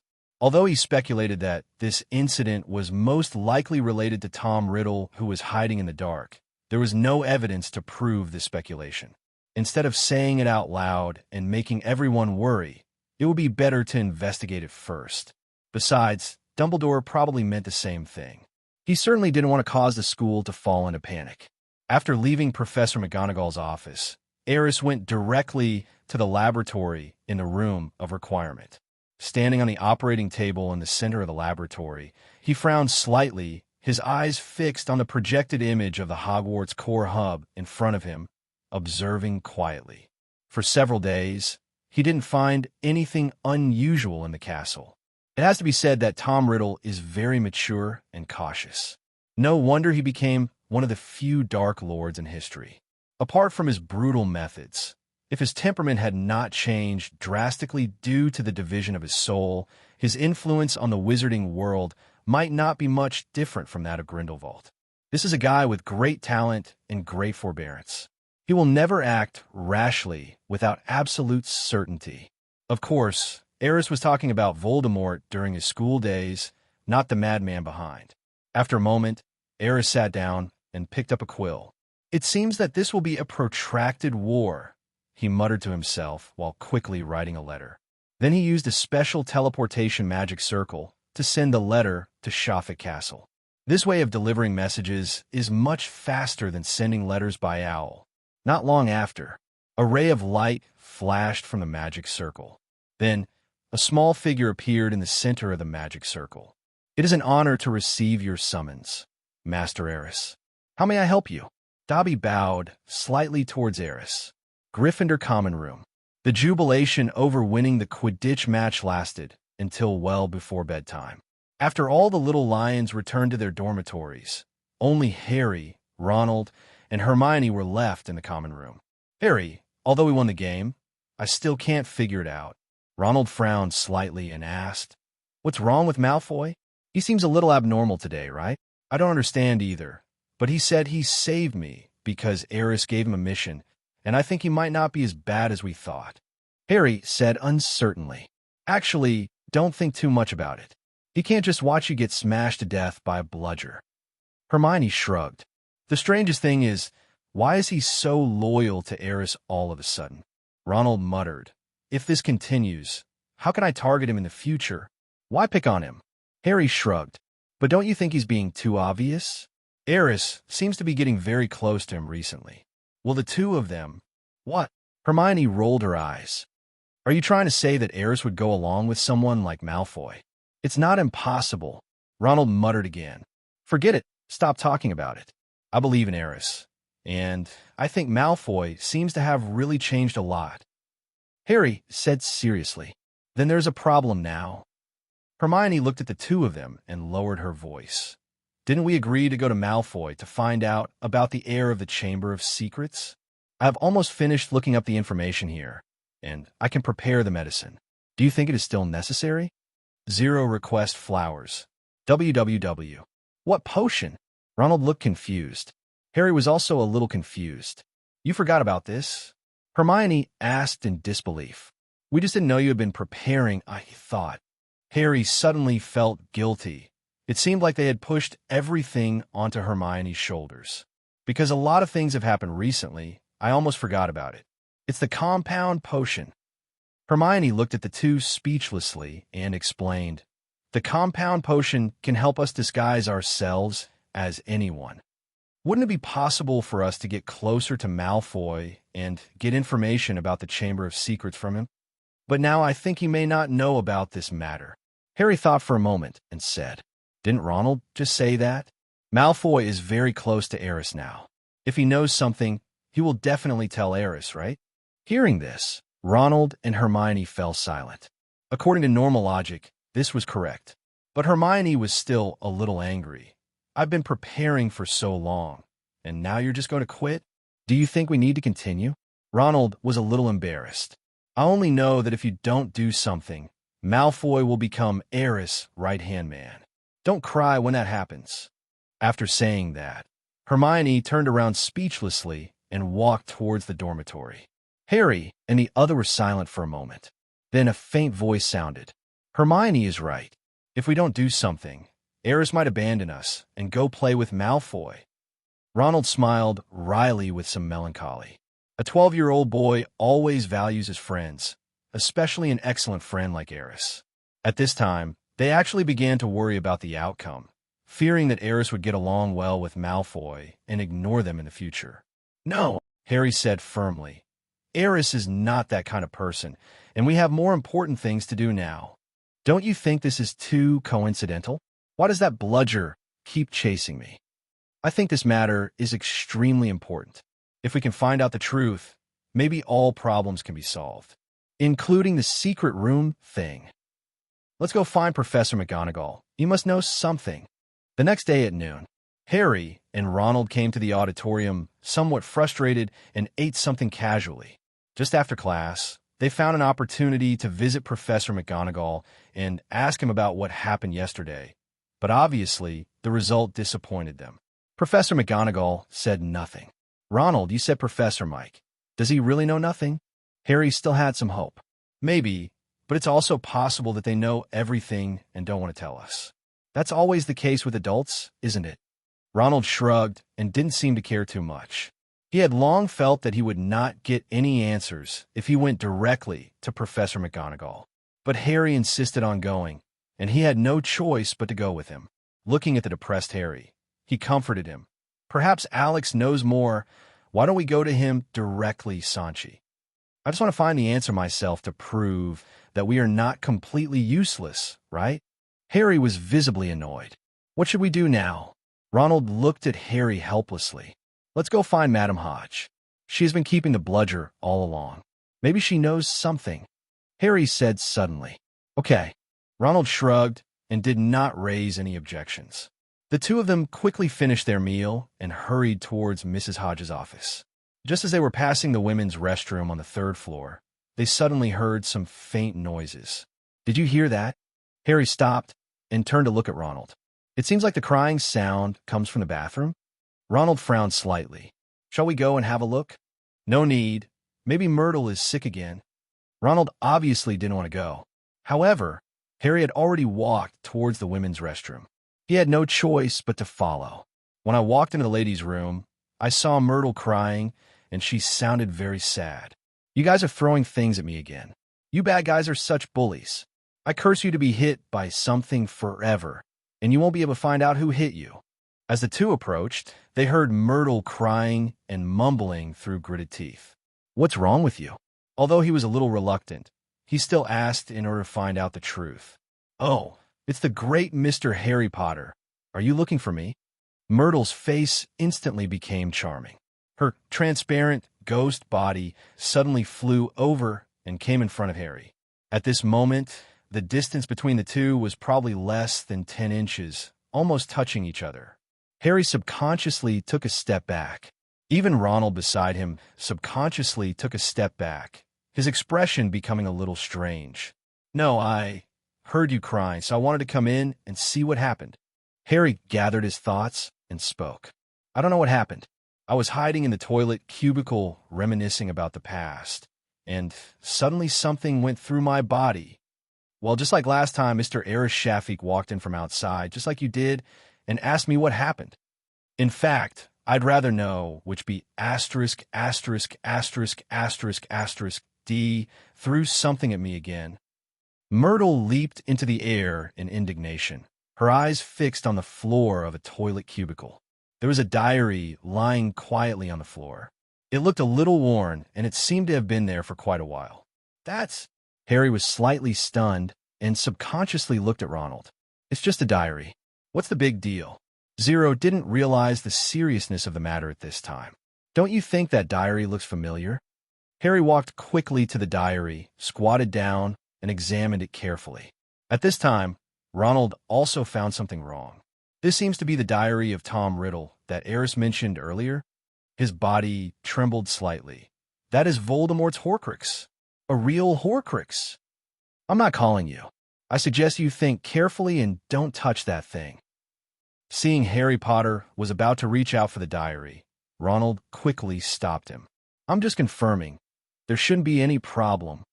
Harry paused, but still picked up the diary. If Aris finds out, he will definitely call us stupid. Ronald was going crazy. You know it's dangerous. Why do you touch it? He could even imagine what Aris would say about them. It is indeed Tom Riddle's diary. After seeing the letters on the cover of the diary, Harry's expression became a little serious. What are you talking about? Do you know who did this? Myrtle suddenly spoke up. Zero. I don't know how to explain it to you, but we really don't know who threw this diary. But now I want to take this diary away, Harry said, and immediately stood up and walked out of the toilet. Wait, don't you want to play with me for a while? Myrtle flew in front of the two again. Sorry, we have more important things to do right now. Harry couldn't bear to see the lost expression on Myrtle's face. They knew that Myrtle was actually quite pitiful. After her death, her spirit had been wandering in this toilet, looking for the truth behind her death. But Harry had something really important to do now, so he could only leave the ladies' room quickly. In the corridor, Harry couldn't help but take out the diary and said, Ronald, do you think the recent events on campus are related to this diary? After all, apart from this, I can't think of anyone else who would have bad feelings towards Hogwarts students. Ronald frowned. I don't know, but I am sure that this diary must be very important to Aerys. Yes, we're going to give this diary to Aerys, but before that, can we first figure out why this diary is here? Harry said thoughtfully. How do you want to find out? Ronald suddenly had a bad feeling. This diary has its own awareness. If you want to know why he is here, just ask him 2.6. Maybe you can get the answer.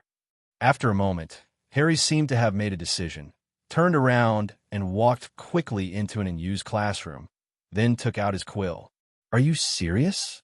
Ronald looked at Harry in surprise, his tone serious. Aris said that this diary has the power to seduce people, but if it's just a question, it shouldn't matter. Harry said calmly. You really have to do this? Ronald looked visibly uneasy. Yeah. Harry nodded, and then decisively opened Tom Riddle's diary. At this moment, a strange scene appeared. The diary suddenly emitted a light without any warning, and then the light became brighter and brighter, instantly enveloping Harry, and he passed out without any warning. Seeing this scene, Ian panicked. Harry, wake up! Don't scare me! The light faded, and Harry Potter lay on the table like a puddle of mud, completely unconscious. Ronald shook him subconsciously, but there was no response. What should I do? What should I do? Aris will definitely kill me. At this time, Ronald was completely panicked. He knew that the diary was dangerous, but he couldn't stop Harry from opening it. And now, something really happened to Harry. He was in a state of panic. By the way, let's go find Aris and the professors. Fortunately, Ronald reacted quickly and turned around to leave. But halfway through the walk, he stopped again, looked back at Harry Potter, who was still lying on the table, and fell into hesitation. He was afraid that if he wasn't here, something else might happen to Harry. Thinking of this, he gritted his teeth, went back to Harry's side, dragged him up from the table, and wanted to put him on his shoulders and carry him away. But for a 12-year-old boy, Harry's weight was not easy for Ronald to carry. He tried several times, but failed every time.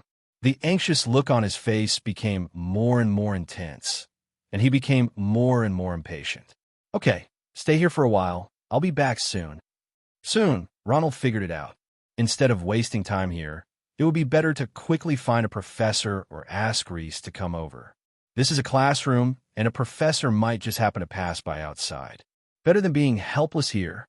Thinking of this, Ronald no longer hesitated and quickly turned around and left the classroom. At the same time, the diary that was open in front of Harry disappeared without a trace, and Harry found himself in a strange space. The whole world here is black and white, and there is no other color except himself. It's like an ink painting or, oh yeah, it's like the scene in The Pensieve in Headmaster Dumbledore's office.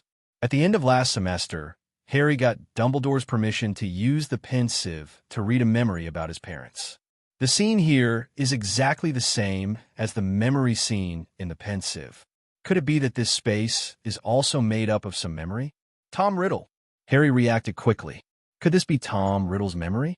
Yes, that diary must record Tom Riddle's past. So it was that guy who pulled himself into this memory illusion. Hani quickly calmed down and began to look around. This was obviously Hogwarts School of Witchcraft and Wizardry, but it was slightly different from the school he was attending now. The decoration here is obviously more retro, and many places exude an ancient atmosphere. It's like the Hogwarts School of Witchcraft and Wizardry from decades ago. That's right, since this is Tom Riddle's memory, then the Hogwarts School of Witchcraft and Wizardry here must be what it looked like when he was studying there. Harry walked quickly through the corridor and soon heard some movement ahead. There was a group of people. They lowered their voices deliberately, as if they were discussing something. Then, at the corner of a staircase, he saw a senior student who was handsome but a little pale. Harry suppressed his fear and approached the senior student carefully. "Hello, what happened here?" Harry asked subconsciously. The senior student did not answer, but just looked up the stairs with a serious expression. Harry reacted quickly, walked up the stairs, and looked up. At this time, a group of teachers came down carrying a stretcher. Everyone looked sad, and the woman who was dressed like a school uniform had red eyes from crying. Looking at the stretcher covered with white cloth, Harry's eyes were suddenly shocked. That was a student. Students died at Hogwarts. What happened? At this moment, Harry thought quickly in his mind, and then looked sharply at the senior student. It's very dangerous. These people can't see him, which means he is indeed in a memory illusion, and this is Tom Riddle's memory. In other words, the senior student in front of me is Tom Reed himself. That is the future Voldemort. So what was the reason for the student's death? Harry fell into deep thought. Soon, his attention was attracted by another professor who was walking down the stairs. At this time, Tom Riddle also walked up to the professor. Is Professor Dumbledore serious about the Chamber of Secrets? Tom Riddle looked very serious, and Harry didn't know if he was pretending. Dumbledore? Harry couldn't help but look at the professor with black hair and beard. It turned out to be the young Dumbledore. Wait, the secret room. The girl died because the Chamber of Secrets was opened? All the clues in Harry's mind suddenly became clear, and then he looked at Tom Riddle with cold eyes. Could it be that the young Voldemort was the one who opened the Chamber of Secrets all those years ago? But why did he let himself see this? Questions kept circling in Harry's mind, and he was stunned. Everything around him seemed to have traveled through time and quickly moved away. Then, Harry arrived at another place. It was still a corridor, but this time, Tom Riddle was obviously very cautious. He drew out his wand and walked into a remote utility room. Then, a voice was heard from inside. "I can't let you go on like this. Someone has died in the school. You are responsible for this." This is Tom Riddle's voice. Then, another voice that sounded familiar to Harry rang out. "It wasn't me, nor Aragog. I can guarantee it." Is this Hagrid's voice? Although still a little immature, Harry understood it quickly. He looked into the utility room and saw Tom Riddle and Hagrid confronting each other. He said that Hagrid opened the secret room? Harry was stunned. He instinctively didn't believe it and wanted to get closer to hear more clearly. But soon a ray of light appeared again, and the feeling of time traveling came again. When Harry opened his eyes again, he was back in the classroom where he had opened Tom Reed's diary. Everything around him told him that he had returned to the real world. But everything he had just experienced still left him in shock. That damn D Voldemort actually wants to put the blame on Hagrid. If he didn't know who the owner of the diary was, Harry might still have some doubts. Just like the plot in the original book, he also cleared Hagrid of suspicion after investigation. But now, Harry was absolutely certain that the last time the Chamber of Secrets was opened, it must have been related to the teenage Tam Riddle. That is, Voldemort. Just then, hurried footsteps were heard outside the classroom, followed by Ronald's scream, "Harry, you're awake." What Harry didn't know was that when he was enveloped by the light and emerged from the memory illusion, Tom Riddle seemed to have sensed something and glanced in the direction where he disappeared. Then a meaningful smile emerged on the corner of his mouth. The scene was extremely strange.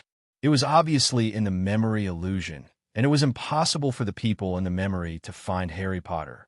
Some unknown changes seemed to have occurred in the dark, and Harry knew nothing about it. At this time in the classroom, as Ronald screamed, Harry turned his head subconsciously. "Ronald, where are you going?" Harry was a little surprised when he saw another person walking in from outside the classroom. "Aris, why are you here?" "I heard you were in trouble." Aris looked at Harry, "but now it seems you are fine." There was a thoughtful look in his eyes. "I just ran into Aris when I was going out, so I quickly called him over." Ronald explained quickly, "You don't know how scary it was just now. A flash of light appeared, and you suddenly fainted. I thought your soul was sucked away by that diary. I was scared to death." Seeing that Harry was fine, Rune hugged him and shouted excitedly, "I'm fine, don't be like this." Harry felt helpless, but soon he showed doubts. "Did I just faint? I remember entering Tom Riddle's memory. It seemed like an illusion. Everything was very real, but how could I faint?" Hearing this, Alex roughly understood their situation, and his eyes lit up slightly. Obviously, the diary and your consciousness were pulled into the memory environment he created, so your real body fell into a coma. "Oh, Aris!" Harry seemed to suddenly remember something and shouted. "The last time the Chamber of Secrets was opened was by the teenage Voldemort, Tom Reed. He also meanly pinned the blame on Hagrid. No wonder I was confused the first day I met him. Why did he hide his wand inside an umbrella? He said it was because he violated the school rules, but I'm sure it was because of the incident in the Chamber of Secrets that he was deprived of the right to use a wand by the Ministry of Magic. It was all Voldemort's fault." Harry was overcome with emotion. He and Hagrid have a very good relationship. From a moment he entered the magical world, Hagrid has always been by his side. Even the first time he went to Platform 9¾ it was Hagrid who took him there. Now, knowing that Hagrid was unable to use his wand because of Voldemort's frame-up, he was naturally very angry. "Calm down." Aerys frowned slightly. "Tell me in detail everything that happened after you entered that memory." As he spoke, Aerys drew out his wand and cast a tranquilizing spell on Harry. This spell can help him calm down and recall more details of what he saw in his dream. Aerys was a little confused. Tom Riddle's diary had been missing for a while, but it suddenly appeared now. And he didn't find the diary here, which meant that someone must have lured Harry into that memory and then took the diary away. Who could it be? Things were becoming more and more complicated, and now even Aerys was a little confused. It wasn't a surprise that Ronald ran into him outside before. He knew something happened here, so he went there, but the person behind the scenes was too alert and acted so quickly. He also took away the real Tom Riddle diary, and he didn't even realize who was doing all this in secret. It seems that even the rule power of Hogwarts, called the castle, has little effect on that person or creature. This is incredible. By this time, Harry had calmed down. Ronald beside him also regained his composure and looked at Harry curiously, waiting for his next words. He was also very interested in Harry's experience in the memory environment. Actually, this memory is not very long. There are only 2 scenes in total. It seems like he just wanted to show me these 2 scenes. Harry frowned slightly, and then described in detail his experience in the memory illusion. After a while, the abandoned classroom fell silent. Harry was thinking about whether he had missed anything, while Ronald looked surprised. As for Aris, he looked at Harry thoughtfully, with a hint of doubt between his brows. Is this really all there is? Nothing else? Aris asked unwillingly. What Harry just said, the experience in the memory illusion is exactly the same as in the original book, but Aris feels something is wrong. How can they be exactly the same? All the prerequisites have changed. This diary suddenly appeared in front of Harry and disappeared suddenly. Obviously, the young Tom Reed wanted Harry to see something, and it was definitely not as simple as just showing him 10 memories about Hagrid. From Harry's reaction after he came out of the illusion, it could be seen that the plan of the person behind the scenes did not work at all this time, and it didn't even make Harry doubt Hagrid. So what is his purpose? Aris, these are all I saw. I'm sure of them. Harry recalled carefully and said affirmatively after making sure that there was nothing missing. I understand. Aris nodded slightly, then looked at Ronald. When you left this classroom, did you see anyone else in Winley? No. Ronald shook his head. What's wrong, Aris? That diary, did you see it later? It was after Harry fell into a coma. No. Ronald shook his head quickly. After Harry fell into a coma, I wanted to take him to you, or the professor, because I was worried. I even looked for the diary, Lily Zhao, but I didn't find anything. After the light appeared, that is, after Harry fell into a coma, the diary disappeared without any sign or trace. Hearing this, Alex nodded slightly. Things were just as he had guessed. If the mastermind wanted to take the diary, there were many ways for him to do so, and none of them would be discovered by Harry and the others. Aris was just hoping for a lucky break. If Ronald could really see something, this matter would be much easier to handle. But it was obvious that Aris was thinking too much, and the person behind the scenes was still very careful. At this moment, Aris felt a little suspicious. Such a meticulous style of action must be related to Tom Reed. But why? And what about the attack at the Quidditch game? This completely different style of behavior made Aris a little confused. Could it be that there are two people behind the scenes? Aris, what are you talking about? Harry and Ronald didn't hear Aris's mumbling clearly, so they asked curiously. Nothing. You should be careful in the future. Whenever you find any news related to the diary or Tom Riddle, you must inform me immediately. Don't act on your own again, otherwise both of you will be in danger. I don't want to see two dead bodies next time I see you. After saying that, Aris looked at the two of them meaningfully and turned away. At this moment, Ronald and Harry both felt a chill in their hearts. Perhaps it was because of Aris's cold attitude just now, or perhaps it was because he thought of the possibility that if they were to encounter the real Voldemort with their current strength, even if it was just Tom Reed in his youth, they would not have any chance of winning. So there's a real possibility that they could die. Aris wasn't trying to scare them. I said a long time ago that I should give this diary to Aris.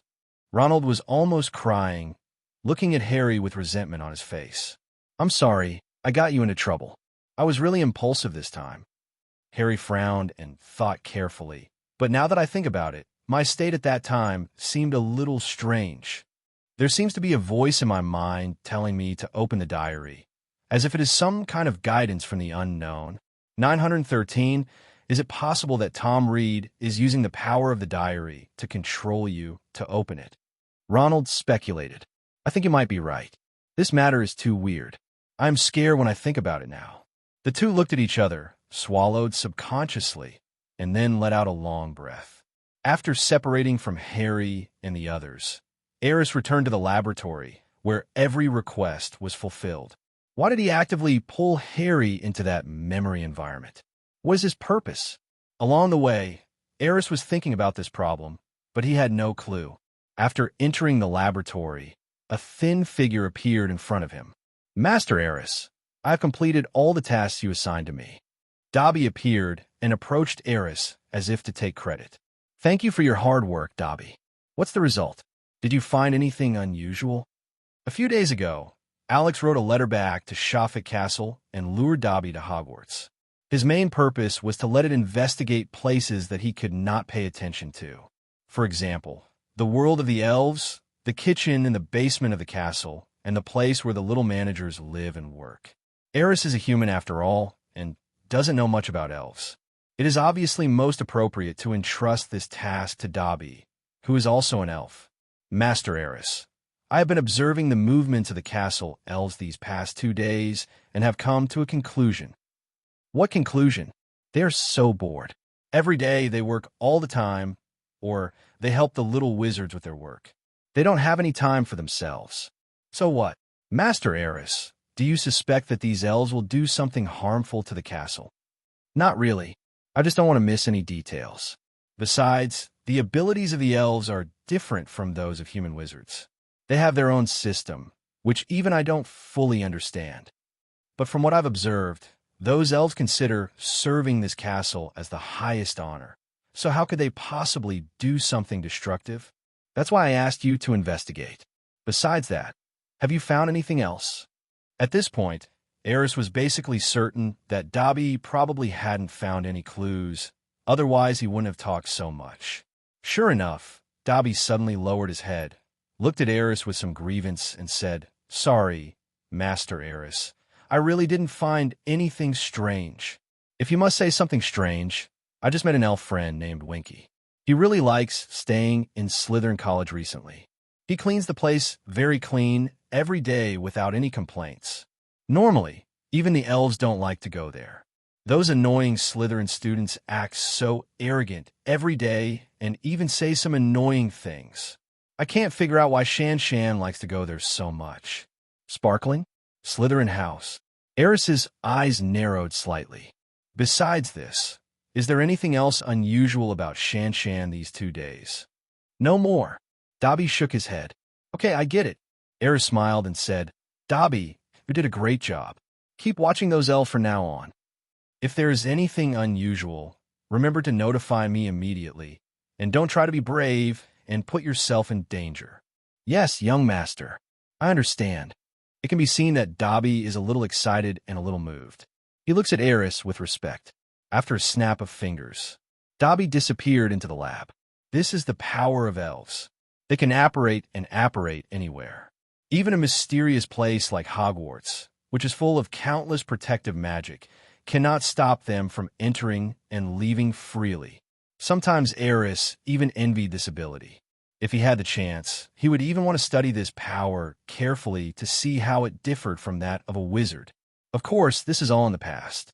After arranging everything, Rhys came to the laboratory operating table. Looking at the messy workbench in front of him that was cluttered with things, a light flashed in his eyes, as if he had seen a favorite toy. Protect Athena, this magic game, is finally almost complete. In the center of the operating table, a solemn and sacred statue of a goddess stood, and in front of him was a huge model of a battle platform. There are 3 lines on the platform, and each route has different terrain, including swamps, forests, lakes, and mountains. In addition, in some hidden corners of the battle platform, there are some magic circles that lead to unknown places. At this time, on the other side of the battle platform, a demon army was ready to move, wanting to trample on the majesty of the goddess through 3 lines. The core gameplay of this game is to select heroes and continuously improve their strength, so as to resist the attack of the demon army and protect the goddess Athena behind you. This game was one of Aerys' favorite computer games in his previous life. And now, with the help of elemental magic technology and alchemy, he finally made this game and is conducting the final test. If the test is successful, it can be officially launched on the market, and Rhys is already preparing to make Hogwarts the first stop for promotion. This task must be assigned to the Weasley twins, as he doesn't have that much time. Feel the charm of the combination of 20th century computer games and magic. Aerys smiled. Oh no, something happened in the corridor leading to the astronomy tower. A little boy was blown up into an afro and petrified. With a cry of surprise, the entire Gryffindor common room exploded. Harry and Ronald looked at each other, rushed out of the lounge immediately, and ran towards the corridor of the astronomy tower. It has been a while since Christmas, and they originally thought that the locked room incident would not happen again. But now it seems that they were still thinking too simply. It is obvious that this attack was not an accident, but a carefully planned one. It was another action by the heir of the secret room. It's Colin. Harry and Ronald arrived at the scene soon, but at this time, Colin was being carried on a stretcher. The two teachers were leading him towards the infirmary. They took a quick glance and saw Colin holding a camera in his hand, as if he was taking pictures of something. He was petrified. He just kept that posture, and no one knew what he had encountered before that. Do you think his camera may have captured something? Ronald asked tentatively. Even if we did capture something, it's probably destroyed.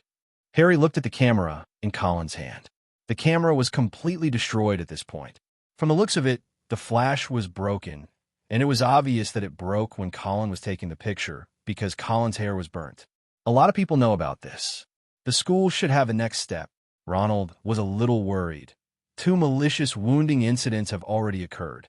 Although no one has died, the whole school will be in danger if the heir of the secret room is not found. Do you think Aris has any confirmed news? Who is the real successor to the secret room? The 2 men watched the stretcher carrying Colin go away, then turned around and walked quickly towards the scene where Colin was attacked. This was Harry's main purpose for coming here. He wanted to see if there were any clues left at the scene. What are you looking at? Ronald walked around the corridor casually, turned around, and saw Harry staring at a certain place intently, and couldn't help but ask, "Come and see." Harry pointed to the ground. "Why are these spiders so strange?" Spider. Ronald shrank his neck subconsciously. How should I know? I'm not their companion. I've never seen spiders like this before. Are they migrating? A large number of small spiders on the ground, lined up in a long line, quickly crossed the corridor and climbed out of the window. The spiders lined up in long, disciplined lines, which looked amazing. No, this is definitely not normal. Harry frowned and thought. Perhaps this phenomenon has some connection with Colin's attack. What's the connection? Ronald asked subconsciously, and then looked strange. You mean the monster in the secret room is a spider? No, that's not right. Harry seemed to suddenly remember something. In Tom Riddle's memory, he falsely accused the spider raised by Hagrid of being the murderer of the Chamber of Secrets murder. But it's obvious that he wanted to confuse me, although I don't know why he did this. But now it's certain that the spider is not the murderer. These spiders appear here, perhaps because they are related to the real monster behind scenes. I think if we can figure this out, it will help us find the real murderer behind the scenes. It will be of great help. Harry's speech speed became faster and faster, as if he had found a direction. We had no clue before, but now it's different. We can start the investigation from spiders and look for some powerful monster related to spiders. Maybe it's the one in the secret room. After saying that, Harry turned around and walked quickly towards the library. If we can find out what the monster in the Chamber of Secrets is, maybe we can help Aerys. Let's go. After hearing this, Ronald obviously became serious and quickly caught up with Harry. At the same time, the news that someone was attacked in the school spread quickly. Students from the 4 major colleges were all worried about their safety, except for the Slytherin students. Most of them thought that the monster in the Chamber of Secrets would only kill non-pure blood wizards. As for these noble, pure-blooded little wizards, they would definitely not be attacked by that monster, and the facts proved that this was also the case. Forget about the first time Filchcat was attacked. Colin is a genuine Muggle-born wizard. Both his parents are Muggles. Therefore, the Slytherin students were even more certain that the successor to the Chamber of Secrets was in their college. They even get excited about it. In the lounge, Malfoy frowned, listening to the discussions around him, feeling annoyed. He felt more and more that few of these Slytherin students had any brains. Such a big thing happened in the school, and they were still so excited. The heir of the Chamber of Secrets does not kill purebloods. When a real disaster befalls them, they may feel ashamed for what they did today. Draco, you seem to be worried about something? At this moment, Pansy Parkinson sat next to him and asked thoughtfully. Malfoy turned his head and looked at her. When Parkinson mentioned the successor of the Chamber of Secrets, his eyes seemed to light up. Malfoy knew that Parkinson was a very typical little witch from a pure-blood family. He was very rude to everyone except those from the same pure-blood family.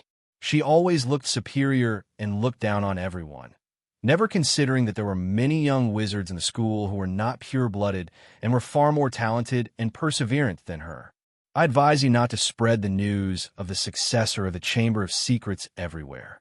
Otherwise, if the successor doesn't like you, the next monster attack may not be those little wizards with muggle blood. Malfoy glanced at the other Slytherin students present, snorted coldly, stood up, and walked towards his dormitory. At this moment, he glanced out of the corner of his eye and found that in the corner of the lounge, there were 10 lights looking at him heavily. That's a little elf. Malfoy thought about it seriously, but still couldn't remember the name of the elf. He always felt that the elves looked the same, and because of family reasons, he seldom chatted with these elves in a calm manner. So naturally, I don't know what the elf's name is. Just as Malfoy looked over, the elf suddenly revealed a strange smile, and then slowly disappeared outside the door of the Slytherin common room. Is it my illusion? Why did I feel an inexplicable fear when I saw that elf?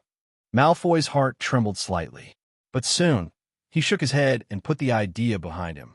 In the next few days, the school corridors were very depressing.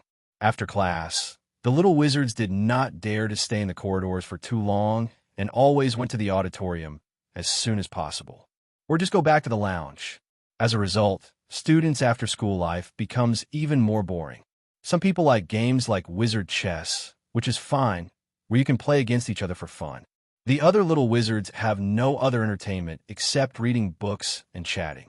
At this time, the appearance of the Weasley twins can be said to have saved the entire community teachers in the Gryffindor Lounge. The latest magic toys with funny stories and heavyweight finale products are all available. Welcome everyone to come and experience and buy them. They are absolutely fair to everyone. With a shout, George brought out a big box from somewhere. When the box was opened, the little wizards saw that it was filled with 140 and various funny magic toys. They even saw a lot of magic wands in it. George, you're all selling wands now? Is Ollivander going to be out of job? Seamus said jokingly. Not yet. Our product cannot completely replace the magic wand for the time being, but there is one thing you definitely won't expect. It can cast spells automatically. As he spoke, George directly picked up an automatic casting wand. That's right, this automatic casting wand is a new type of wand ammunition proposed by Aris. It is too difficult to develop and produce this kind of wand. So George and Fred took a different approach and used some special methods to make these toy wands. Although these wands are toys, they can only emit some magic with not very strong power, such as blasting a ball of light, which does not require any technical skills. Moreover, the magic is preset and can be emitted by pressing a hidden button on the wand. Despite the waves, the young wizards were still very interested in this kind of wand, because it was the first time they saw someone selling wands outside Ollivander's wand shop. Some people even bought one on the spot and started playing with it happily, creating balls of light in the lounge. What is this? At this time, Harry pointed to the most conspicuous place in the box, which took up the most space. The thing looked like a round disc, not very big, but it looked very textured and as if it had some weight. And this thing is not like the other toys sold by George and his friends. It looks like a toy. This disc-shaped thing, whether in terms of material or overall shape, actually makes them feel high-end. Ding, ding, ding, ding. Next, we will introduce our finale product. George kept the secret for a while, then carefully took out the disc-shaped object from the box and placed it on the largest long table in the lounge, waving excitedly to those around him. Everyone, please read this. You will not be disappointed. This is a magical technology product carefully crafted by a master. We call it the Wizarding Battlefield. George and Fred said in unison, reaching out their hands and lightly pressing a certain spot on the disc-shaped object. Then, a scene that surprised everyone appeared. The disc-shaped object suddenly grew larger rapidly until it occupied the entire tabletop. At this time, the young wizards finally saw clearly that the disc-shaped object was actually a real sand table with various terrains. This sand table is extremely realistic, and every blade of grass, every lake and river, and even a grain of sand is made very finely. It's like a real jungle and desert, except it's scaled down. This thing looks pretty powerful. Simo was visibly excited. The other little wizards also looked interested. They kept leaning over here with curiosity on their faces. Seamus fondled the sandbox. No, To be precise, it should be called the Wizard Battlefield, and said anxiously, "Show me how to play this thing? Don't be in a hurry." George and Fred looked at each other and then smiled with satisfaction. "Everyone, please watch our performance." George cleared his throat solemnly, then waved his wand gently. "The battlefield begins." As his voice rang out, the magic wand emitted a halo of light, and then the entire Guardian battlefield seemed to come alive. The breeze swayed the branches, the fish jumped out of the lake, and the whole world became more real. Guarding the top of the battlefield, a figure slowly appeared from the air and fell down. She was a goddess with a beautiful face, a curvy figure, and wearing armor. She looked lifelike, very beautiful. When the goddess appeared, the entire lounge was filled with involuntary exclamations. "Zero. George, are you sure this is just a game?" Simo's mouth was about to drool.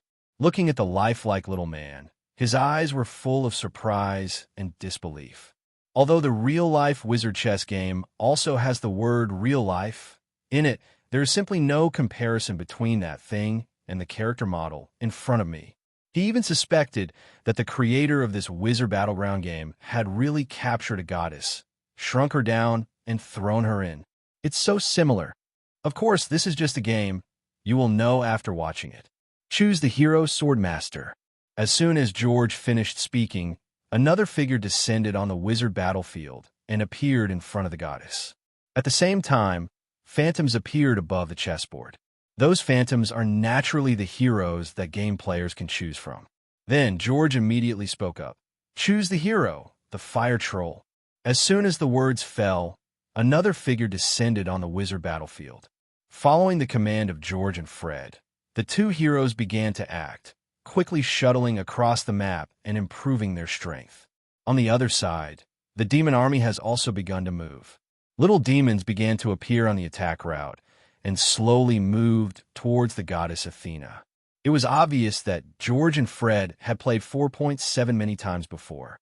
They were very skilled in giving commands and directing, and the two of them cooperated very well. While one of them is defending, the other is rapidly improving his strength through some hidden training rooms on the map. As time went by, the equipment they wore became more and more gorgeous. The hero, radiating light, defeats the minions of the demon army again and again, guarding the goddess behind him. A real battlefield, exciting shouts and fights, especially when the Sword Master's ultimate move, Blade Storm, appears. The entire wizard battlefield seems to be swept by powerful sword energy. The sense of immersion is extremely strong. At this time, all the young wizards were stunned, and the exclamations had never stopped since the wizard battlefield game appeared. The entire Gryffindor common room was immersed in laughter.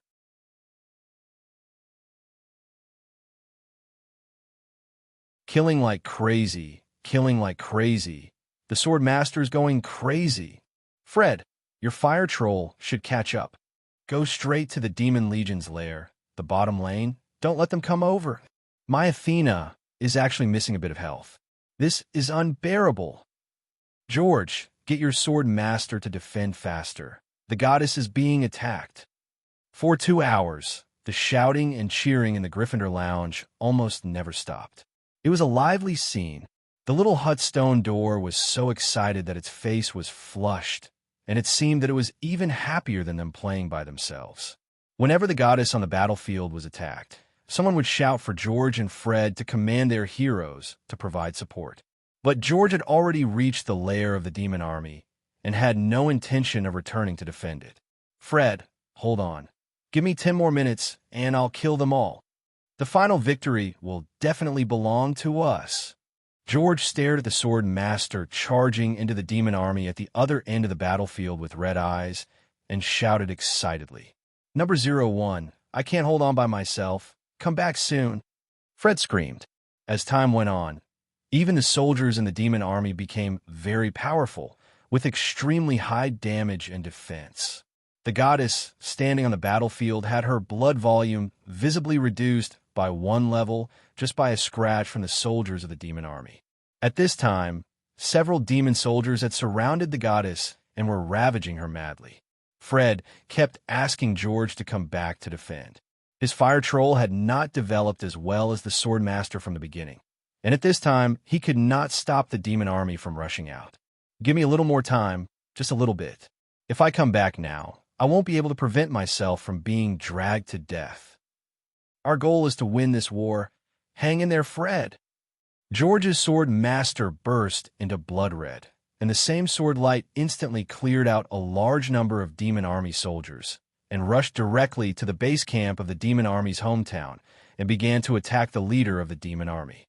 Both sides have already attacked the other side's lair. Now it depends on who can take down the other side's leader in one fell swoop, and who will win the final victory. George, hurry up, the goddess is running out of blood. Ronald was also shouting at the side, wishing he could take over and replace George. Harry, on Fred's side, kept a close eye on the goddess's health, calculating the time it would take for the leaders on both sides to fall. No, we're definitely going to lose if we keep going like this. Goddess Athena's health is dropping too fast.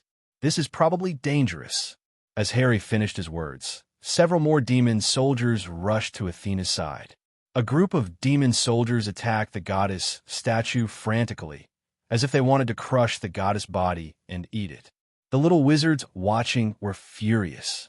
Win, I'm going to win. At this moment, George suddenly let out a roar, and then the entire wizard battlefield froze, and everything came to a standstill. Time seemed to stop at this moment.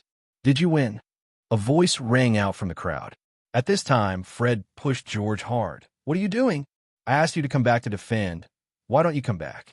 I replied. No, do we lose? George looked at the health of the goddess Athena on the other side, then looked at the health of the leader of the other demon army, and then fell silent. We lost. The opponent's leader only had a little health left.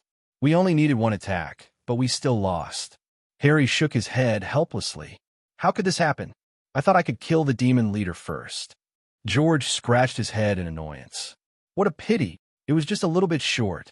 This game is so interesting. My blood is still boiling. It's so fun. Compared to this, the real wizard chess is not a little different. Or, in other words, there is no comparison at all. George, do you want another go? How many gold galleons does this wizard battlefield cost? As if they heard the inquiring voices from the crowd, George and Fred looked at each other, and the originally tense atmosphere instantly eased. The two of them put smiles on their faces again. Because it is the treasure of the store, the price of this wizard battlefield platform is a bit expensive. Of course, this product is still in the trial release stage. If everyone likes it, it should be able to be mass-produced. But this first model, which was made and adjusted by the inventor himself, will definitely have the most powerful battlefield effects and functions, so our initial price is 50 gold galleons per unit. We also provide a 3-year quality assurance service. If there is any problem with your wizard battlefield during this period, you can ask us to repair it or even replace it directly. This way, you won't have any worries. George looked at the little wizards with a smile on his face, with expectation in his eyes. In fact, everything they did tonight was to sell the Guardian Athena wizard battlefield. This toy product is absolutely top-notch. In fact, they discussed the price for several days and finally decided to pay 50 gold galleons per set based on Aerys' suggestion. The price is actually not expensive because the materials alone account for half of the cost, plus George and Fred's salaries, the cost of promotion, and the time Aerys spends on it, which can be counted as the cost of research and development. All of this adds up to 210, and the total cost is estimated to be around 40 gold galleons. It's really not worth mentioning to make only 10 gold galleons for such a high-quality toy product. Or should we say, there are no more conscientious merchants and businessmen than these. But after hearing the price, Xiao Zhang and his friends were not as excited as they had imagined. This situation was obviously within George and Fred's expectations.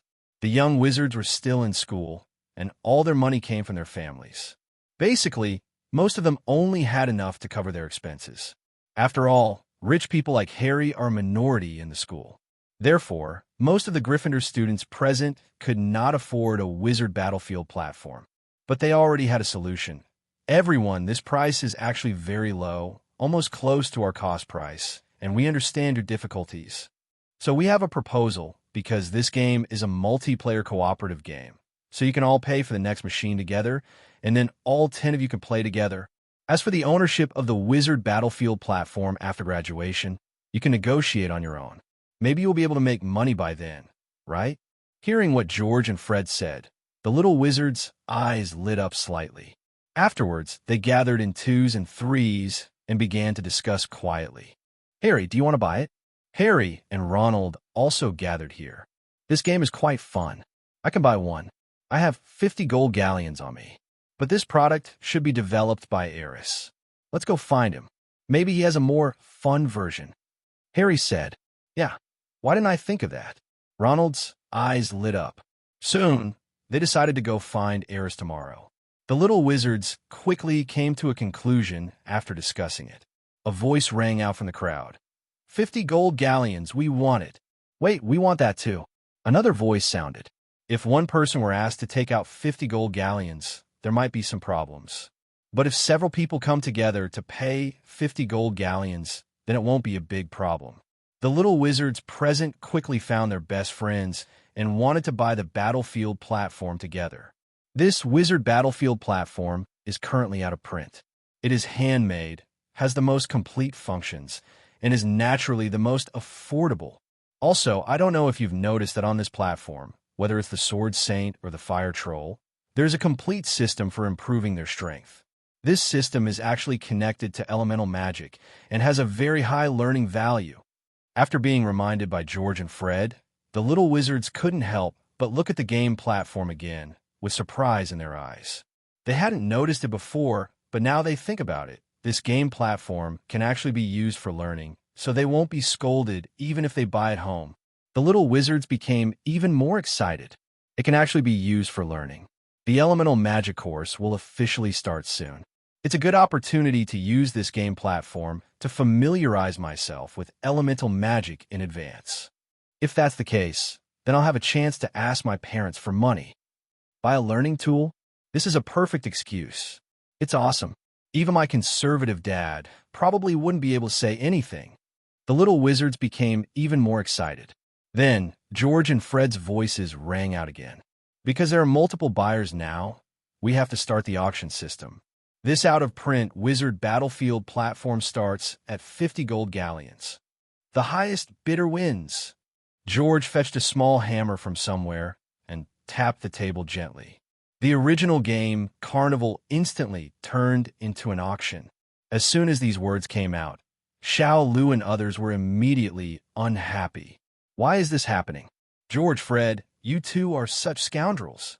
How can you raise the price so openly? What kind of auction is this? We're the first ones who said we wanted to buy, so naturally you should sell it to us. Why should I sell it to you? Just because you are older? Senior students are so great. You are such a grown-up, but you still play games. Aren't you ashamed? The most shameless thing is to snatch toys from us kids. I am ashamed for you. Just because you are young, you can do whatever you want? Come and fight if you dare. Seeing that the situation was becoming increasingly tense, the little Gryffindor lions seemed to be on the verge of a fight, especially the senior students who were instantly furious. A bunch of naughty kids. I'm not an adult yet, so I'm still a child, okay? Why can't you let us play games? Seeing that a game toy was about to cause a duel between senior and junior students, George and Fred quickly spoke up. Don't worry, everyone. I told you that if you like this gaming platform, we will definitely put it into mass production in the future. The latest batch will be ready in about 10 days. There's really no need for you to fight over this. How about this? Before the next batch of game platforms are made, no matter who buys the platform, they must play with other students in the lounge. How about that? After hearing this, the little wizards calmed down and started to think carefully. We have no objection. The young wizard from the senior grade spoke first, showing his magnanimous and gentlemanly spirit. Of course, this should be the best solution. The little wizards, led by Shimal, also pretended to be adults, nodded, and had an expression of reluctant acceptance. Since it's decided, I declare now, the auction begins. The starting price is 50 gold galleons. Anyone wants to raise the price. George tapped the table lightly with a small hammer, then looked at the group of small merchants. 51 gold galleons. Shima spoke first on behalf of his small group. 55 gold galleons. The senior students also made an offer. 56 galleons. 58, 60, 61, 65. The bidding sounds continued one after another, and George and Fred's faces were full of smiles, and they seemed to be floating in the air. If this is a dream, they are willing to keep dreaming and never wake up. They never thought that their products could be so popular, even though they didn't make them themselves, but only sold them on behalf of others. But this was enough to make them proud, and they had never expected that a wizard battlefield could be sold at such a high price. You have to know that they only made 200 gold galleons from selling castle maps for several months. Under the current circumstances, they would not feel strange even if the first Wizard Battlegrounds game was sold at double the price. You know, Gryffindor students have always valued honor, and this first Wizard Battlefield is a symbol of status. Whoever buys, it will definitely be the focus of discussion among Gryffindor wizards and even the school administration office for at least the next half month. Especially in the lounge. As long as the game platform is turned on, it will inevitably become the object of everyone's use. Just thinking about it makes them feel excited. That I offer 100 gold galleons. Sure enough, as the little wizards continued to bid, the price soon broke through the 100 mark. This voice immediately silenced all the little wizards. 100 gold galleons. Is there a higher price? George shouted excitedly. 100 gold galleons, first time. The other little wizards fell silent. 100 gold galleons had already exceeded the average family's monthly income. Just to buy a game platform, most of the little wizards felt it was outrageous. They had never seen such an expensive toy, so no one spoke at this time. The young wizards who had been competing with the seniors also silently took a step back. It's not that they don't want to compete, but they really can't compete anymore. The price they quoted before was already the maximum amount they could ask from their family. At this time, you can only choose to stop. 100 galleons, second time. 100 galleons, third team. Eventually, this gaming platform was bought by a team of Gryffindor senior students represented by Wood. In fact, they played the game not entirely because it was fun, but because they could learn about elemental magic through this battle platform. You know, senior students knew more about elements and what waste magic meant. They knew nothing about this before, and even after Aris introduced it twice, they still didn't fully understand it. Now, they have a good chance to learn about it through this war game. The elemental magic course will start next week, and they can't appear to be more stupid than the students in the lower grades. While Aerys was eating, the Visley twins ran up to him excitedly. Aerys, do you know how much our Wizard Battlegrounds gaming platform sold for? 50 gold, Aerys asked. He remembered that the previous price was 50 gold each. No, it's far more than that. It's so exciting. George shook his head excitedly and looked at Aerys with fanatical eyes. 100 gold. A full 100. Can you imagine? Aerys, I have never sold something so expensive, and those little wizards are scrambling for it. You can imagine how popular the game platform will be if it can be mass-produced. Fred on the side was also very excited, his eyes shining. So much. Aerys didn't expect that these two guys could sell it at such a high price. It was quite unexpected. Aren't you excited at all? Looking at Aerys's calm look, George and Fred were both very puzzled. What's there to be excited about? Aerys was even more confused. George and Fred were silent, then looked at each other with some pain in their teeth. Indeed, this amount of gold coins is nothing to Aerys. The wealth of the Shafik family was beyond their imagination. They also didn't know what kind of wealth could move Aerys. Okay, but at least it's a good start, isn't it? George shrugged. What are your plans next, Aerys? What do you think? Aerys asked back. Of course, we will put in a mass production as soon as possible. George and Fred shouted in unison. At this moment, they even want to drop out of school directly and start their careers. Why go to school? With the Wizard Battlegrounds game platform, they can make a fortune from it and never have to worry about food and drink for the rest of their lives. This is not something you need to learn at all. Don't worry. Aerys smiled and shook his head. The production technology of the Wizard Battleground game is not easy. I still need to make some preparations. The production line for the game platform also needs to be set up, and all this takes time. Assembly line? George and Fred looked at each other, obviously not understanding. Just like you said, if we want to carry out mass production, we naturally need tools for mass production. Aris explained without any surprise.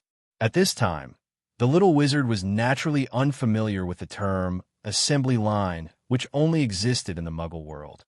Most of the products in the wizarding world are produced in small workshops. For example, alchemical potions, magic potions, and magic wands all require strong technical content and talent in professional fields to produce them. What Aris wants to do is definitely not just small workshop production.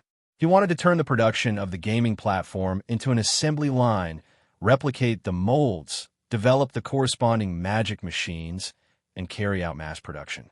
This is also a test for him to apply magic technology to this world. If it succeeds, it would be the best, as it would greatly advance the time for magic technology to be promoted in this world. That would bring him one step closer to his dream and goal. We don't understand these things anyway. You just need to make the game platform, and we can take care of the sales. Of course, we also have some experience in making joke toys, so if you need help, we can help, George and Fred said with a smile. Hearing this, Aris thought seriously. It seems that there's indeed something that needs your help. You should know some ratios of alchemical materials, right? Of course, many of the joke toys we made before required the use of alchemy technology. Although we can't say it's very advanced, we do understand the basics. George nodded. Then I will give you a task. I will draw a blueprint for an important part of the production line of the game platform. I hope you can use your knowledge of alchemy according to the blueprint to help me carve a set of molds within a week. I will tell you the specific method in detail. As long as this set of molds can be made as soon as possible, our assembly line production will not just remain in the theoretical stage. No problem. You can absolutely trust us. George and Fred assured him with shining eyes and patted their chests. In that case, I'll take you to a place later. Remember to keep it a secret. Alex winked at the two of them, then stood up and left the auditorium. George and Fred looked at each other, and there was a very obvious gleam in their eyes. George, Fred, I think we should post it. Time flies. As expected, the Wizard Battlegrounds game platform became extremely popular at Hogwarts. As the first group to buy the gaming platform, Wood and others have been the center of attention in the lounge during this period and are surrounded by a bunch of people every day. Cheers and shouts can be heard in the lounge every day, as if there is a concert going on every day. The school could not turn a blind eye to this situation, especially Professor McGonagall, who had a love-hate relationship with Aris, who invented the Wizard Battlefield platform. What he hated was that he had plunged the entire Gryffindor Academy into a strange atmosphere of fanaticism. But what he loved was this gaming platform, which actually played a significant role in guiding elemental magic. Therefore, after consultation with the professors, Dumbledore decided not to prohibit students from playing this game product. You know, the funny magic toys invented by George and Fred in the past were strictly prohibited by the professors in the school. For this reason, the gatekeeper Filch often fought guerrilla warfare with the two men, forcing them to run around the castle. For George and Fred, the school allowing students to play gaming platforms is great news for them. What they are afraid of is that the game platforms will be mass-produced, but they cannot be sold in schools, or they can be sold but have to be sold secretly, which will definitely be a big blow to them. Now, the school not only does not prohibit it, but also seems to support it. This is simply unbelievable. However, they also knew that Dumbledore made this decision because of Aerys. Of course, another part of the reason is that the Wussum Magic class is about to start. Students need another channel to learn about this course, which is obviously very helpful for understanding elemental magic. Because so many things have happened during this period, the secret room incident has always been a sword hanging over the hearts of the young wizards. The emergence of the Wizard Battlefield game has undoubtedly eased the tension of the young wizards. This might be one of the factors Dumbledore considered. So, under everyone's great anticipation, Monday arrived as scheduled. Today is the first day of the Elemental Magic course. It is also Aerys' first day of class. In the morning, Harry and Ronald hurried towards the main building of the castle. Many Gryffindor students woke up late today because they played Battlegrounds too late last night, but Harry thought it should be no problem since the first class this morning was Aris Elemental Magic class. Aris should be lenient with us, right? Ronald was a little uncertain.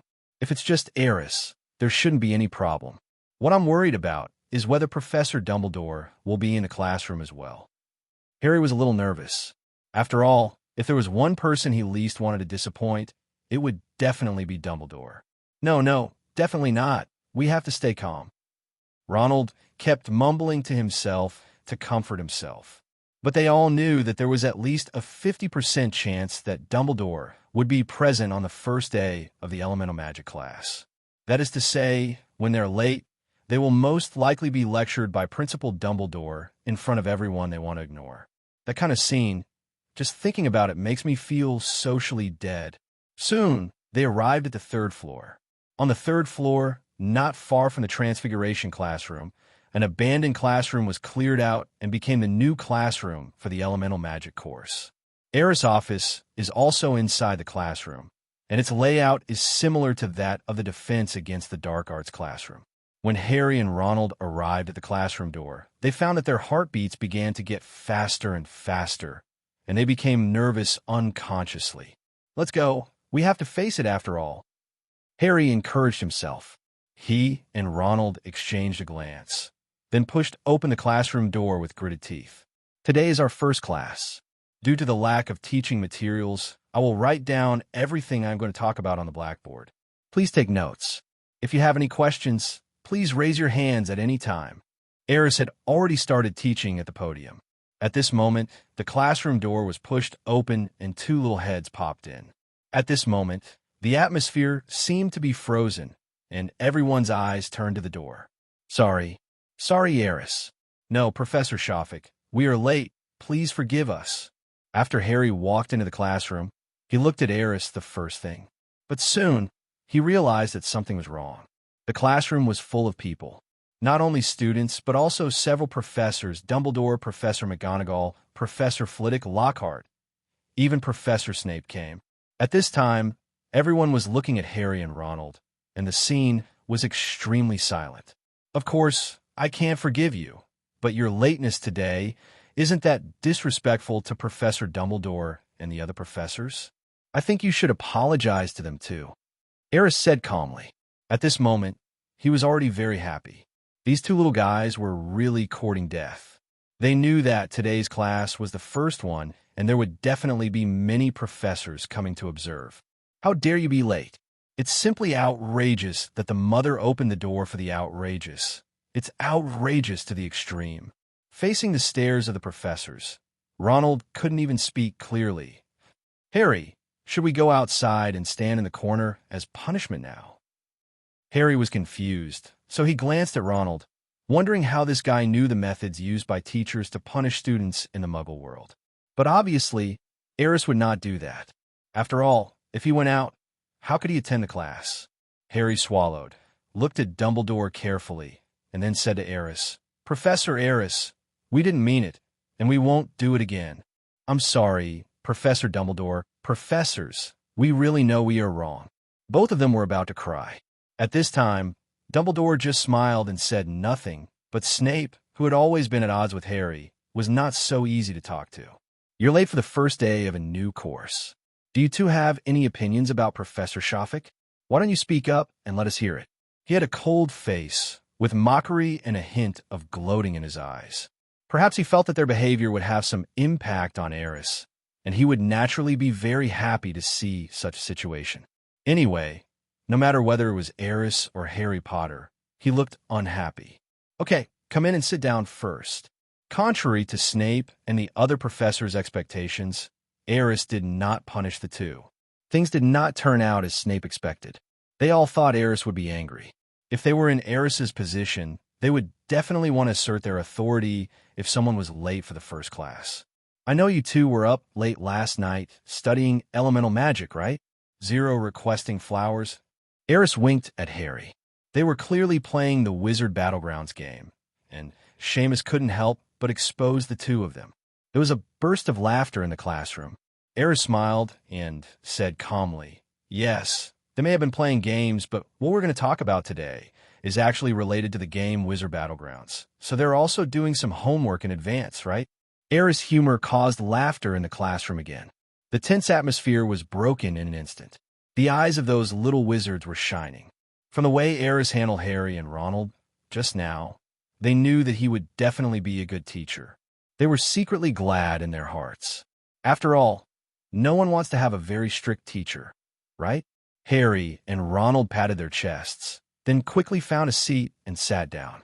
Both of them secretly felt lucky to have escaped and were grateful to Aris. Okay, the opening remarks are over. Aris returned to the podium and looked at the little wizards below and the professors sitting at the back. What I'm going to talk about today is very simple.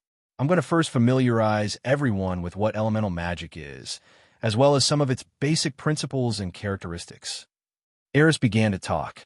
The humorous tone, coupled with the occasional interaction with the little wizards, made the professors in the back nod their heads repeatedly. They were also very surprised because he was obviously only a 12-year-old student, but now he looked like a senior professor with rich experience when standing on the podium. Could it be that teaching students is also a talent? Especially some teachers who are not liked by students in class can't help but envy Aris. In the farthest corner, Professor Lockhart looked at Aris on the stage with a smile on his face and an inexplicable expression. At this moment, no one knew what he was thinking. When Dumbledore's eyes accidentally fell on him, he felt something strange inexplicably. He always felt that Professor Lockhart was somewhat special, and this specialness was not in his abilities, character, or appearance. Rather, it was a certain behavior habit that gave him an inexplicable sense of familiarity. The most important thing about elemental magic is the connection with the elements. We communicate with elemental energy through meditation, but this is just one of the methods. If you want to increase your affinity with elements, you may need to immerse yourself in the ocean of elements and enter that wonderful world without reservation. Yes, just like you guys played games till so late last night. If you can put this passion into practicing elemental magic, everyone here may become a powerful elemental magician in the future. You don't have to doubt this. Next, I will explain in detail how to comprehend elemental magic. As Aerys spoke, you could hear a pin drop in the classroom. Everyone listened carefully and took notes. Even the professors listened very carefully. Dumbledore 083. Leto looked at this scene and nodded slightly. As for elemental magic, apart from Aerys, he is probably the one who has the deepest exposure to it in the entire classroom. He was very aware of how powerful this new magical energy was. Even though he has done some research now, he still reveres this power as if it were a god. He couldn't imagine if this kind of power could be fully mastered by humans. Perhaps, with human talent, we can also become gods like Merlin did thousands of years ago. The real god of magic. On the other side, Grindelwald's eyes were always on Aerys, with a hint of surprise in his eyes. Is this what makes this child so special? He thought secretly in his heart, recalling the scene he had seen in the prophecy before. He became more and more certain in his heart that this child might be the one who would lead Wu Shiji into the future. He had some knowledge of elements and magic before, and guessed that this should be a magic system created by Aerys. But what he didn't expect was that Aerys had already perfected this magic system so well. It can even be said that in terms of teaching, it has been able to compete with the existing magic system. Even young wizards who have never learned magic can now listen with great interest. This is the best description. If this magic system can be promoted with its diversity and inclusiveness, it may really be able to create a whole new world. He became more and more certain that his choice was correct, and this was the meaning of his coming here. As time went by, the little wizards who seemed indifferent at first became more and more serious, and some even began to close their eyes to feel the elements around them. Of course, the result was that he felt nothing. Without the help of a magic circle, it would be harder than climbing to the sky to directly enter the elemental world. Otherwise, Dumbledore would not have been unable to enter the real elemental world. Before I knew it, the two classes were over. Because the first element and magic class had a lot of content to cover, I simply merged the two classes together. Okay, that's about it for this class. You can try to feel the flow of elements when you go back. Of course, it doesn't matter if you can't feel it. It's normal. Starting from the next class, I will set up an elemental magic circle in the classroom so that you can feel the existence of elements more quickly. As for the homework, I won't leave any extra assignments. You can learn about the principles of elemental magic through the Wizard Battlefield game. Before the next class starts, I hope everyone can submit their own understanding of elemental magic. How much you write depends on how much you understand. There is no mandatory requirement. Okay, get out of class is over. Aris clapped his hands. The little wizards cheered immediately. This is the first time that the teacher did not give them homework, but instead let them play games. Who wouldn't love this kind of homework? They can't wait to go back to the lounge and study the game of Wizards Battlegrounds. The lovely goddess Athena is still waiting for them. I told you Aris wouldn't give us too much homework. He knows we don't like that. Long live Professor Aris. The elemental magic class is simply amazing. Professor Shafik, we must play the game well and explore the principles of elemental magic. As the voices rang out one after another, the faces of the other professors who had not left yet turned dark. Do these little wizards really think they don't exist and are so happy without homework? I'm afraid they will only realize the importance of homework when they fail a course. Professor McGonagall snorted coldly and walked out of the classroom without looking back. Snape's face was also somewhat gloomy. Only Dumbledore was still watching everything with a smile, then nodded to Aerys, and then slowly followed the students out of the classroom. You're not leaving yet. When everyone left, Aerys cleaned up the podium and saw Grindelwald was still sitting in the last row of the classroom and had not left. That was a great talk. Grindelwald stood up and clapped his hands. This is definitely a great innovative element. The existence of magic is incredible. You stayed here not just to say these, right? Aerys looked at him thoughtfully. Of course. Grindelwald nodded gently. If I'm not mistaken, this magic is your original creation, right? Why do you want to promote it? You look a little serious. You should know how those Ministry of Magic members who are used to a comfortable life will react when the elemental magic system appears in the wizarding world. This is a collision of two magic systems. If you can't make them see the benefits, I think you will definitely have a hard time on this road. Are you ready? Hearing this, Aerys smiled. Whether I am prepared or not, you should have guessed it in your mind, right? If I wasn't sure, why would I use 0.6 of elemental magic? Actually, you are wrong about one thing. The emergence of elemental magic does not conflict with the existing magic system. The ones who conflict are always people. But in some cases, there is a term called the general trend. When everyone is exposed to elemental magic and understands it, this general trend has already formed. No one can stop it. Aerys's eyes were firm and calm, without a trace of confusion or anxiety. This confidence and indifference deeply shocked Grindelwald. He seemed to see himself when he was young, also so high-spirited and vigorous. But to be honest, he felt a little ashamed of himself. You know, Aerys is only 12 years old now. What a man with great ambition and foresight he is. It is impossible to regard him as a child. Professor Harold, there are things I want to talk to Aerys about. Can you give them to me for a few minutes? As Aerys and Grindelwald walked out of the classroom, Dumbledore's voice rang out. Aerys could clearly feel that Grindelwald's body trembled slightly at this moment. Neither of them expected that Dumbledore would still be outside the classroom. If their conversation just now was heard by Dumbledore, the old wizard might think of something, which would be terrible. Of course, Reese's is appetizing, but Grindelwald had to be vigilant. After all, this was Hogwarts, Dumbledore's place, and even he didn't dare to be too presumptuous. You guys chat? I'm leaving first. Grindelwald turned around and left the classroom door without any hesitation. Dumbledore glanced at his back thoughtfully before turning back to look at Aerys. You guys seem to be having a nice chat? The old wizard looked at Aerys with a smile. No, he always appears beside me when I'm not paying attention. I don't know why he is so interested in me. Aris shrugged. Perhaps it's just because both of you are very famous. As far as I know, Mr. Harold's several masterpieces are bestsellers in the wizarding world.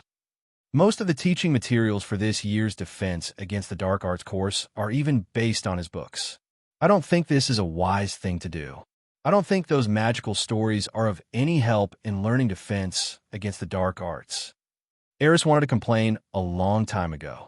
He didn't understand why Grindelwald, who had replaced Lockhart as the Defense Against the Dark Arts professor at Hogwarts, still used the books written by Lockhart as the textbook for Defense Against the Dark Arts. It doesn't matter.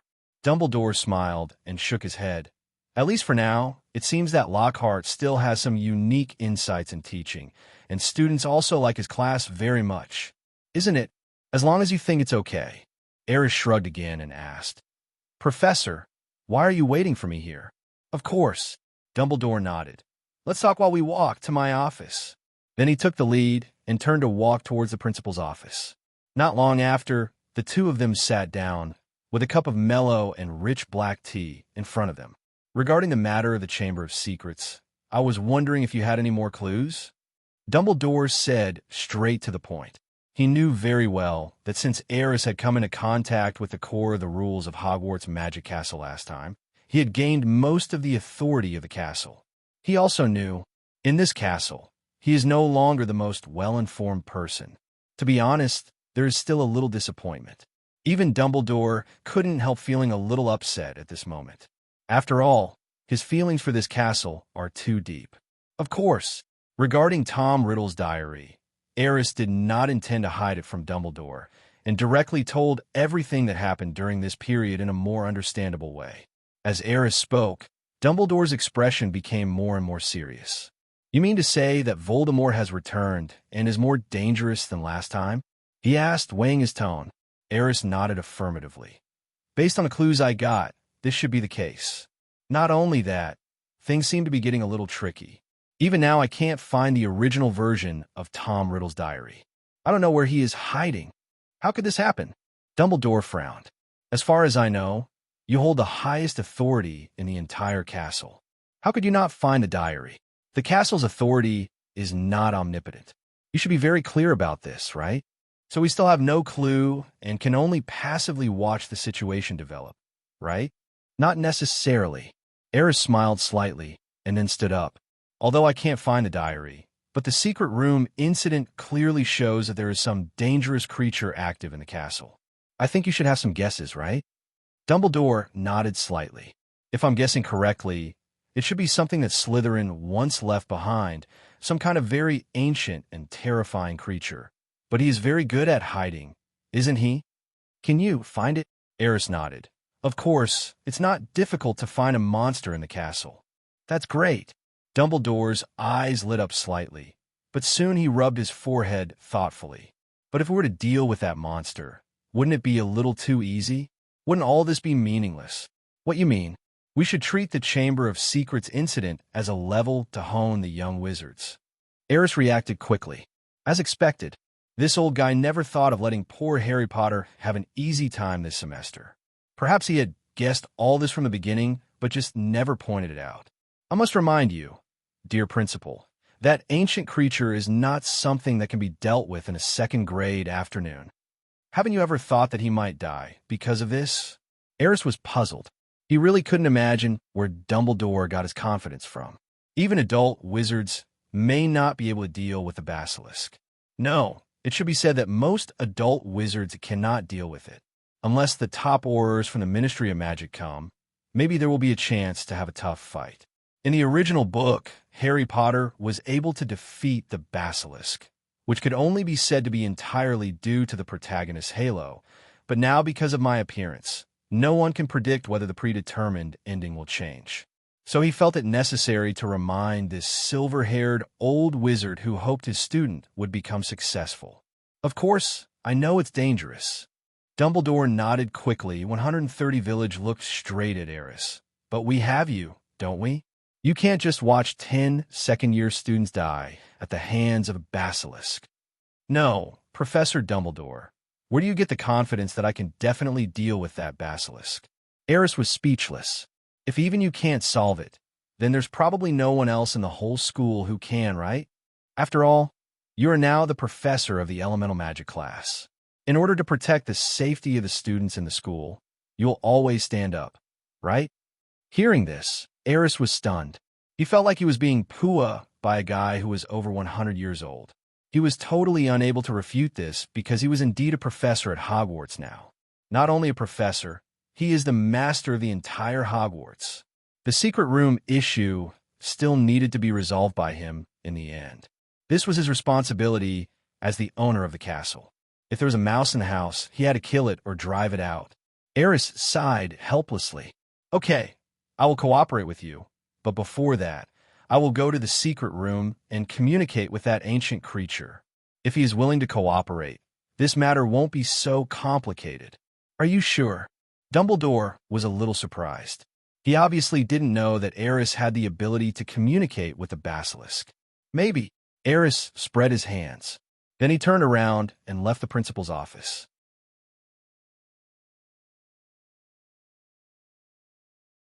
Aris just walked out of the principal's office and saw Professor McGonagall walking towards him in a hurry. Aris, is Principal Dumbledore here? Professor Mike asked in a deep voice. Yes. Aris asked what happened. The professor did not hide anything and said directly, another student was attacked, and a ghost was in trouble too.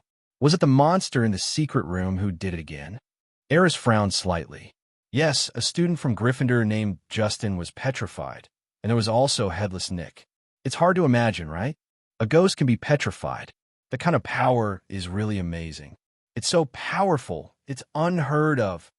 I must report the situation to Dumbledore immediately.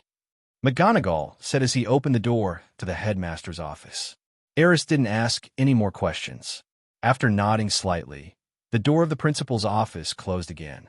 Justin, Headless Nick, the basilisk appeared again. This frequency was beyond Aris's expectation. Christmas had just passed, but things had already developed to this extent. It looks like we need to speed up. Thinking of this, Aris frowned, then walked quickly towards the main building of the castle. On the third floor, there is the girls' restroom. Because the secret room incident became more and more serious, there was almost no activity in the castle after dark, and naturally there was no one here. The entire girls' bathroom looked eerie and a little scary, but that didn't affect Aris at all. Only Myrtle glanced over here when Aris came in, and then shyly hid in the toilet cubicle. Aris ignored her and went straight to the sink in the middle of the toilet. Open the door. A deep voice sounded in the bathroom, and Aris used snake language to say the code word to open the secret room. Then, the entire wash basin suddenly made a noise, and then it seemed to disintegrate. All the wash basins moved apart in all directions, slowly revealing a huge sewer in the middle. Finally, the two sinks in front of Aris were moved to the sides, revealing an aisle that could accommodate two people. Oh my God, Mr. Shafik, what did you do? The noise naturally attracted Myrtle's attention, and she jumped out of the toilet cubicle. This is our secret. Don't tell anyone, okay? Aris winked at Myrtle, then jumped into the sewer from the aisle without hesitation. Ah! Myrtle uttered a cry of surprise, then quickly floated over the sink. At this time, the passage to the secret room had slowly closed and returned to its original appearance. It's as if nothing happened. Mr. Shafik? Aris, Myrtle called twice, but seeing no response, she hid back in the toilet cubicle in fear. The entire girls' bathroom returned to silence, with only Myrtle's murmurs of surprise and fear coming from the toilet cubicle from time to time. Below the secret room passage, Aris was falling rapidly and soon reached the bottom. He cast a levitation spell on himself and landed on the ground easily. There was a pungent and unpleasant smell all around, and a large amount of bone fragments of unknown creatures occupied the entire ground space. Aris frowned slightly. It seems that the monster in the secret room has eaten many creatures.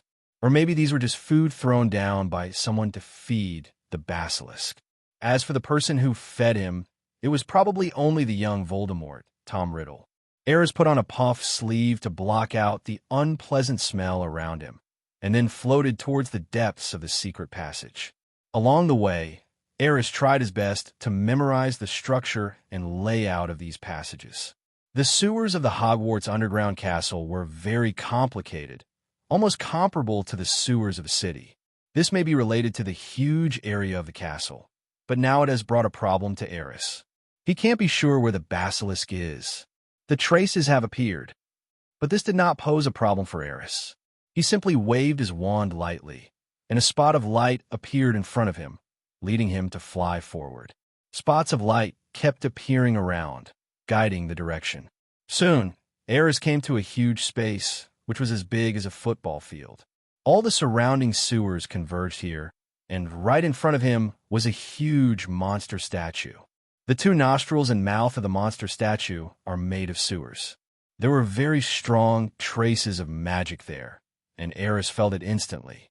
This should be it, he muttered to himself, then gently waved his wand, and rays of light slowly swept across the monster statue, revealing traces of the Emperor. Aris came to the monster statue. Then, the place where Chongjin's magic traces were the strongest spoke the snake language again. Open the door and come out. As the sound rang out, the eerie silence was broken. The eyes of the monster on the statue glowed faintly, and finally a creepy hissing sound was heard. 10 larger passages slowly appeared at the location of the monster statue's mouth. Space isolation. Aris cast a quick spell. A faint light enveloped his entire body, separating it from this space and isolating it from all magical powers. This is a fusion spell of time and space magic. Thanks to Aris's talent for time and space elements, this is his latest elemental magic, and its difficulty of use is even greater than any unforgivable spell. With the ability of time and space isolation, Sirius is not harmed by the basilisk's petrification ability. Who woke me up? A voice sounded in the underground space. Of course, ordinary people could not understand this voice because it was made in snake language. Were you the one who attacked the students in the castle? Aris, shrouded in a halo, asked again in snake language. It's been a long time since anyone has spoken to me, the king. You are very brave, human. The basilisk in the monster statue suddenly emerged, raised its head high, and stared at Aris floating in the air. One man and one snake, facing each other quietly. No one moved first. The basilisk could also sense that the human in front of it was very powerful and should not be easily provoked.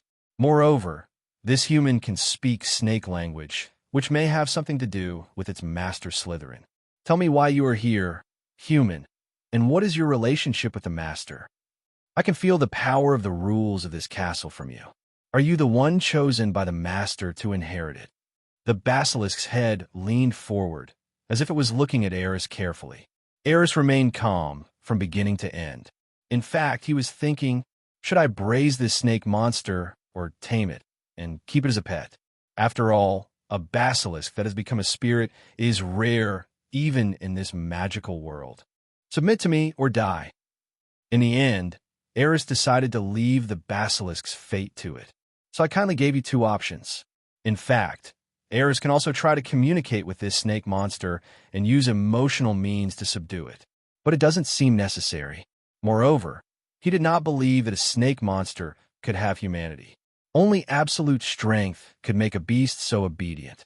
Of course, if it doesn't want to obey, Aris doesn't mind making it disappear from this world, so that he wouldn't run out from time to time, harm the people in the castle, or even be used as a killing tool by Tom Reed.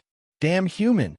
As soon as Aris finished speaking, the basilisk fell into a state of anger. Then, without saying anything, he rushed forward and bit Aris with his mouth. I don't know what it means.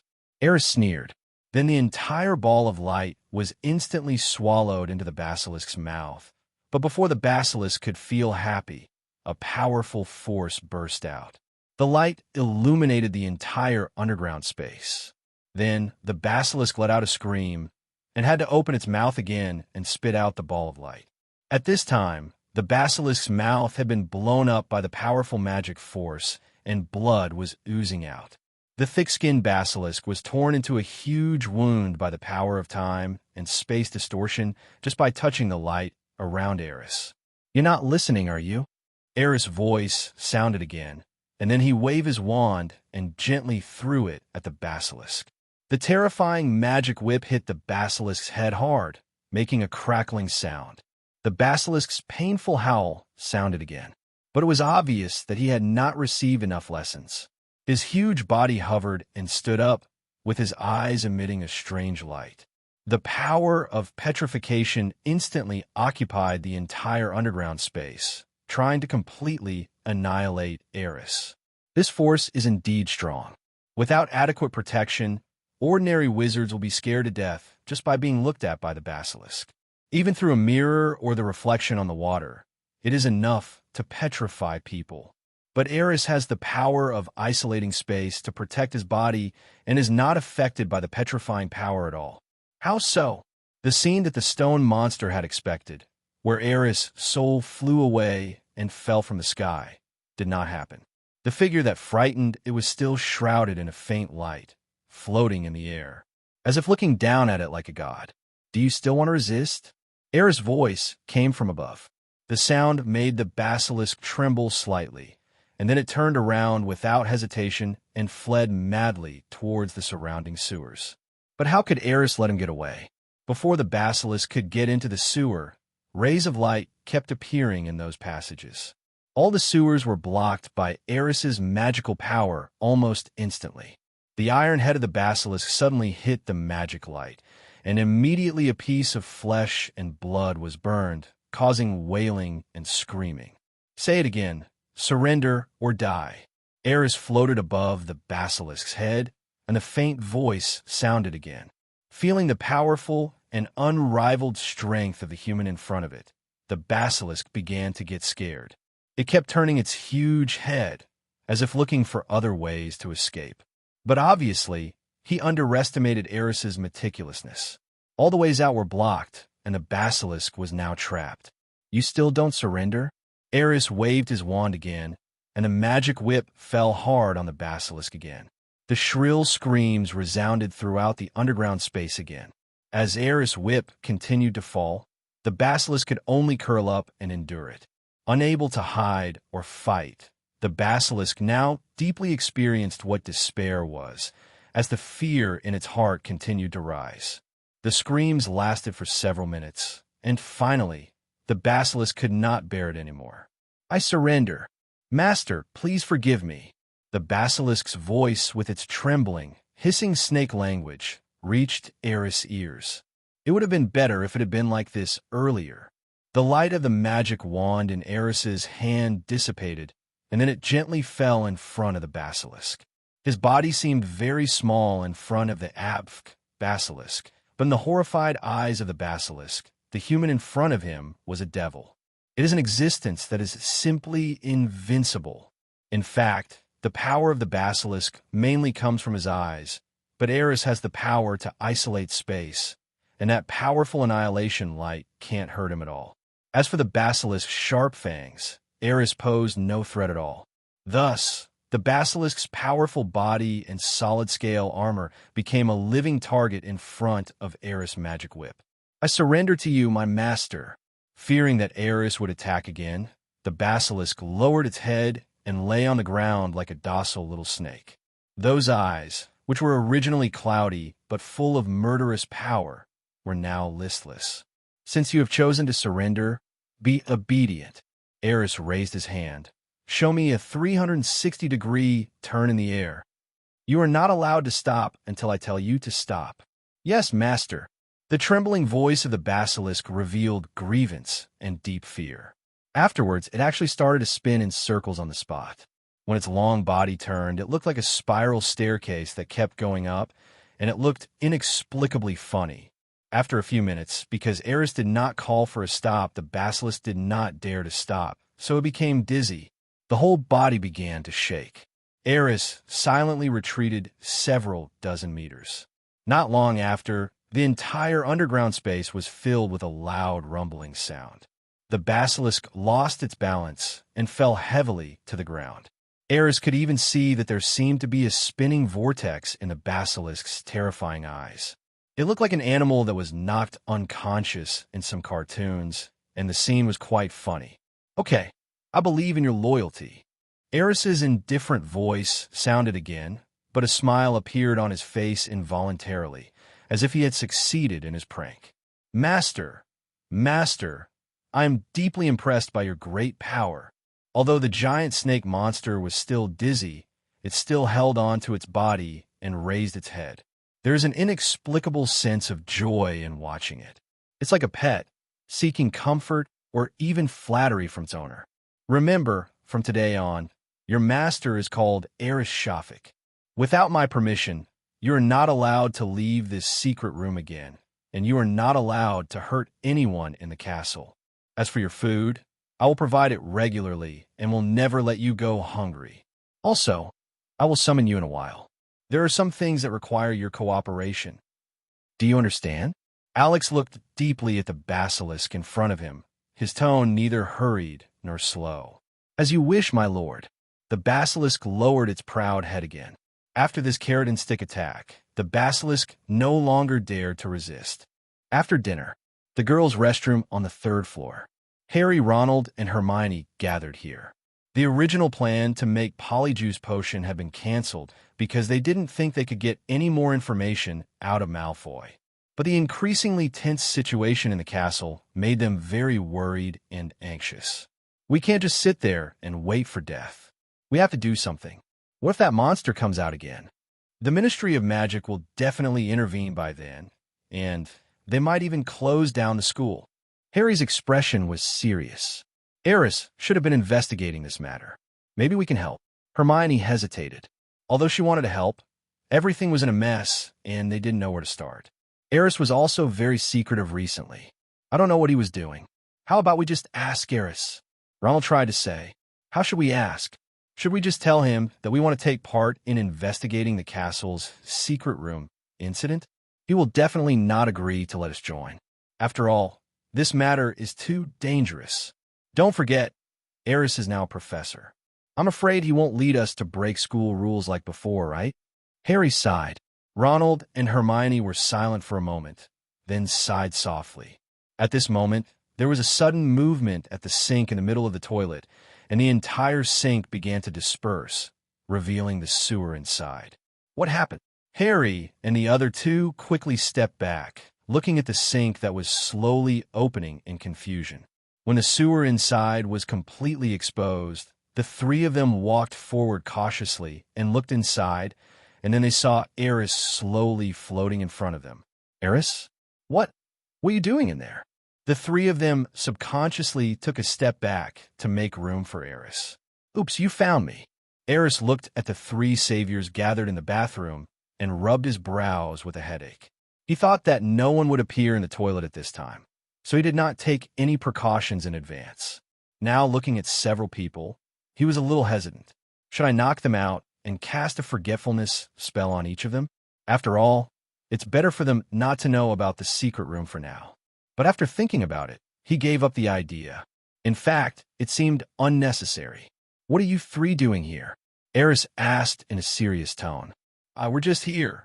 Harry was about to speak. His mind was thinking rapidly, trying to find an excuse. But Aris knew what he was thinking and immediately stopped him from saying, I don't want to hear you lie. Harry's face suddenly turned red, and he stammered and looked at Aris carefully. Okay, I admit it. We are just discussing whether we can help you. You know the incident of the castle's secret chamber. It's getting more and more serious. We are all worried that the school will be held accountable by the Ministry of Magic. It will be terrible if the school is closed. Aris, let us help. Hermione said seriously.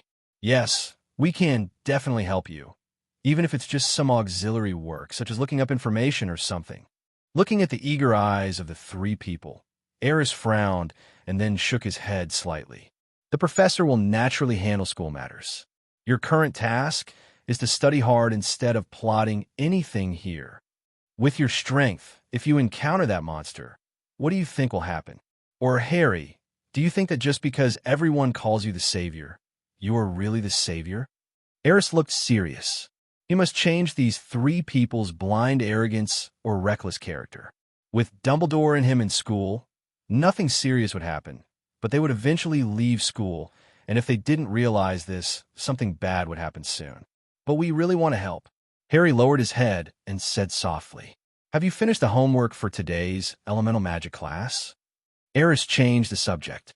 Harry and the other two looked at each other, then shook their heads guiltily. "You haven't finished your homework yet, and you're just wandering around the castle. If Professor McGonagall knew about this, how do you think she would punish you?" "No, Aris, let's go back now." Ronald shrank his neck subconsciously. He felt a little scared when he thought of Professor McGonagall standing in front of him and lecturing him. "Wait, Aris." At this time, Hermione looked at the passage to the Chamber of Secrets, which was slowly closing. "What exactly is down there? Why did you go there? Is it related to the Chamber of Secrets?" The little, which is indeed the smartest among the three and has sharp observation skills. Aris thought he had fooled the three little guys, but he didn't expect Hermione to react. "You all want to know?" Aris looked at the three of them. A gentle smile appeared on his face, and he asked, "Certainly." At this time, Harry and Ronald also reacted and nodded repeatedly. 0.0. "I won't tell you." Aris smiled mischievously, then left the three people staring at each other, turned around, and left the girls' restroom. "I feel offended. You're not the only one who feels this way. Aris has changed." The three of them looked at each other with strange expressions, then sighed helplessly. "How about we go down and take a look?" Harry suggested. "If you want to die, go ahead. I'm going back to the lounge to do my homework." Hermione turned around and left the girls' bathroom without any hesitation. "What should we do now?" Ronald looked at Harry hesitantly and advised, "Why don't we go back too? This is the only way now." Harry glanced at the sink behind him again, a thoughtful look in his eyes. "Principal's office."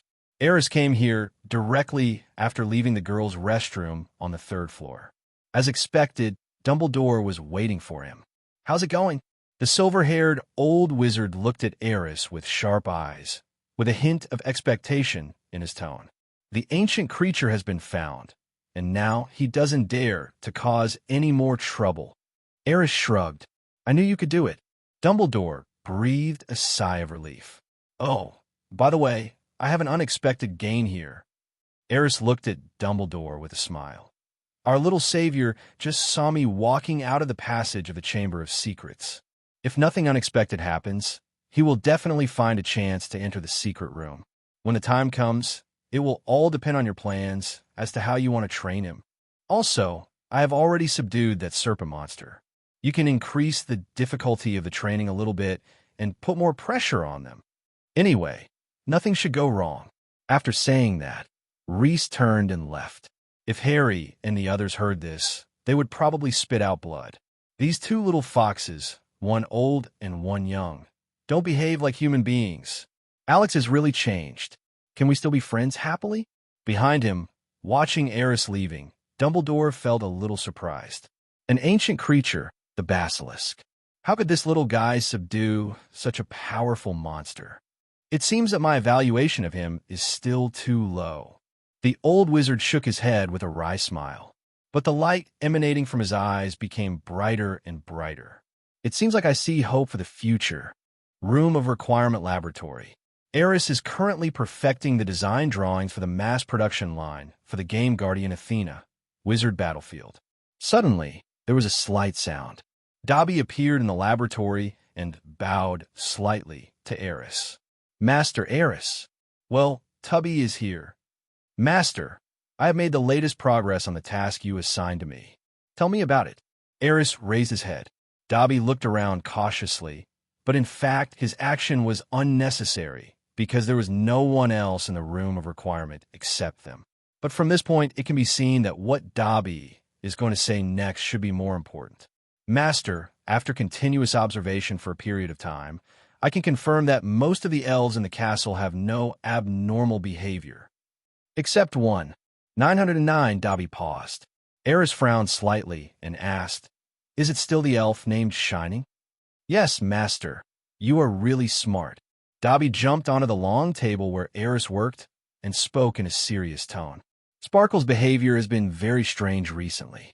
Not only does she often hang out in the Slytherin common room, but she is also often missing at night when everyone is resting. I suspected he was secretly planning something, so I followed him these past few days, and sure enough, I discovered something. It seems it's controlled by something. Controlled. Aris immediately thought of Tom Reed's diary. Clues in my mind kept connecting together, and I had a flash of enlightenment, as if everything had an answer. Could it be that Tom Riddle's diary is on the Elf Winky? If this is the case, it can explain why he has not been able to monitor the movement of the diary. It turns out that the diary is not in the hands of other little wizards in the castle, but in the hand of an elf. The magic of elves is different from that of ordinary wizards and has extremely special characteristics.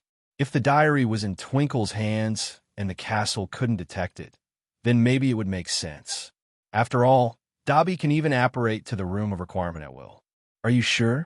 Dobby. Aris's expression became a little serious. He felt that the dark hand behind everything was about to surface. I'm sure of it, sir. Dobby nodded confidently. Understand. Aris quickly made a decision. Next, you focus on watching Sean and don't let him do anything that threatens the safety of the castle. If necessary, you can just take action, control it, and bring it to me. Okay, Master, Dobby understands. The elf nodded respectfully, then snapped his fingers and disappeared into the laboratory again. Tom Riddle actually gave up the little wizard and chose to control a little elf. He is indeed a smart man. The next day, the library. Aris is looking up some information. At this moment, Hermione suddenly appeared and sat beside him. Aris, look at this. She placed a thick reference book on the table. What? Aris glanced at the cover of the book. Ancient book of magical creatures and monsters. And the night Hermione showed him, it was recording the information of the basilisk. Basilisk. This is an ancient creature, the nemesis of spiders.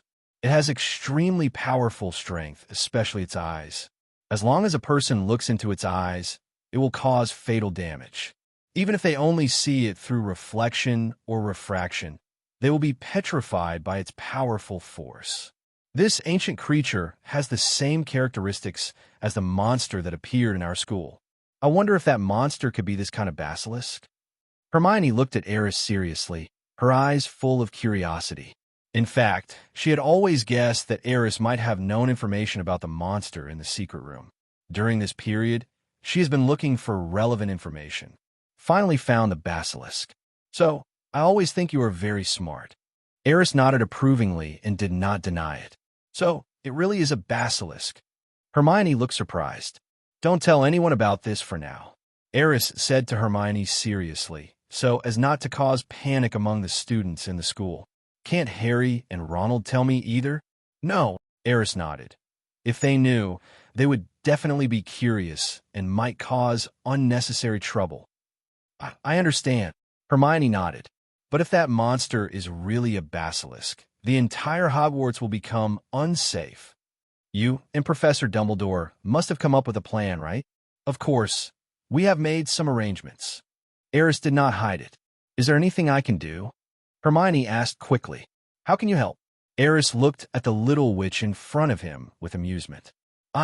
Hermione was about to say that she could help fight the basilisk, but soon she fell silent again, because she suddenly thought that facing the basilisk, all the magic and spells she knew would have no effect at all. The basilisk has extremely strong magic resistance, and ordinary magic power cannot even break the defense of its skin. Even the Ministry of Magic's powerful elite Aurors may not be able to subdue the basilisk easily. If there's anything I could do to help, please let me know. That was all she could say. Don't worry.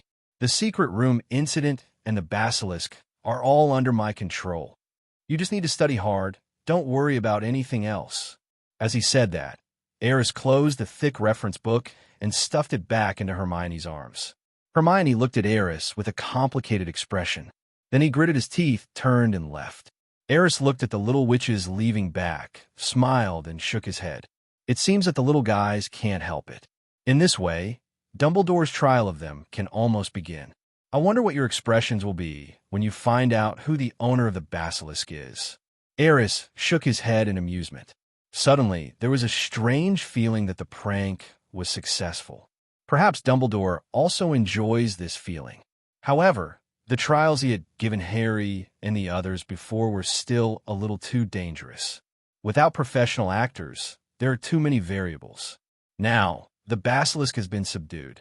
This good show should become even more exciting. And what will the mastermind behind this do? Aerys thought about it and gently closed the spell book he was reading.